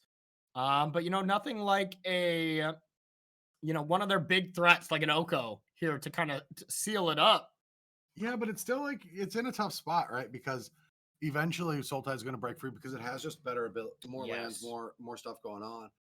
So it can cast its spells. That's a pretty big factor. It is a much bigger factor, yeah. And like here, Deathrite Shaman is just gaining life if it wants to. And you know, admittedly, I probably could have pulled this off with not admitting that I didn't know Tabernacle was both players, but I am now noticing that Tabernacle is both players. So shutting both stuff off a bit. Wow. What a horrible Magic card. Horrible. Like, if you're just thinking, hey, I want to sit down with my buds, I want to play some Magic, I'm going to play Tabernacle. Like, I have a... Like, if you play that in Commander, you're not going to be invited back to Commander, you know? Look, some people say that, and while that is true, I think that it's... The greatest thing that Magic has is that some people like cards and some people hate cards. Yeah. The worst you can be in is if everyone likes a card or if everyone hates a card. Honestly, I think that people not liking things is a good thing for Magic, and it should be celebrated. And a lot of times people be like, I don't like people playing Tabernacles or Stasis Effects or Armageddon. It's like, yeah, but that creates really cool stories sometimes. You don't want to play it all the time. Yeah, you don't want to play against the Commander player that's like, okay, I just play, you know, Ghostly Prisons, Tabernacle, the Tabernacle creatures. And, I'm only saying this because one of my 2 Commander decks has a Tabernacle. You're just defending this so more people will want to play Commander with you later. Nice. Way to save face. Save some face there. Leovold coming down for Nathan. Now Tabernacle coming up for Thalia. Collector Oof is off the battlefield, so now this Mox Ruby is available. Mox Emerald for 1 mana is available. But still no other planes. So, you know, it's still kind of tied on Magic here. And, like, even if our mono white aggro player starts casting some of their creatures, like, which one do you play, bro? None of them, like, jump out to me like, oh, my God, they have Luminar Aspirant, you know? I don't know. It's just tough because the more creatures... I mean, I think it's Luminar Aspirant to start gaining value on the board because the game is slowed down. I mean, that's what... These cards don't seem that impressive, but if the game's kind of prison locked out, that extra counter every turn is big. That's true. Yeah, and you look at Luminar Aspirant as one of the few standard cards that, you know, has made it over into Vintage, but it is a great card. You know, it really is a great card. And you see it not do as well in standard because, well, there's a lot more removal. Yeah, Adrian, can you tighten up the borders of the playfield so that Sylvan's the hidden? Put it up to the graphic. Oh, too far. Perfect. Yep, Brad just being like, tighten up. Some loose play is going on by our director Adrian here. Oh, it has been a long time since I've seen a Dried Militant. I used to play that in like Brave Naya, like the Naya mono white deck I used to play. What does that one do again? I know I remember. It's like a 2-1, right? It's a 2-1, and instant sorceries can't go to the graveyard. They get exiled. Okay. It's just kind of a subtle piece. It's like, you know, it'll stop like the brainstorm lock. And some of the shenanigans from Underworld Breach. Underworld Breach, yeah, that's I was just gonna say that's a good one. Yawgmoth's Will, all that kind of nonsense. And then some matchups where it's probably complete garbage. You know, like Doomsday. I can't see that card being, you know, good against that. I don't want to be too hypercritical of the format, but I am assuming that a mono white aggro deck is not that good. Really, Brad? Because we've been pretty hypercritical about the format all day. You're right. Oh, I mean, if that's not our job for the Mana Traders Vintage series, I don't know what our job is then. Yeah, playing another collector oof locks down these 2 artifacts and no other lands drawn. So this is brutal. I mean, this is a green player's dream. Yeah. This is you on the other side of the battlefield, like, and take a look at some cards. Cast a tireless tracker. Sylvan Library. Yeah.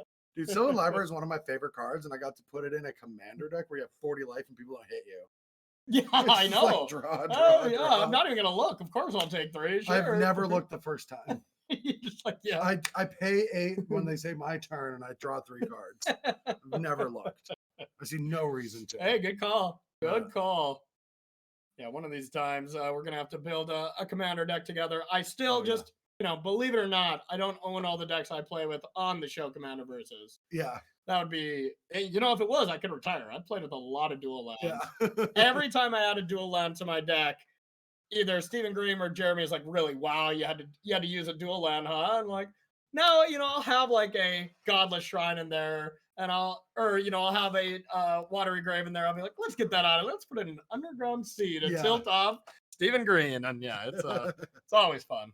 I've owned a Tropical, and that's in my Uro deck. Okay, not bad. You'd like my Uro deck. We could play Commander tonight. We could. We might have to. I don't know, bro. Kind of want to play some Vintage after this. All right, so Sylvan Library is looking at things and drawing some cards.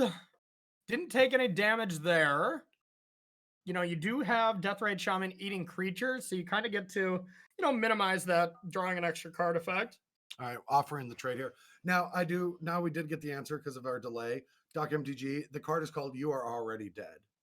Oh, that's an actual card? Yeah, it's a new card. I like this. Or name Terminate. That's a good suggestion as well. There, Asmo, whatever. I can't even. Whenever I see Asmodeus. Whenever I see Asmo, I like my brain checks out of the end half of the word just from that card. You know, like even something that isn't the full name of Asmore. Yeah. You know, I'm just like, it's just a different word. Exactly. But if I start seeing something that's close to that, I'm like, all right, get that out of here. Yeah. My brain has looked at that card name enough, and I just don't want to see it. I just think Settlers of Catan. Oh yeah. Yeah. Okay. They're the publisher. Oh, gotcha. Force Will, get that spirit out of here. All right. Getting that spirit out of there. Why do you want to counter that? Do you just counter anything here, bro? Or I don't know. You have 15 permanents and you've got the game pretty much locked up. Admittedly, I was trying to fish out what does Spirit of the Labyrinth do. Oh, it's like Leovold, except it just doesn't allow you to draw the cards. Ah, okay, gotcha. It's just like you can't draw more. Excellent. Whereas Leovold allows you to draw it, right? Leovold gives you the card. Yes. If an opponent would draw one or card. Totally yes or totally no. One of the. Oh no, it's just the same ability except you have another. Except you get to draw a card at the end instead. No, it's whenever you are permanent, it becomes the target. Yeah. Okay. All right. Is that? Oh, it's like, is that? It was traded. Oh, it was traded, and then play the second. 2 cards left in hand here. Empty Narset. Sylvan Library, a Wasteland can take out that Iganja if you want to later. And yeah, these white creatures better be quite amazing here. Yeah, getting that Sylvan, but you get to draw a card because of it. Oh God. Yeah, Leovold's kind of messed up. Leovold is kind of messed up. Then you get the Luminarch to be able to get a little bit more value here, but just nothing I'm seeing from this white deck ever gives me any indication that they're going to come back so far. It just doesn't seem like it's built in within the deck. Yeah, no. Like there's no card that like brings you back. You know, did I see this as a Lurrus companion deck? Maybe that's helpful because I do see it. Yeah, it's a Lurrus companion deck. Remember before the companion rules were changed and you know, vintage tournaments were just like, all right, turn one Black Lotus, I'll play Lurrus, I'll bring back Black Lotus. Oh. Yeah, I remember like it was day 2 and someone was just like, okay, what the hell is going on here? And then it swiftly got banned. I thought banned in vintage, but it did. And then it got unbanned when it got added 3 mana. Yeah. Still good when you can do that with like Black Lotus. And I mean, it's in the deck, but Lurrus as the companion is restricted. I still think the first time I realized what it does with fires. Oh, yeah. Well, Yorion. Well, Yorion, that's what I mean. Yeah. Oh, yeah. Because that with fires, I think I remember talking on the podcast and I was going to play, right. I was going to play some Fires Yorion deck and you're like, yeah, that seems fun for like a more casual deck or something. I'm like, I don't know. I think this deck is good, but I also wasn't sure. And then just destroyed with that.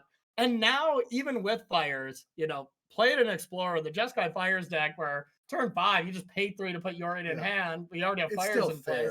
It's a little bit more fair, but yeah, it was disgusting right away. Holy cow. I remember Blink going like Fires and then into turn 5, Elspeth Conquers Death, play Yorion from the Companion Zone, blink Elspeth Conquers Death, blink out Fires, and then play a 5 this mental masturbation. We get it. Oh, dig through time. Talk about it all day. I could talk about it all day. Oh, I know you could.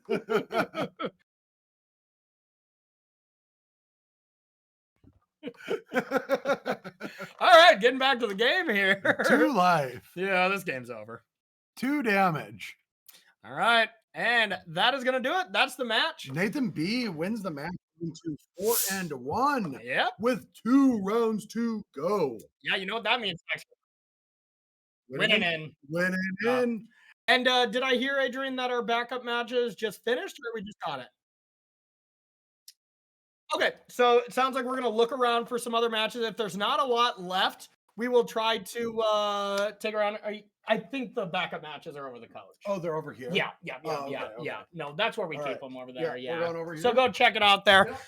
Yeah. Well, Brad does his bit here. You know, we're going to get ready for over maybe here? A backup round. Yeah, farther. Yeah, next door. Yeah. We're going to be seeing if we got any extra matches. If not, we're going to be heading to a break. We'll have Adrian check us out.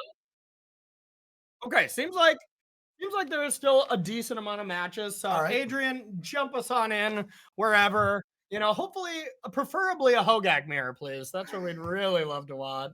I say we look at more banned cards. Yeah, while we're waiting, let's check it out. I didn't know there were that many cards that were banned. Wow, these are a lot of really old-looking cards. Well, they're all from the sets. Let's check out Dark Pact. This was the best card. Okay. Contract from below. It's Beast Sorcery. Discard your current hand and draw 8 new cards. Adding the first drawn to your ante. Remove this card from the deck before playing if you are not playing for ante. What does ante mean? So ante, back in the day, this is how Magic used to work. Like we're talking like Garfield's idea of Magic. So when you start like these were like from what Alpha was the first set, right? Yeah. Okay. So your deck really wasn't like we didn't back then. There wasn't like the 60. The idea of Magic wasn't like to have the 60 card deck. No, it was just you're gonna have limited resources, and you just play with what you have. And if your opponent had like a Mox, you were like, "Dang, that's so cool!" Like not everyone had access to cards. Yeah, but you would just have a pile of cards that was your deck. Yeah. And when the game starts, you would shuffle up, and then you'd both reveal the top card of your library, and you'd put in a pile, and the winner gets the 2 cards. Okay. You'd create an ante for the game. You get to keep them at the end of the game, like take them home. Yes, you get the cards. That's how Magic was designed. Okay. Magic was designed with like the Pokemon philosophy. Like we're Yes. talking like we're Ash Ketchum. We have a Pokemon. We're like going and we're just battling some random person in a gym with their Pokemon. Yeah. And like you win their Pokemon. And then he started thinking about it and he's like, you know what? People are starting to just play Magic and kids are losing their cards and crying because they just lost their deck. And we're like, maybe we should let them keep their cards. I don't know whose decision was made, but once Magic blew up and it started like having tournament organizers and stores and an organized play and judges, and once people were starting to look at this, it's like, yeah, we're gonna, not play with the ante cards. Yeah. In any constructed format. Yeah, it's like you get deck checked on round 2, be like, you don't have this card in your deck, and be like, yeah, I lost in the ante. Well, get out of this tournament then. DQ, you shouldn't have lost. Yeah. Shouldn't have lost, nerd. See ya. You're thinking of all of the cards, yeah. All right. Sounds good. Sounds like we have our backup match. Let's head into that. We're going to read more ban cards as we go because, wow, this is nonsense. So, all right, jumping into this probably by looking at the clocks, either, game 3 or someone is double queuing. All right, we're checking back with Mo. We checked out them a little earlier. See how they're doing in the tournament. And yeah. So we got both hand cams from them, and there's a lot of stuff going on. But yeah, look at this, Brad. Just look at this. We have a blue-white land and a black Mox and Ren and 6 in hand. We're playing Modern. Yeah, Four color good stuff. Yeah, exactly. I've seen draws like this. Yeah, absolutely. Okay, this is Standstill. I remember that card. I don't know that one. Oh, I don't know if it's still on coverage, but if you can ever look back, there's a top 8 of a Legacy GP that I was the cover, but I don't know if you can find the video. If anyone finds it, please find it. Okay. It's from 2010. If anyone finds it, please find it. Post it. It's from GP Columbus, and I've never seen Standstill before in my life, and I never played Legacy for that weekend, and don't ask me how I'm in top 8 of this GP. Sure. Never played Legacy before in my life, and I found myself in top 8. First time I've ever read Standstill, and I played horrible. Saito beats me, and I think he goes on to win the tournament, but I would have won with any basic good play. Okay, so you messed up. People were livid at me. And that's a whole story in itself. That's the one where if I didn't get interviewed for the Magic Show, I wouldn't have even been there for top 8 because I didn't think I was in top 8. Yeah. I would have been in a hotel hot tub with like a 6-pack without a phone charging in the room. So it sounds like you actually punted by not going to that hotel. It would have been a better story if I just didn't roll up. Yeah, that really would have. Oh, it looks like we got it. That's Brad Nelson. No, well, you got to find the video. You got to find the video of it. Brad Nelson's junk deck. It's like you weren't even playing green, white, and black before I gave all the cards. They just called your deck terrible. I gave all the cards back to the person who loaned them to me, and they left, and then I got called for top 8. And then I had to scramble for new copies of the cards to play. Oh my god! Yeah, it was a mess. Be like, everyone, I need junk. And be like, what? Yeah. Like, no, give me more. Give me your junk. Give me all the junk you have. Yeah. Okay. I saw Caleb Durwood and Tom Martell in that top 8 as well. Some Treasure Cruise is a good one, but that's probably going to get flustered. Well, it depends. I guess you'd have to pay with your Black Lotus. It might be worth it. Yeah, what is that? The first spell? Who knows? That's the first spell. You almost just go all red. Oh wait, no, you have no graveyard. So, all right. So yeah, I mean, I'm definitely paying for that. So you can play a Lantern if you want, and boom, you get to draw 3 cards. Wow, Treasure Cruise is Ancestral Recall confirmed. I mean, yeah. It is. Oh, there it is. But then there's the actual Ancestral Recall. Yeah, I suppose you get to play 4 Treasure Cruise, huh? That feels like a restricted card, to be honest. It is. Yeah. All right, Brad, pull up another band card. No, we do that between rounds. I don't know. Chat's been calling for it. I can feel it. In 6 minutes. I don't want Adrian to have to go to the Mana Traders higher ups and be like, how did coverage go? And be like, well, they know all the banned and restricted cards in Vintage now, at least. Exactly. Yeah. I'm going to be building my new hot deck with Chaos Orb and Falling Star. Call it flip it and win it. All right. Well, they just need something more to do here. Like, yeah, it looks like crop rotation is being cast now, but like, what do you crop for? Find out. I'm guessing. Well, you're sacking the Trop. I mean, you could start trying to do wasteland shenanigans with these Renin 6s. Yeah, like just being able to play one of your Renin 6s seems good, but nope, goes for wasteland and gets rid of the only land that gets you close to casting Renin 6. Like, couldn't you crop rotate a Tundra? No, it has to be a forest. Oh, it does. Okay. Yeah. Gotta sack a forest. That makes more sense. So now we just see recall and, just a ton of cards up top from our blue Tinker deck. It really looks like it's just going to come down if they have enough time.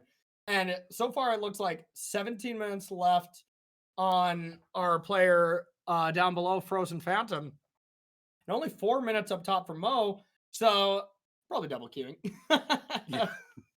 I mean, there's a lot of plays events cards. on Magic Online. So there's a lot of good showcase events and stuff like that. Yeah, I think that Magic Online is in a very healthy place with the promotion that it gets, the tournaments. Yeah. There was a few years. I mean, even back when I was grinding it, like there was not a lot of OP. Like there was like one tournament where you could qualify for Worlds, which was the Pro Tour variant of Worlds, not like the real. Yeah. And then there was like no other PTQs throughout the year, and there was the mocks that started. Yeah. Now there's a lot of great stuff. Like there's the leaderboard for the Moxes. There's the Moxes themselves that feed you into big events. My only complaint is now that the Super PTQs, which are incredibly tough tournaments, like some of the toughest tournaments, period, full stop. They used to be great tournaments that feed you into some huge events. I just don't like that they feed you into the regionals now.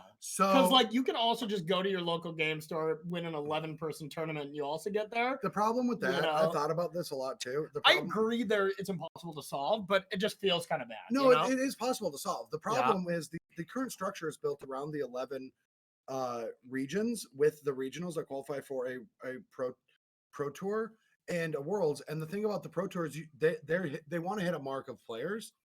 And so the option is, do you have a lot of these that qualify you for your local area regionals, or do you have very few of them that qualify the Magic Online players? Like they could say X amount of players from Magic Online get to play at the Pro Tour.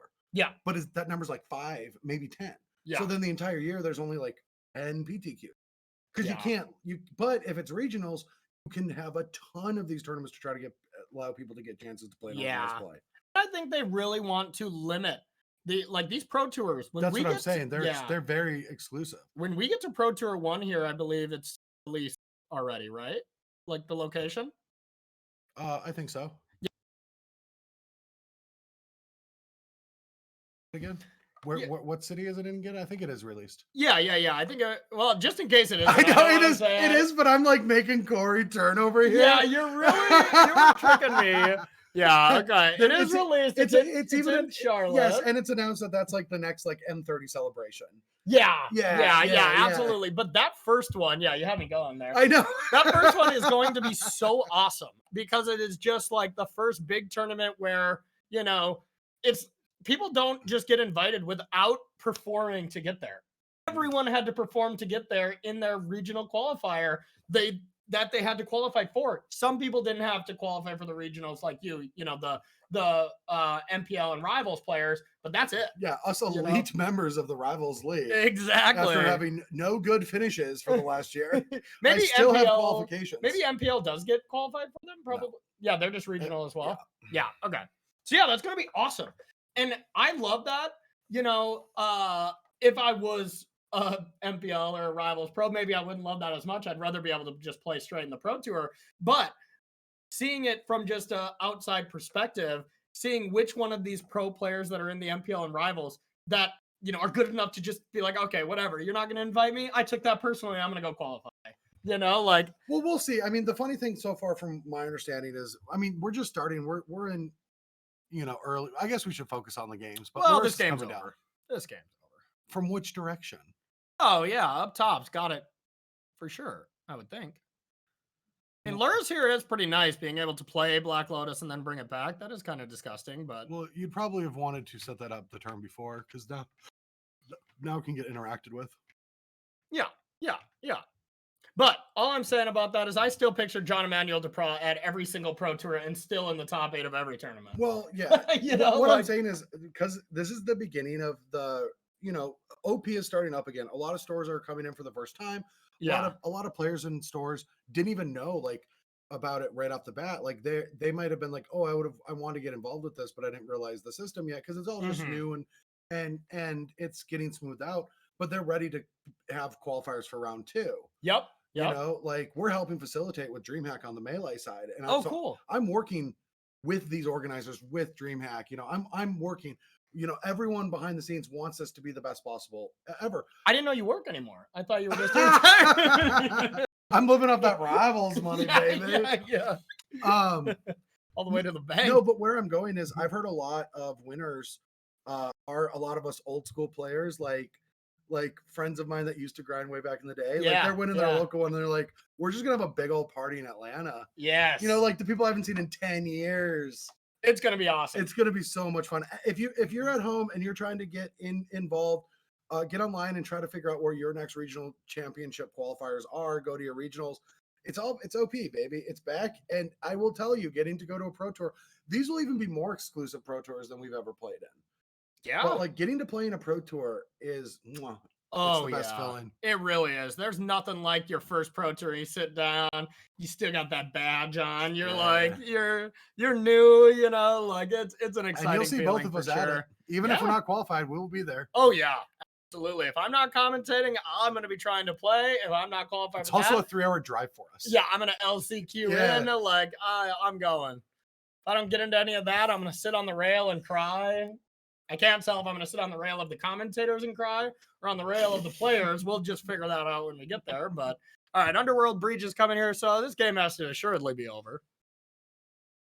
Got to sack that for Beseju here on Underworld Breach. But there's another one. Sacking a Black Lotus to activate Beseju here is it's a peak delight. Vintage. Get that out of there. Consider a response. Yeah, you can't really force a will that or anything, so that's just got to go. But if you got a basic, probably not. We do look at that clock, though, here. That clock is becoming a problem. Yeah, it's actually a big problem. Is that 1 minute? That's 1 minute. Yeah.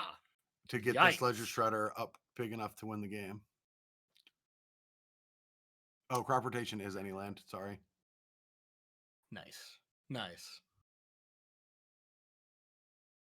There's a Saga. Do you even play Mox? Do you just go for... Okay. So Underworld Breach then, can this even win the game? I see a bunch of Force of Will, Pyroblast, some are Braids. There's a Lightning Bolt. So you just bolt over and over? Bolt, pedal, bolt. But all right, 55 seconds. Can we do it in time? This is actually getting interesting. I'm pretty sure it's possible as long as they don't switch over to their other match. Yeah. As long as they don't start trading or something. All right, so that is 4 damage. You need 2 bolts in time here, though. Yeah, you can just use the Lotus Petal. And then but you got to get Lotus Petal again. I know the line is there, but I'm saying you don't have that much time. If that Underground Sea was a red source, I think it'd be faster, but you do it, go! Click a button. Oh, my God. Okay. 29. Okay, there's the red. Here comes a bolt. Mo is praying that there's no disruption because probably can't beat disruption with the clock. And attacks. And that's going to be the game. Right, I know these players were a little bit lower on the standings. So it might not be, necessarily players that we'll be seeing in our elimination rounds. But our elimination rounds in the sense of win and ends and maybe lose and start to think that you're not going to make this top 8 going home are going to be coming up next. So we are going to be taking ourselves a short break. And when we come back, we'll be back with round number 6, which is almost assuredly a win and end here at the Mana Trader Series. Don't go anywhere.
All right, everybody, welcome back to the Mana Traders series. My name is Corey Baumeister. That's Brad Nelson. We're going to be covering Vintage all day into tomorrow as well.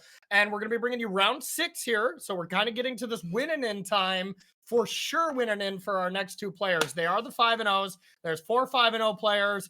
The two winners of those match locked for sure. Don't have to sweat tiebreakers or win the next round or anything like that. So we're going to just dive right in because it sounds like they have started for round number 6. Ooh, dun dun dun. Ooh. All right. So DM4X up against Kui is how you pronounce the name, I believe. I wouldn't. Yeah, I'm not going to. But you is. did. Well, thank God Adrian said it in my name, so it's on him. But it is Doomsday up against Oops All Spells. I love it. Yeah, so this is going to be a completely degenerate game where it's going to be over in no time. So blink and you miss it. Sit down, relax, and this is going to be a long one. Yeah. Famous last words. So, all right, looking at this here from our Oops All Spells, we have the Soul Ring, and then there's just Tinker right away with Grief backup and a Pact Negation. What do you get? I mean, if you just tinker the Mox, you've got it wrapped up. But yeah, you just get Belcher, right? Yeah, but there's a double Flusterstorm. So this Grief is going to come down. It's going to see double Flusterstorm, and then it's going to be like, crap. Oh my God. And days too. Like they can't get through all of it. Like not a chance, right? Not a chance, yeah. But oh God, I was going to say, it would be an insane of a draw is just drawing Belcher, but it costs 4 and days get you there. Flusterstorm doesn't do anything. But we're looking at DM4X's hand and you're like, oh no. Yeah. I can't beat that. Nope. Wow, and didn't even preordain turn 1. Just thinking like, what? I might need this. They take one of the Flusterstorms. So now next turn, an actual untapped non-spell land would have to be cast, and then you can fight it all. What about a recall off the top for DM4X? Good. What about Narcomoeba off the top? It's a 1/1. Get in. Let's start the beats. Uncounterable right now. Start the beats. Uncounterable. Now, here's the real question. If you're our bottom player, do you just Pact Negation the recall just to get this game over with and just move on to the next game? I don't think so. Oh, okay. Well, oops. All spells? All Narcomoebas. So we got Flooded Strand being sacked here. Gonna see that end step recall with double counter backup. And this is just kind of exactly what these Doomsday decks want to do up against another really linear combo deck. It's just have ways to draw cards, make sure you have protection cards against your opponent's combo, and then eventually you'll stumble into your own combo. Like, you do not want to have like an all combo hand and no way to back it up because, well, you know what? They would have lost on turn 1 with that kind of draw. If you have the other way around, you're going to find ways to do it. Like, even now, just Dark Ritual is probably game or Black Lotus? I think so. Yeah, Dark Ritual. Black Lotus. Oh, Vampiric can search for anything, huh? It's not just a black card. Okay. So yeah, it's Doomsday. Stack it up. Trigger, draw. GG. This is GG. Unless, DM4X screws it up in some way and somehow loses to, I don't know, something. So yeah, I don't think we ever really need to tell the lines of, well, if they just totally botch this. Yeah, but you did see one thing being highlighted there is Black Lotus was highlighted from the graveyard. That Doomsday does allow you to pick cards from the graveyard and library to then put as the order. So Black Lotus is going to be one of those cards. Yeah. Something that's maybe not super intuitive. Yeah, Preordain's going to be able to, I'm guessing it's just Street Rave. Draw Recall or Probe, yeah. Okay. Now, let's make sure the coast is clear. You just look at your opponent's hand and be like, God, I hope you don't have a Narcomoeba. Ah, dang it. They do. Yeah, there's the Gush. Okay, now we're going to see that Black Lotus. And probably a Preordain. Yeah, that Preordain is going to... Pack.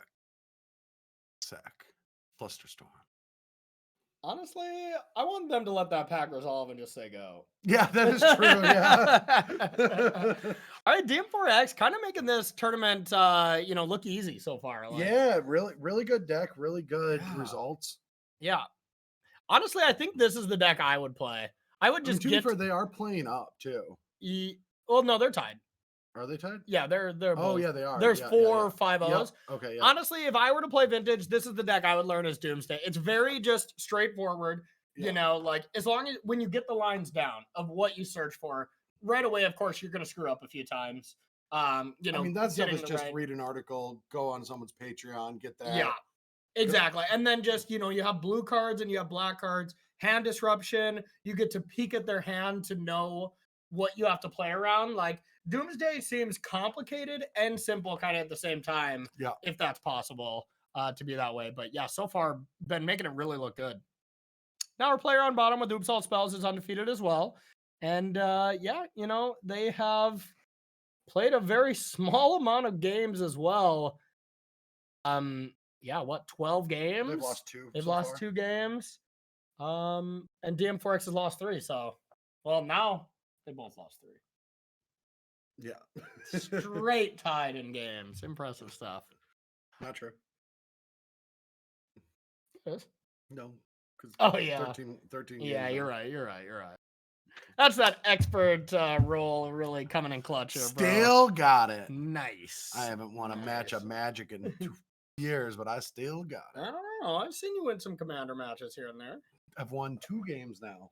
Ooh, impressive stuff. So both players just sideboarding here. If anybody is just jumping in now, the reason we can't jump into their sideboard, well, we don't get to see their exact perspective. We get to watch the game. So you don't really get to see them sideboard, but right when they fire it up, we jump back in.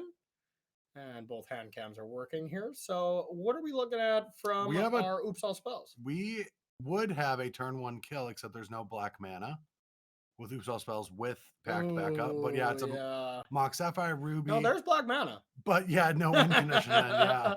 Do you keep that? Oh, we missed this because of the delay. We did not see it earlier, but I'm actually level 1. Did raid us with a party of 1 or 2. Thank you so much. I'm actually level 1. Thank you so much. I'm guessing that means their tournament has not gone well. Yeah, so sorry about that. Yeah. But thank you so much for the raid. I know it's a little bit delayed. We appreciate you.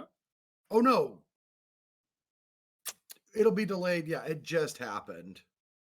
But they won't hear us say it. Well, now it didn't just happen. It happened 7 minutes ago for people that are hearing you say it just happened. Yeah, I was getting that part.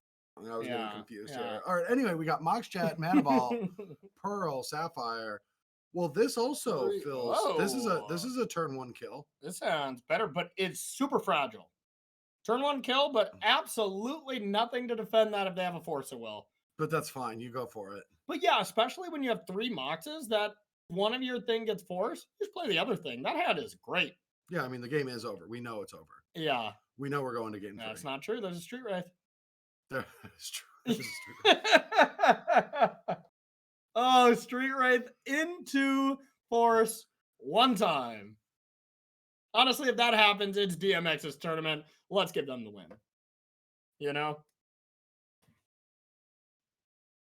we go. All right. Look at this. Now, dude, let's look at the sideboards because they're debating on their turn. So is this which one to cast? Okay, it is Belcher, so the game is not over now. Yeah, why would that be the case? Why would you not just go for it? I'm just trying to figure it out because there are ley lines in the sideboard, not anything else. Why wouldn't you just go for the win?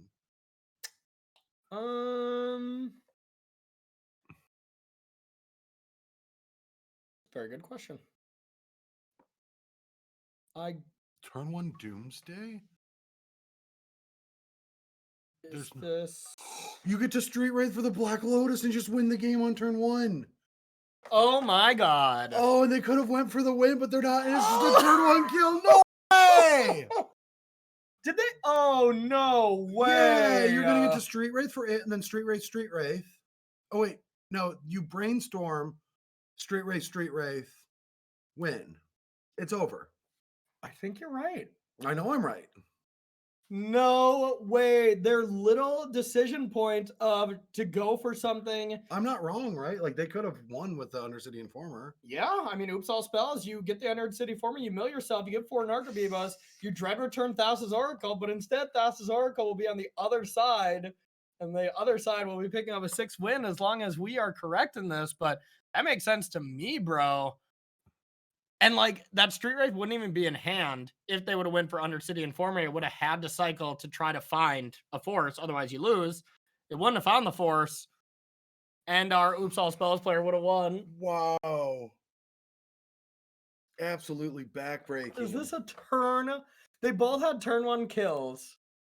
Ah, vintage. Wow. Okay, just setting it up here. Probably looking at the same thing. Like, what can you have? What can you, the oops all spells player, possibly have? Maybe Archive Trap? Is that, how do you play around that kind of thing? It can't be Force. It could be Surgical. So Surgical is a card that right now DM4X is looking, can I play around that? Or I guess it could be a Slaughter Pact. No, it was, that's what it was. Huh. Oh yeah, for the oops all spells. No, yeah, there's nothing. It would No, the oops all spells, that's what it could be. It could be Surgical Extraction. But Surgical. Oh. Well, no, that still won't beat the combo. Oh yeah, sculpting. You could sculpt around Surgical. Yeah, probably. I think you're right though. I don't think Surgical actually stops anything. Like, unless you like. Oh, it would if you now if you go Street Wraith in response, you Surgical it. Surgical the Street Wraith here, and then shuffle. And then if you don't, then you're locked out if you don't hit the Blood Braid. If they didn't, or if you don't hit the. If they even had a Street Wraith in their combination, I could see DM4X not putting that because Probe is the same as Street Wraith. But you still get the shuffle, and the shuffle could stop you from drawing the Lotus. Oh, that's true. It could force you drawing the card you don't want to in draw. the wrong order. But instead, we're going to see Brainstorm. 0 cards in the library, so Thassa's Oracle is one of them, and there's no removals, so doesn't matter if you have 2 cards in the library. Thassa's Oracle still wins, but you get to play this instead. And yep, turn 1 win. Turn 1 win. And yeah, that is unbelievable because our oops all spell players could have evened that out. If they just went for Undercity instead of Belcher, but made a judgment call. And we were kind of looking at the list, maybe just an incorrect judgment call because there's like kind of no reason not to, right? Well, I mean, that was a reason. Like you could just lose on turn 1. Yeah. Yeah, so really crazy here, but it sounds like we got game 3 with the old Sandy Dog. Already game 3. We watched 3 turns of Magic and they're already game 3. Yes, welcome to Vintage. So we're gonna watch that for Sandy Dog's winning it. See what Sandy's up against. Sandy Cat up against the Cat. Oh yeah. Oh man, Brad, the classic matchup: Dog versus Cat. Dog versus Cat. Sandy Dog versus Tundra Cat. But Sandy Dog is completely locked out from the Sphere of Resistance because they don't have an actual land. Oh, they have the turn 1, but they have to spend mana on all of it. Oh no! Yeah. So and now the Nullron, that's boom game blocked out. All right, next match, Adrian. Where are we going now? Come on, let's go. It's over. All done. Wow. 1 turn too late. If that was down a turn earlier. Yeah, Seagate. I mean, yeah. What you can cast. You could at least have gotten all your permanents down, but then they would have gotten locked down from the Null Rod. Yeah. You would at least have more permanents. Oh, no, we're watching this. We're keeping an eye on this just to see what happens. You never know. Yeah, and both players are 4-1, so this is likely that the winner of this will, has a chance on being in even with a loss. But we are seeing this more of the prison shops version, not just actual shops. I love that the hardest part of this coverage for this event is just for Adrian having to change the names so fast to what the decks are. And then we're like, and it's over. You got to change them again to the next one. Oh, no. Poor Sandy Dog here, unable to play Magic. Even if you get a Swamp, Dark Ritual can't be cast because of Sphere of Resistance. That is Agadeem's. Oh, Dark Ritual. If you could just cast 1 No, yeah, you can't. Yeah, you can't cast. Yeah, it's over. Yeah, if It's you over. could just do this one thing, then there'd still be no chance. Yeah, and I mean, what? Do we chalice for 1 or something to really lock it up? And then attack for 2 over and over? Or how does it look like if Sandy Dog just keeps drawing Seagate Restorations or Agademes over and over and over? Can he get himself out of it? No. How come? Well, because Because Sphere you of can win Resistance with locks Informer. up. Well, Sphere is going to lock you out. Plus, you can play Chalice on 1 to lock the ritual out. What about this? If you top deck a land, you can go Dark Ritual, play Informer, go. Then win next turn. No, because Sphere Resistance, each spell costs an additional 1. So you'd have to tap both lands for ritual. Oh, it's not creatures. Oh, okay. I thought it was like just it's spells. all spells. Oh, that sucks. Well, so you got to draw 2 lands, and then you got to go Dark Ritual. Now you got to Informer, get go. the cage off the board.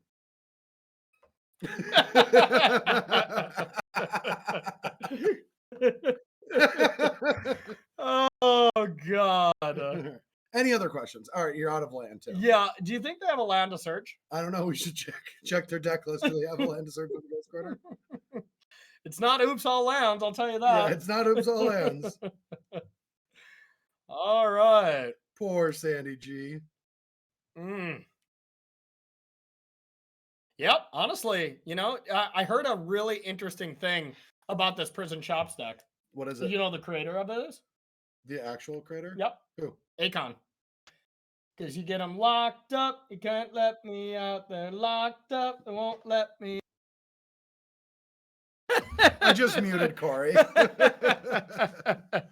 Come on, that's a classic Locked Up by Akon joke.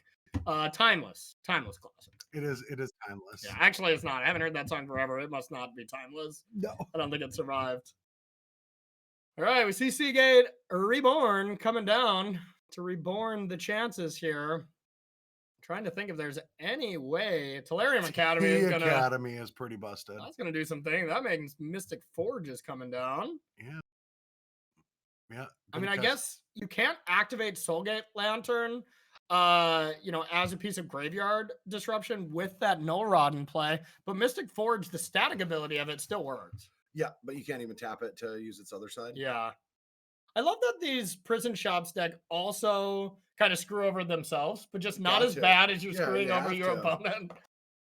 Like playing a card that says activated abilities cannot be activated and just a mocked Pearl to me in the same main deck configuration just feels funny to me. It's vintage. Yeah. It's a special format. All right, Sandy Dog, top decks. Spy. Hey, you can cast mocks.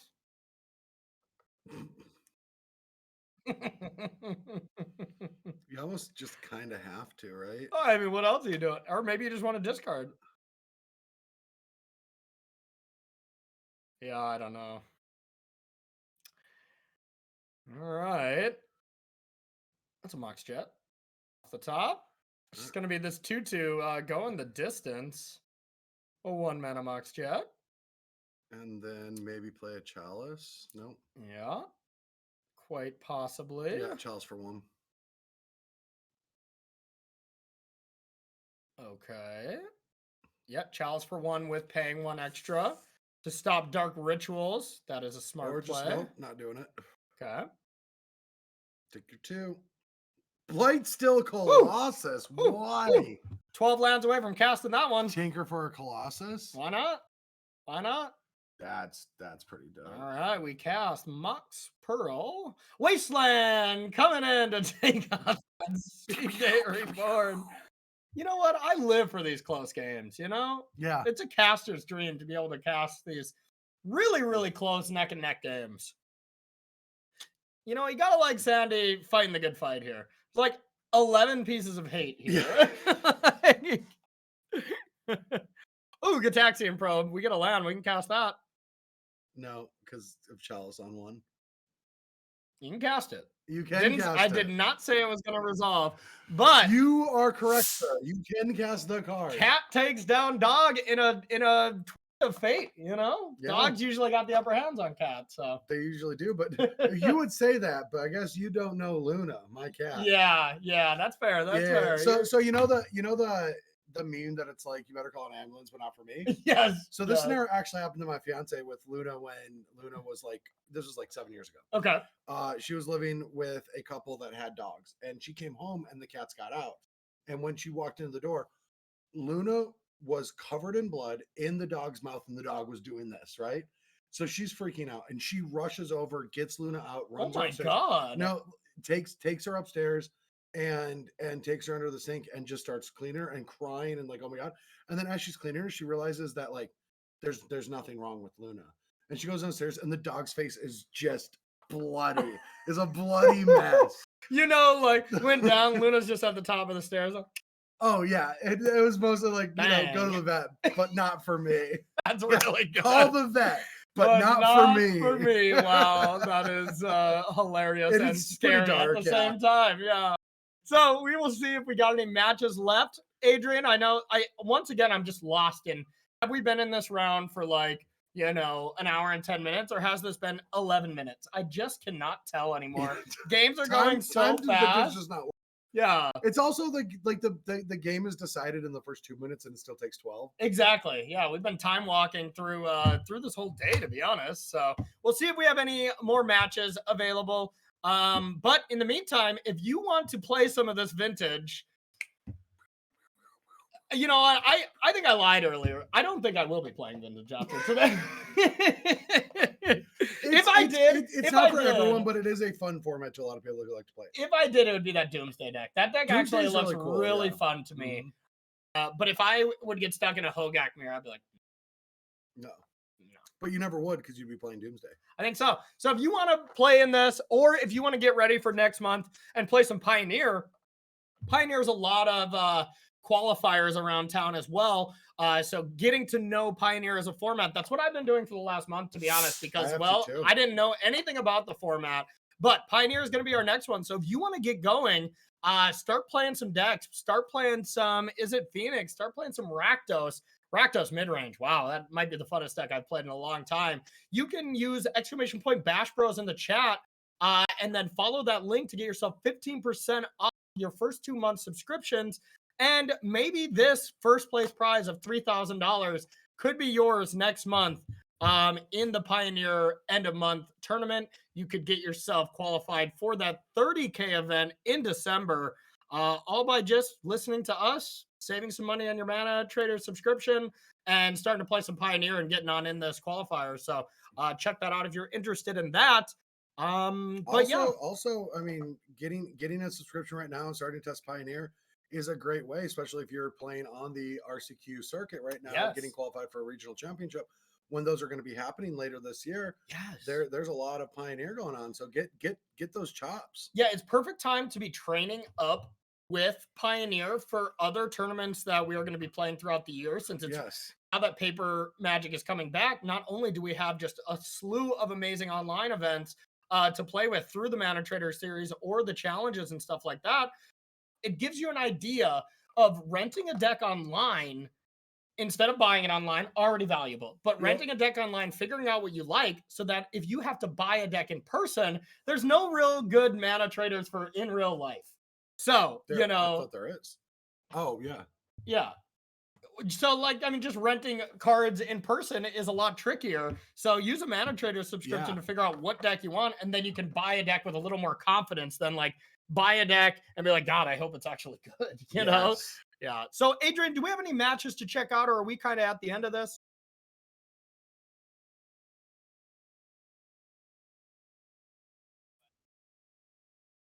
Okay.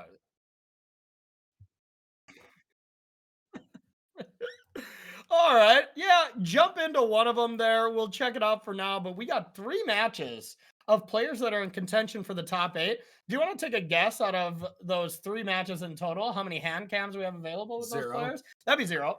That's not a good sign for the future. Can we get them talked to? Job from our players. Yeah, Adrian, maybe jump us into a match and just start yelling at players. Just start yelling at them. I would like that. Yeah, that would be great. So we're going to try to jump into one of those matches. We won't have any hand cams, but we will see a little bit. And we did see Cat in chat now. George does nothing. I only realized it after I played it. I thought it still would have worked. So you'd still get to cast artifacts from the top. I guess it doesn't, huh? Why wouldn't it? I don't know. Oh, cage. Oh yeah, the cage. Yeah. Can't play stuff off the top of the deck. That's Yeah, hilarious. that's nice. Cat, that's all right. What were you gonna do? Not play it and do nothing anyway? So still correct. Yeah. No mistakes were made. It's a good win to you, Cat. And we'll try to jump into one of these games, at least see one more before we take a break before our final round. Try to get some hand cams for our final one. But yeah, check out this Mana Trader series for the future if you want to play some stuff and have your hand cam, and you'll get love from Corey and Brad. But yes. you know, we're gonna need hand cams on this one. Okay, we're gonna need another match. We're gonna need another body bag, but not for me. You know what? This jumping into match thing is pretty hilarious sometimes. Take two. Yeah, just the okay, what are we gonna crack back for? 12, 15, 19, 22, 23, just 24. Negative 20 here coming in. Oh yeah, I bet they're glad that they made it in. Oh, it's not it. Oh, it's not the match. All right, good. All right, so turn one, Tinker takes down Hogak with this Sultai mid-range deck. And honestly, how big of a juke is their screen name to what they play? Do you think like they were born Tinker players and then they just said, you know, nah, I want to play something else? Or were they like born like, I'm never going to play a Tinker deck, but I'm going to make people think I'm playing a Tinker deck so they keep those kind of hands against me? Well, I don't know. That's you're going deeper than I usually would with something like this. But it just makes me think of I would snap if I could just figure out branding to just not be FF Freak anymore. Yeah. But I can't find anything that I like that's available on all of them. But now that I'm not really making a bunch of YouTube and stuff, I might just change my my Twitter to something now. Yeah. I'll have to figure out what it is now. Brad MTG _. No, it'd be more boring than that. Oh, okay. Mike Sigrist. Just Mike Sigrist. There you go. Play into the meme, you know? I mean, we could. The problem is he's lost all that weight, and I haven't caught up. So have you, though. I've lost some, but I need to lose way more to catch up to him. I know. He's really taking this as a competition, I think, with you. You guys are both losing great. They're both looking great. All right, so getting into this match. That's a ley line. I know we're not going to be able to see these hands, but I can kind of sense what's going on, and there's probably a sad Hogak player unless we got, you know, the nuts of Force of Vigor, Bazaar Baghdad. And there's Bazaar, maybe some hollow ones. That is the game plan now. Okay. First story time, then Bazaar's over Baghdad. Okay. We're going to see some cards discarded. How many hollow ones? That's a one. Hollow one, hollow two. No, just okay. One. Maybe it's force plus another green card. We will find out. But if anything, turn 1/4/4. Wasteland. Get rid of that. Really incredibly powerful land. Bazaar Baghdad is insane. Yes. When was that printed? Like Arabian Nights or something? Yeah. Okay. Wow. What a card. All right. Let's just see if they have any. That wasn't available when I was dredging back in 2007, right? An extended. Yeah, that was extended, baby. No, that wasn't legal. Okay. I was gonna say mistakes were made in my deck building then. I was playing Cephalid Coliseum. I still play that. Yeah, it's a good deck. Oh, Dryad Arbiter. Does that speed up the clock? Probably. Okay, but draw 3. Yeah, sometimes you look at the power level of what's going on, and it's like, ooh, these aren't Wasteland. the same. I mean, things are gonna have to speed up. You got to get something into play that beats that 4/4, and you know you can get a Tarmogoyf, but that's gonna take 2 turns now. Yeah, I mean, unless God forbid there's any mocks, which there's 100 of them in this format. Yeah, something has to happen soon here. And there's mocks. Mocks. And Goyf, good game. I guess it's only a 2/3 with Leyline. That's kind of a non-though. What is it? Oh, it is. It's just a 2/3 Goyf. Okay, but still looking pretty good. Yeah, Oku could come down. Like we're gonna take another hit for 4 here, almost assuredly. Falling down to 6.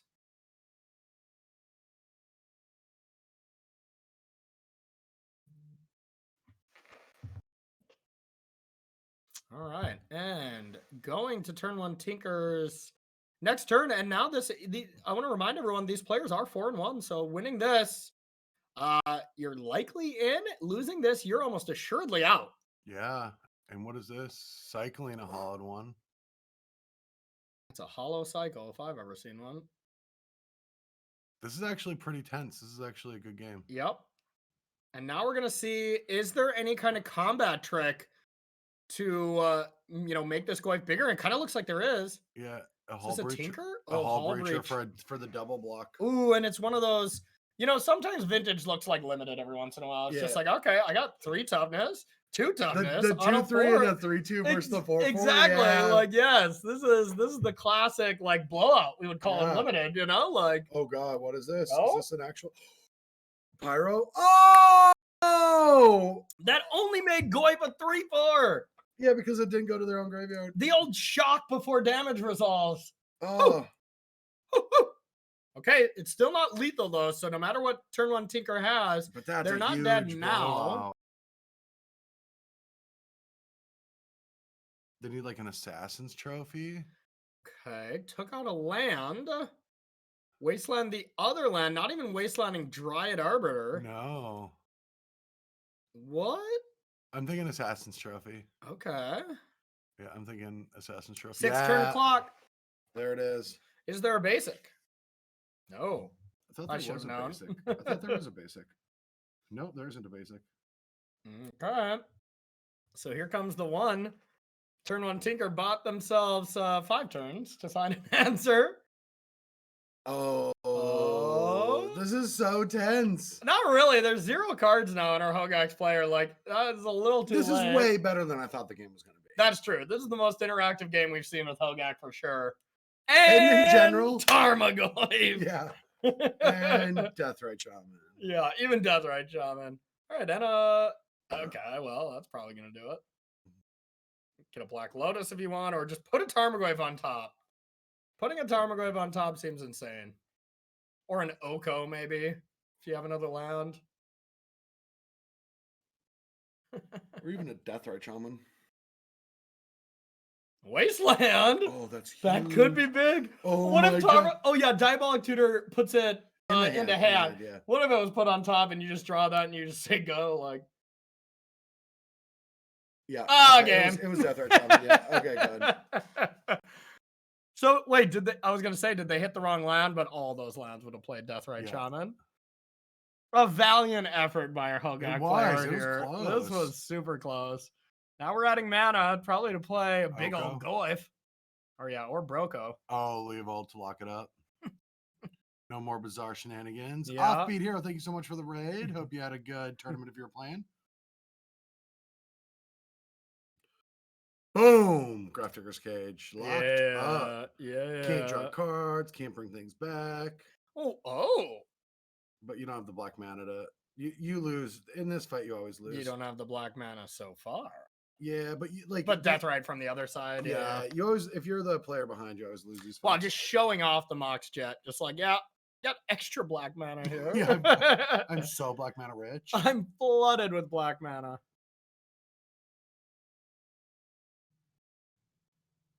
And here we're going to see the beautiful abs of Oko. Coming down, and do you like Deathrite Shaman now? Or do you just like, if they draw a land, whatever they target? You control it from their side. Okay. But a black land makes it somewhat interesting. Not really, because how do you beat Oko here? You don't. You know what is kind of crazy? Like, Oko was just unkillable in both modern and standard. Like, I remember it just kind of pissing us off that, like, Aether Gust was so good against other cards, but, like, Fry just couldn't kill Oko when it ticked up. Like, I remember us being... A red card to center that's 2 mana, deals 5 damage, doesn't kill a 3-drop planeswalker. Exactly. We were just, like, outraged by this. And it was kind of the same in modern. Like, still nothing that killed it. But now in modern, Unholy Heats are 4-ofs in a lot of decks. I'm honestly curious how it would do now. Like, Unholy Heat's just so good. We should unban it. Well, I'm not saying that. Unholy Heat too. Let's get Uro back into the mix. All right, why not? I mean, Unholy Heat dealt 6 because Uro wasn't banned yet. When we were testing at MH2. Yeah. Yeah. Or having answers to Titan and Uro was like actually very relevant. Yeah. Honestly, Oko and Uro, I mean, I think if you just unban both, like there's going to be some busted Simic deck that's going to pop up, or that's just going to slot right into 4-color Omnath beautifully. Of course. But like it would be interesting to see if Unholy Heat, you know, because big threats like that, if there are good answers to it, they're not that threatening. But when there's just ridiculous answers or ridiculous threats and the answers aren't there, like Hogak, you know, like then they become broken. But time we'll never know. Thankfully. All right. Took the Deathrite Shaman, gave him a food. How nice. That's a third Deathrite Shaman. Boom, take 3. Who do you think's going to take this one down? Hmm? Who do you think's going to take this one down? Smash? Yeah. I think a turn 46 Tinker. Okay. Yep, I think you're right. We're gonna see just going through the motions here. So you know what that means? Let's check out another band card. Let's check out another band card. Yeah, let's see. All right, do you want to see? Yeah, we'll do. I mean, they're all anti cards. Yeah, still. We've already looked at all the other stuff. All right, so which card do you want to see? Dark Pact. That one caught my eye. Dark Pact. Dark Pact. All right, Yeah. Dark Pact is a black sorcery. Just like Doomsday. Swap top card of your library with either card of the anti. This swap is permanent. You must have a card in your library to cast the spell. Remove this card from your deck before playing if you are not playing for anti. So so you can steal their card. Yeah. And put it on your library. Yeah, if you accidentally antied a Black Lotus, you just Dark Pact for their Black Lotus, put it on top of your library. Yeah, you can swap the top card of your library with either card from anti. So yeah, you could just take the really valuable, like the Sarah Angel. Yeah, we're talking back in the day, like Shivan Dragon. Yeah, Shivan Dragon was the bomb.com. Oh yeah, back in the day. I know. Back in the day, I watched some documentary with Richard Garfield, and like people was like, yeah, I heard you got a Mox Emerald, like that's pretty cool. You know, can I trade for it? It's like, yeah, just give me a forest. They're the same thing. Yeah. just trade straight up, and they're like, okay. Yeah. So someone traded a Beta Forest for a Mox Emerald, and like, yep, you got it. Yep. On to the next trade. I mean, my first trade ever was a polluted Delta for a Sylvos. Polluted Delta for a Sylvos? Yeah, it was giant. You could regenerate it. That's an 8/5. Yeah, it was an 8/5 for 6 mana. Yeah, absolutely. Turn 1 Tinker just took it down, and we're not really going to waste too much time here because apparently that was the last one. So we are going to take our short break here, and we're going to be right back with our final round 7 boom, boom, boom. to decide who is going to be in the top 8 of this Mana Trader series. And don't forget, we'll remind you again after this round, top 8 will be tomorrow at 4 p.m. Eastern time with me, with that guy. We'll be bringing you that whole top 8, but we will be right back after a short break.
All right, everybody, welcome back to our final round here of the Mana Trader series.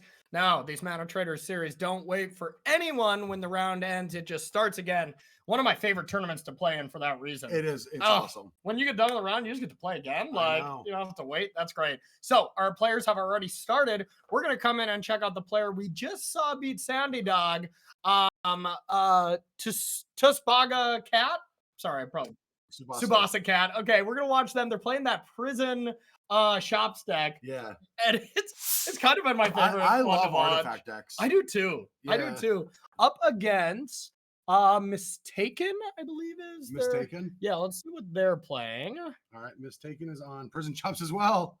Oh god. This is gonna be Fail. No, keep it. Keep it on. Charles for 0. Lock him out. Yeah, get it on. Crucible World's Wasteland. We got this. Wow, this is a busted start. That is a busted start. Plus Urza Saga. Oh. Yeah, that makes wait. No, that's still kind of insane. Yeah.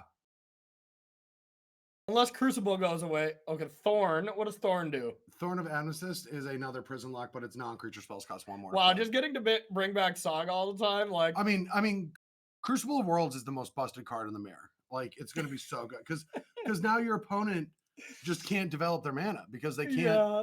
Like, they have to have like soul rings and things that cost 1 mana. And we don't have a hand cam from our opponent, correct? Doesn't matter. They're all locked. They don't matter. Doesn't matter. This game is over. Oh, the Mistress Workshop. Yeah, I don't say be games big. are over until they are over. Like, what This if has to this be is huge. Crucible? I would love it. It would be the worst game to watch imaginable. Yeah, if this is And I Crucible, love I'm going every upstairs. second of it. Pithy Needle. Okay, on Wasteland, probably, right? I mean, it has to start somewhere. Okay. Or you lose your shop. Yeah, you have to. Yeah. It has to be Wasteland. Urza Saga. Oh, it's on Urza Saga. They're gonna allow the land death, but just say you don't get. But then you're gonna get every 3 turns. I don't know. I don't know. This is crazy. Yeah, it seems wrong. Seems wrong. I'm not gonna say it's right or wrong. These players are 5-1. They've been playing. Oh, Mana Crypt. And here, Pithing Needle number 2. Lodestone Golem. Pithing Needle number 2 would be sick. Lodestone Golem. Karn. Lodestone Golem. Woo! This is bad. That is Redundant insane. Crucible, not gonna help. Well, I love that you're saying like this game is so over and now it just looks. Yeah, I forgot about Mishra's Workshop. So good. Yeah, I mean now on Urza Saga, this makes a lot of sense, right? Yeah. I mean, you get to like still get busted cards every once in a while. No, But that's your route to victory. yeah, but like what 0 or 1 drop can you get that stops Lodestone Golem? Like No, nothing. It's like a lock deck. You can try to combo, but that you have to draw it. Like you have to draw the time vault, and then you can go get the manifold key and take infinite turns and win that way. I mean, you could just draw Nettle Cyst right now, right? That would be sick. Yeah, but you only get one Nettle Cyst. Huh? All right, we're gonna find out. Oh, that's restricted too. Why not? It's not. But they just have one in the deck Okay. because it is just a beater. Yeah. Okay. There's Karn the Great Creator. That's huge. Yeah. Let's check out what's in the sideboard. No, it doesn't matter. Now you can turn the Crucible into a blocker, but you can't cast it. You shouldn't be able to cast it, right? Yeah, it's not an artifact. It costs 5. Oh no, you can cast it because the Thorn's not in play yet. No, but the Lodestone Golem. Oh, the Lodestone. Yeah. Okay, so you're gonna play the second Crucible, and you need to find another land. Okay. Actually, you don't. Yeah, because it was a Saga next turn, right? Oh, if they didn't wasteland. If you didn't wasteland, but you can just get Black Lotus. Yes. Yeah.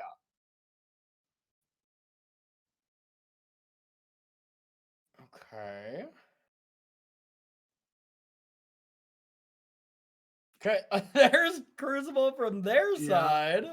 But now the Karn blocks the Lodestone, and so that's huge advantage. Yeah, and what's in the sideboard of this Karn Creator? Like, I know this was Michael Synthlatus. It's pretty much just like a bridge. You got more Nettle There's the Nettle Cyst. Yeah, like hate cards and the Michael Synthlatus. And it's gonna just be this turn for sure. Animate Crucible as a blocker. Yes. And then we're gonna go from there. Yes. Okay. And then we can go get Bridge if you want to do that into Michael Synthlatus to lock them out. All right, this is nonsense. I love artifact decks. Like I built a CDH deck that I haven't even gotten to play yet. Okay. And I'm hoping to do that at Gen Con next week. Urza? It is Urza. Oh yeah, I should have known. Yeah. It's you only play one creature, you only play a Hullbreaker Horror. Okay. So that you can Protean Staff it, or the 4-mana sacrifice a creature, look through to grab one from your deck. Sure. I forget what it's called. It's 3 colors blue. But yeah, I just love artifact decks. Yeah, we do. I think we do have a lot of similar tastes in decks. You know, a classic Yorion deck. I would love that. Urza, love that. And then, big giant green ramping monsters. Those like are my Maelstrom 3 decks. Wanderers. Yeah. No, it's Uro, Yorion, and Urza. Exactly. My 3 decks. But I think buy 3 would be the other 2 plus Maelstrom Wanderer. The Cascade. You got to try my Uro deck. I will. It is a delight. Oh, I'm in. That sounds amazing. I get yelled at about it. That's how you know it's good. Yes. When people are not having fun and playing against you, yes. That's when you know you got a good commander. Exactly. But did you beat Kibler the one time? That's the main thing. I did not. The Dragon Master guy. I could have if I targeted the wrong person. I was going to either die to Jim Davis or Kibler. And I had Crucible Worlds Azusa Wasteland combo. Oh God. And I picked Jim as the one that I disrupted. And Kibler said, not today. Okay, well, God's Pharaoh does slow things down a lot. Yeah, there's a strip mine, but now we can Karn for 5 for a 3-drop. So you can get Nettle Cyst and play it. And you might need to because now you're pressured to actually win because oh, wait, no, you can't cast Nettle Cyst. God's Pharaoh statue deals 2 to each player, right?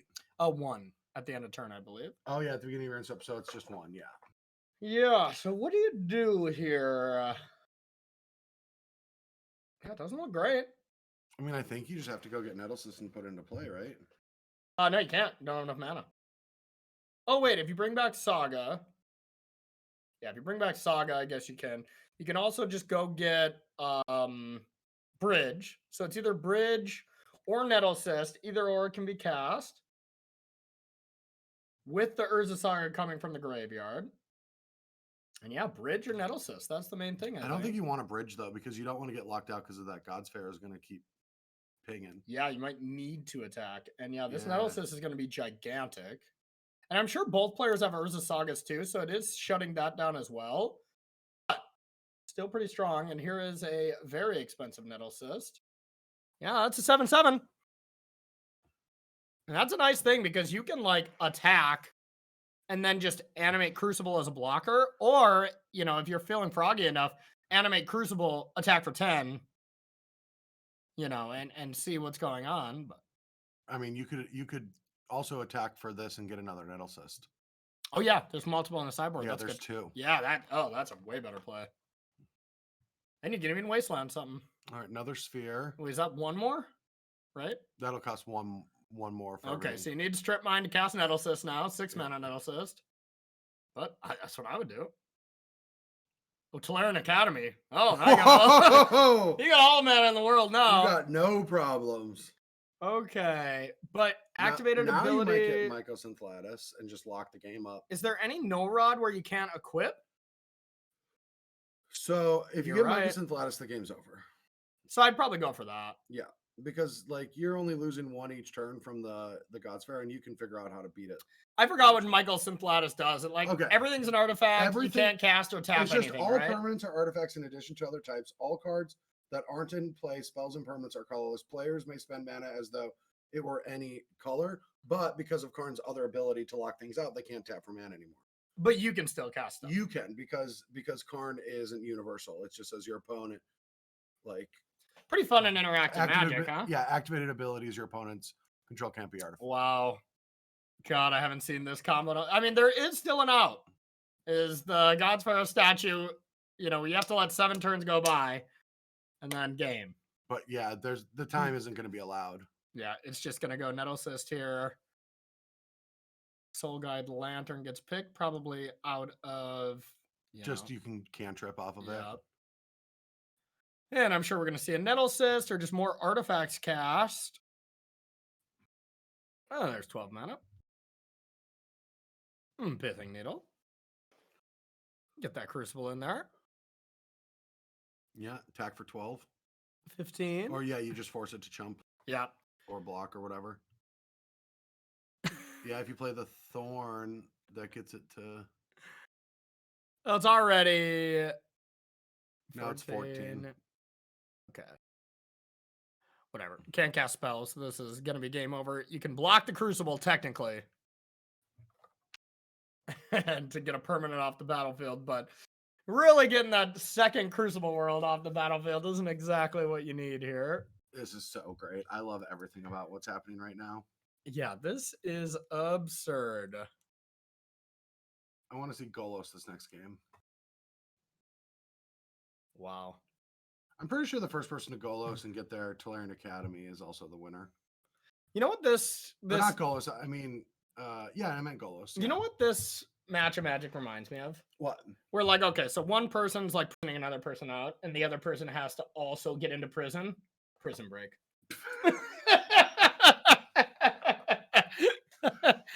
The classic adventure where 2 brothers, that's us. That's us. We're brothers. We have to help each other out of each prison because we're just, constantly in locks here. Yeah, but our prison is Twitter. Yeah. No, our prison is just watching the shop's mirror. Yeah.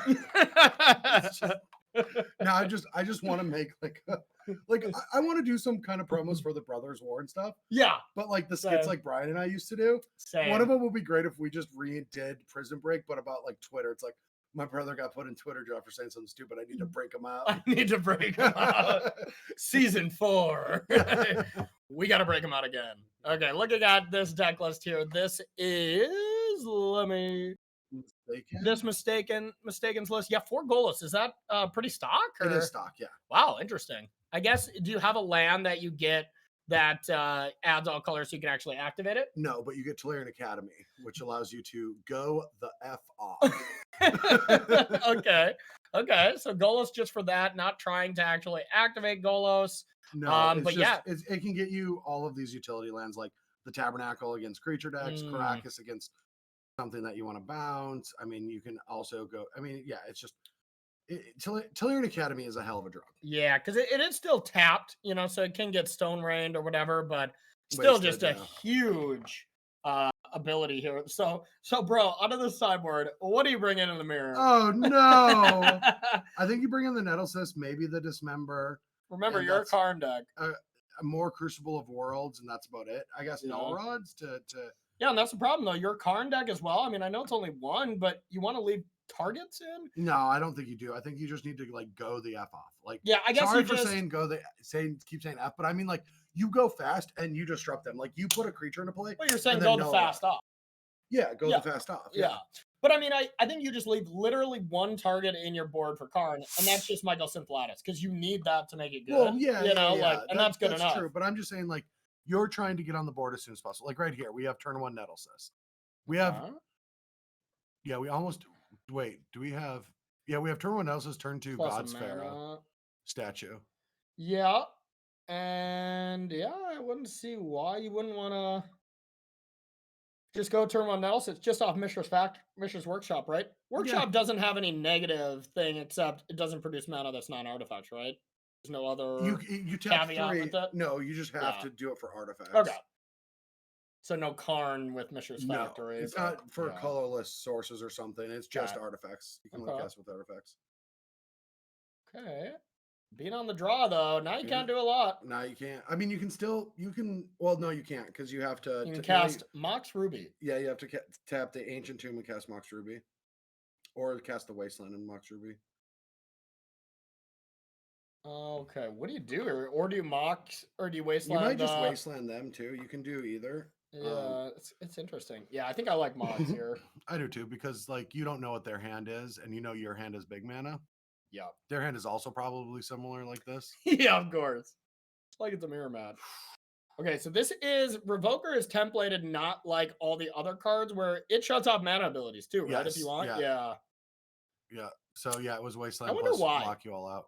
I wonder why that this card didn't, every other lock effect like that is like non-mana abilities. Yeah, because this one came out before that and they realized it was a mistake, so then they did non-mana for all the other ones. That makes sense. Yeah. Any other questions? Why don't we see anti more often? Because we like playing competitive tournament Magic and we don't want it to be associated with gambling. Oh, okay. All right. So looking here, Mox Ruby is a blank piece of cardboard. And you're gonna see like Workshop. You can cast a Mox.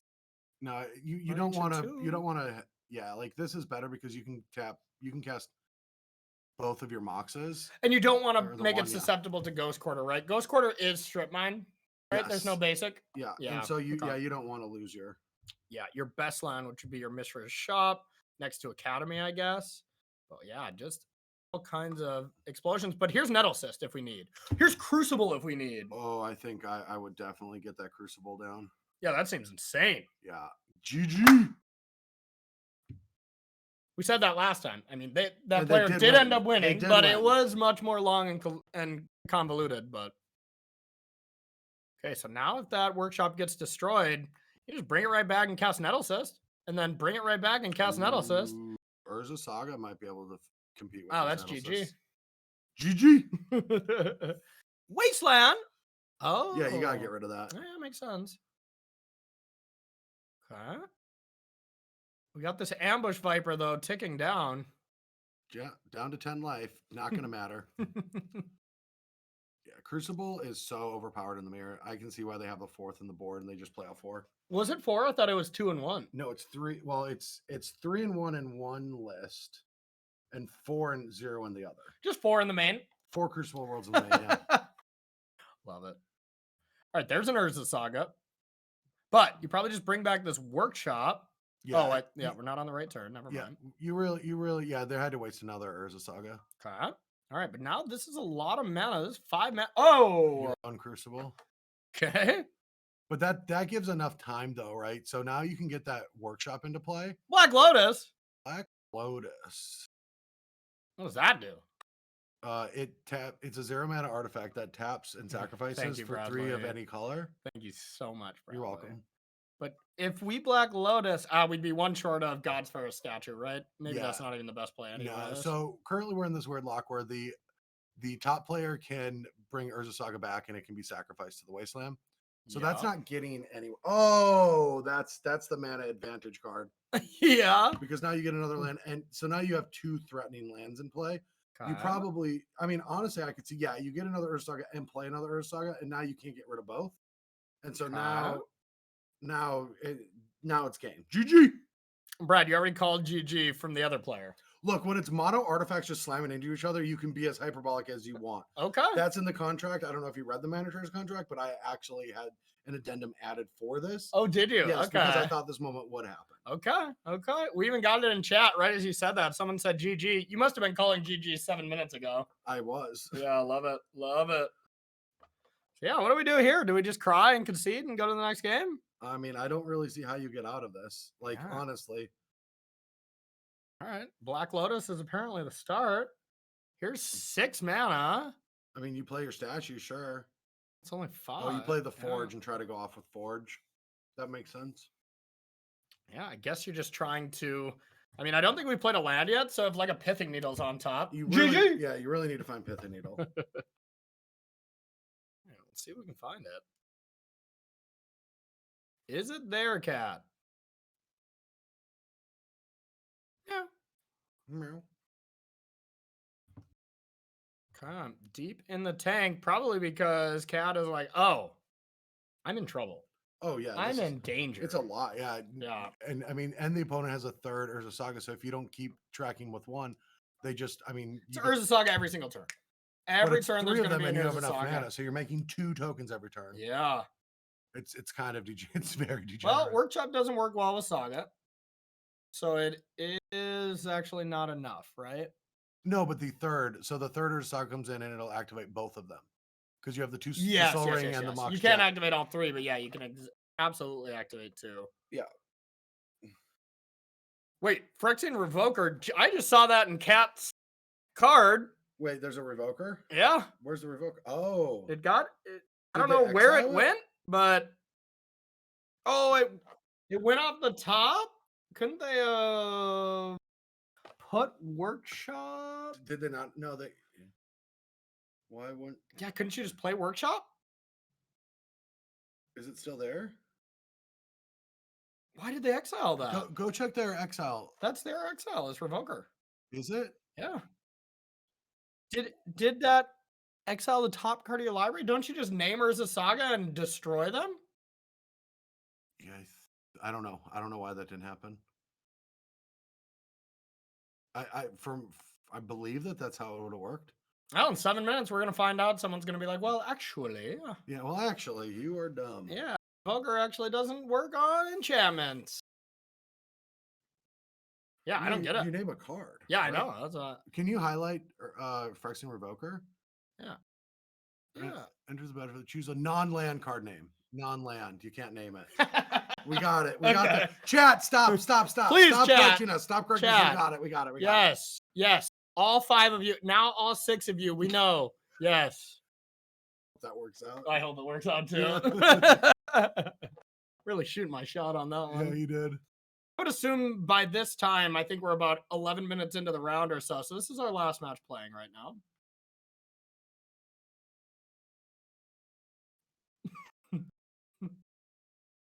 The bar is so low, dear dad. Corey and Brad commented Draw Magic is astounding. It is astounding. We need to clip that. Yeah. Clip that so we can show our superiors. Adrian, clip that. We need to show them. All right, Nelrod. All right. Activated abilities of artifacts. That doesn't hit Saga. Nope.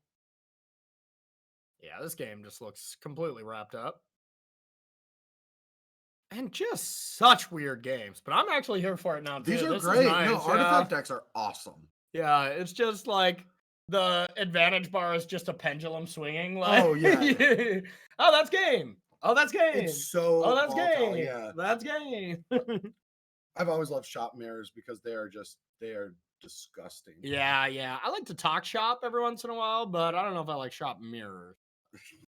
I do also like to talk shop. And you got a pool now. We got to talk shop in your pool. Well, I can't walk yet, so that's the problem yet. But I agree. No. Yeah, pool is sweet. I've only been injured there 1 out of the 3 times I've been in there, so doing pretty good. All right, so upkeep on both of these. We're going to make 2 more constructs most likely, unless there's going to be a big finale play, but I couldn't see why. And Black Lotus. Oh, you only make 1 because everything's locked out now because of the Null Rod. Oh, yeah. So you're actually locked out of sagas, but they are already gigantic. But yeah, and it also does theoretically lock you out of producing more of them because you don't have enough lands because everything's locked out. Well, if you got an ancient tomb, right? You can play that, take 2, Yeah, and then you- do it. you But need that, or you it need doesn't vultures. matter. Right now, these constructs are so big, you have to double chump and then take 5, go to 1, and the game's over. Yep. Yeah. Nothing to be done from here. I will significantly say with all confidence, that's GG. game. That's game. We're going to be going to game 3. We're going to be going to Prison Break Season 3. Season 3 happening. Okay, here's those chump blocks down to 1. We're going to just go through the motions here. Probably going to draw 1 card from Cat. And we're going to be going to the 3rd and final game to decide who for sure is in. And the loser has a chance to be in, but not super likely. Yeah, we've got a few people that are probably locked already. Yeah. And it's looking like we do still have one team that is going to go up to 7 wins. We'll have 1 XO, DM4 XO, turn 1 Tinker. But yeah, Cat plus, where's that other player?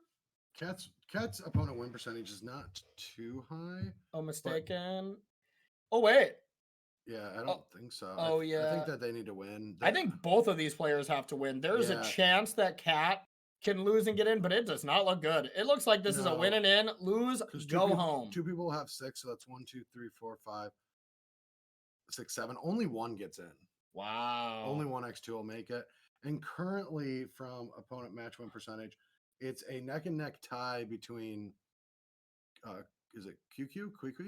Queequee, I think. Queequee and Swift Warkite are both at very close opponent match win percentages.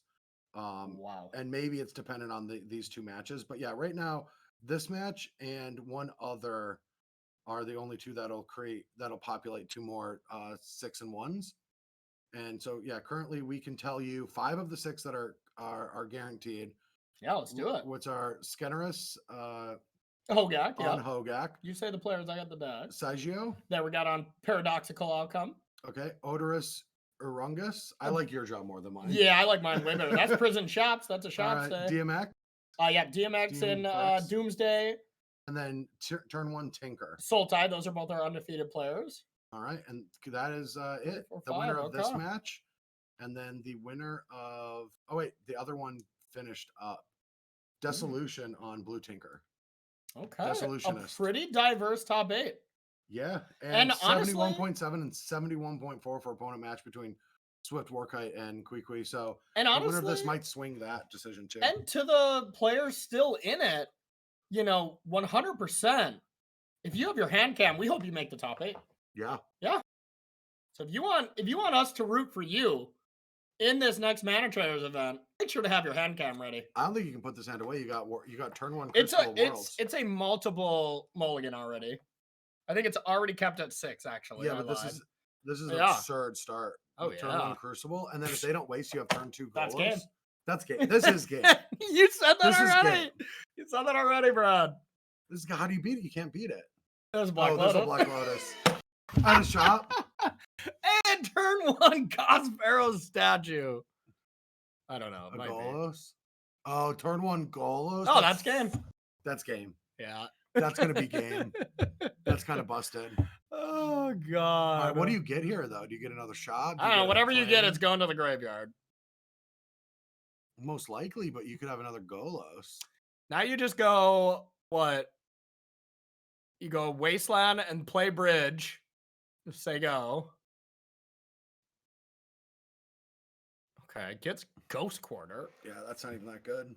Yeah, I mean, honestly, I think that's game. Yeah, you just Wasteland and play Bridge. And then... Unless you top deck something that maybe allows you to play Golos, but... Here's Relic. Now, can you spend the mana for activated abilities? Of artifacts? No clue. Cool. Didn't want to get the Bridge down, though. Yeah. Went with Relic instead. I guess it won't work this turn anyway. Here comes the Revokers. Oh, that's 3. Come on, did I name? Come on, 6 people. 3. 6 people, one come time. On, come on. It's still only 3. Come on, y'all. Looks like only 3 people we're were only gonna get arguing. 3. We got it too fast. Good job. All right, 3 damage comes in. Cat drops to 17. Cat's up a bag at this point.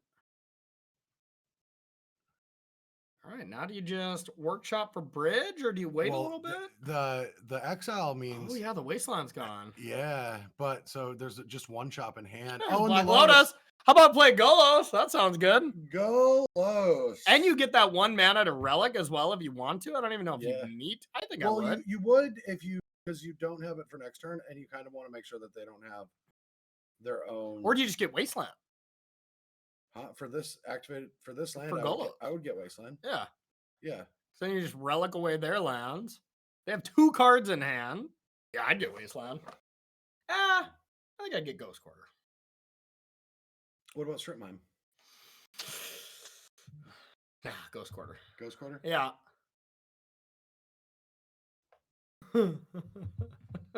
Dang it, only 4 people on the non-lands. I was close.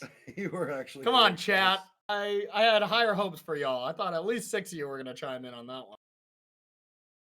All right, so deciding here what we want to get. And honestly, I think the main reason why Cat is having so much success, besides Mistaken, they have the hand cap. Yeah. You know, I mean, the both players had Black Lotus, but Crucible came to the person with the hand cap. Yeah, and so the top 8 players should have hand cams for tomorrow. Yeah. Otherwise, they're going to lose in top 8. They're going to lose in top 8? Yeah. Absolutely. We did pick a good match too. Oh, wait, no, there is one other group. We won't be jumping into that. No. Because this is the last match. Yeah. All right, got Golos here, and it picked up Strip Mine. I got it! I told you, Vintage Master Brad Nelson here. We're going to see if this relics get popped. I think that's really the only decision point at this point. Decided not to. Yeah, I think I like that, actually. Or if they would have did it, I think I like that, too. Yeah. All right, Wasteland takes the shot. Is there another? No, there's no other way to exile lands. All right, yeah, that's GG. Chalice, slap that on 0. Why not? Yeah, so you can go strip that, workshop, bridge, Chalice on 0. Maybe you don't even bridge at this point. It might just only hurt you. Chalice on 1 to stop their graveyard shenanigans. Or stop, their. So they can't stop your wasteland lock. Okay. Yeah, no relic kind of thing, or yeah. So they can't play another artifact that does that. Oh, love it. Love it. And Black Lotus is already gone. Like, that's the only thing that it's like, okay, you know, if some comeback's gonna happen, it's gonna revolve around Black Lotus into Karn or something, you know? But I just don't think that's gonna happen without it being in the deck. And now, the decision, do you even bridge? No. I don't think so. Do you even needle? No. I don't think so either. Maybe you sack that relic. Like, that's the only thing that, like, maybe sack it, try to find something to play. Yeah, to get like a Nettle Cyst or something. Okay, counter that. Yep.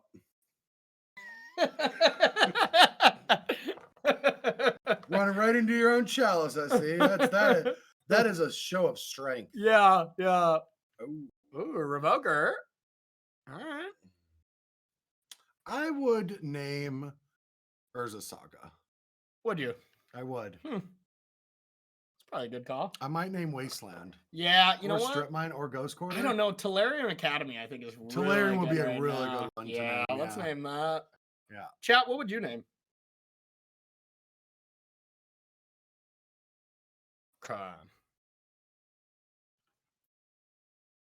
Okay, Relics takes that down.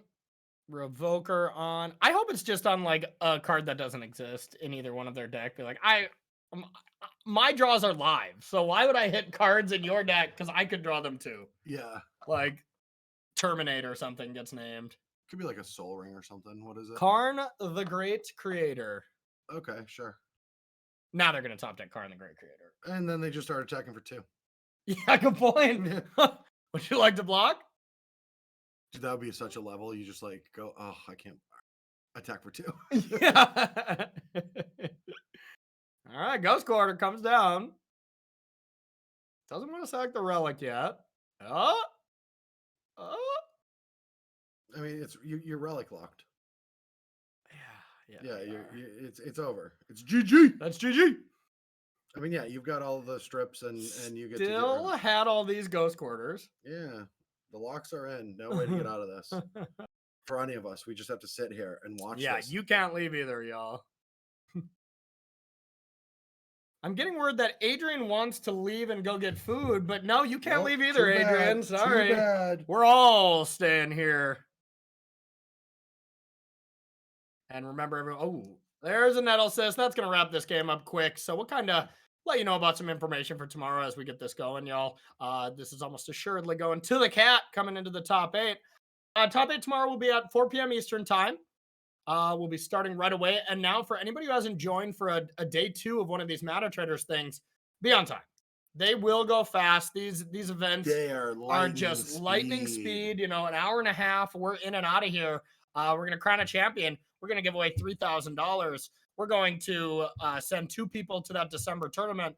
A lot of really fun stuff happening. So make sure you're here right away to check it out. And a reminder, anybody who wants to play some of these decks, like maybe you got an itch to send people to prison here at the Shops deck, ! Bash Bros. Looking at it right now, 516 tickets to rent. That is well within the range of the gold subscription. So if you want to play this deck, bang, you got it right there. That's pretty affordable rate. So ! Bash Bros will save you 15% off your first couple subscriptions. Now, Nettle Assist here. GG.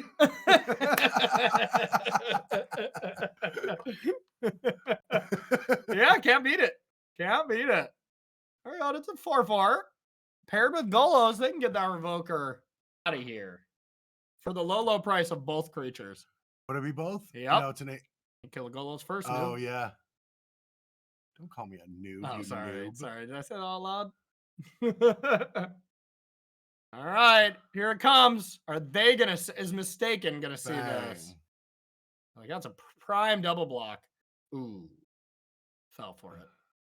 Oh no, cat fell for it. No, okay. Oh, there we go. There we go. That was scary. Not that it really mattered. They just re-equip. Oh yeah, they can't re-equip it either. Yeah, but yeah, that would have been combat 101 there. Now you get to re-equip this Nettle Sis. And that is game. No, it's GG. GG. Oh yeah. Brutal way to go to get your whole tournament. You're having a great tournament at 5-1, and then you just prison shop mirror. And like, honestly, was there outplaying in any way, shape, or form, or is this all luck? Is that just how this mirror match goes? Like, it feels like a lot of luck to me. Oh, there's a ton. The player on the play won every game. Was it that way? Yeah. Well, and honestly, the Crucibles had a lot to do with it as well. So, the fact that you play 4 instead of 3, maybe that's just good deck building. Yeah. So, everyone, that is going to do it. Huge shout out to the cat for making that top 8. Getting that last spot there. We're going to do one quick refresh to see if we have... Yep, all players are done. So our top 8 is completely locked in. We're going to have Cat up top. I'm just going to say the decks, and we'll be talking about the players tomorrow. Prison Shops. We got 2 of those. We have 2 Hogaks. Looking like 2 Hogaks. One of the Hogaks is the tiebreaker math right now, so maybe that's it. So 2 Hogaks. 1 Tinker. Wow, only 1 Tinker of the most played deck is kind of shocking. 1 Doomsday. 1 Sultai mid-range, and 1 Paradoxical Outcome. So a good mix. The best deck that's for sure represented the most is Prison Shops. Did the best. Yeah. Wow. Yeah, that's crazy. That is really impressive. So, all right, everyone. I want to thank you so much for watching, everyone. Like we said, we're going to be back tomorrow at 4 p.m. Eastern time to crown a champion here. What deck are you going for? Is it a Prison Shop deck now? I want a Prison Shop mirror. Yeah, okay. I'm going for DM4X. DM4X has top-aided so many events that we've commentated. I think they're a great player. They always have a hand cam. They play very wild, different strategies. And they've impressed me every time we've seen them on there. So I really like to see that kind of dedication and multi-format mastery being rewarded with this. So I'm going for DM4X tomorrow. Let us know who you're going for in the chat. And on social media. And on social media. And in Corey's private DMs. And in my private His chat. phone number is 7. Yeah, and if you want to mail your subscription to Brad's house. All right, everyone, keep an eye on the Mana Traders Twitter account if you want to see the names of all your players in the top 8. If you want to check that out, we'll have Adrian post that, and we will retweet it on at Corey Ballmeister and at FFreakMTG. Check out those if you want some updates, and if not, we'll see you at 4 p.m. Eastern time tomorrow. So for Brad Nelson, we got Adrian behind the lens. I'm Corey Ballmeister. We'll see you tomorrow. Peace.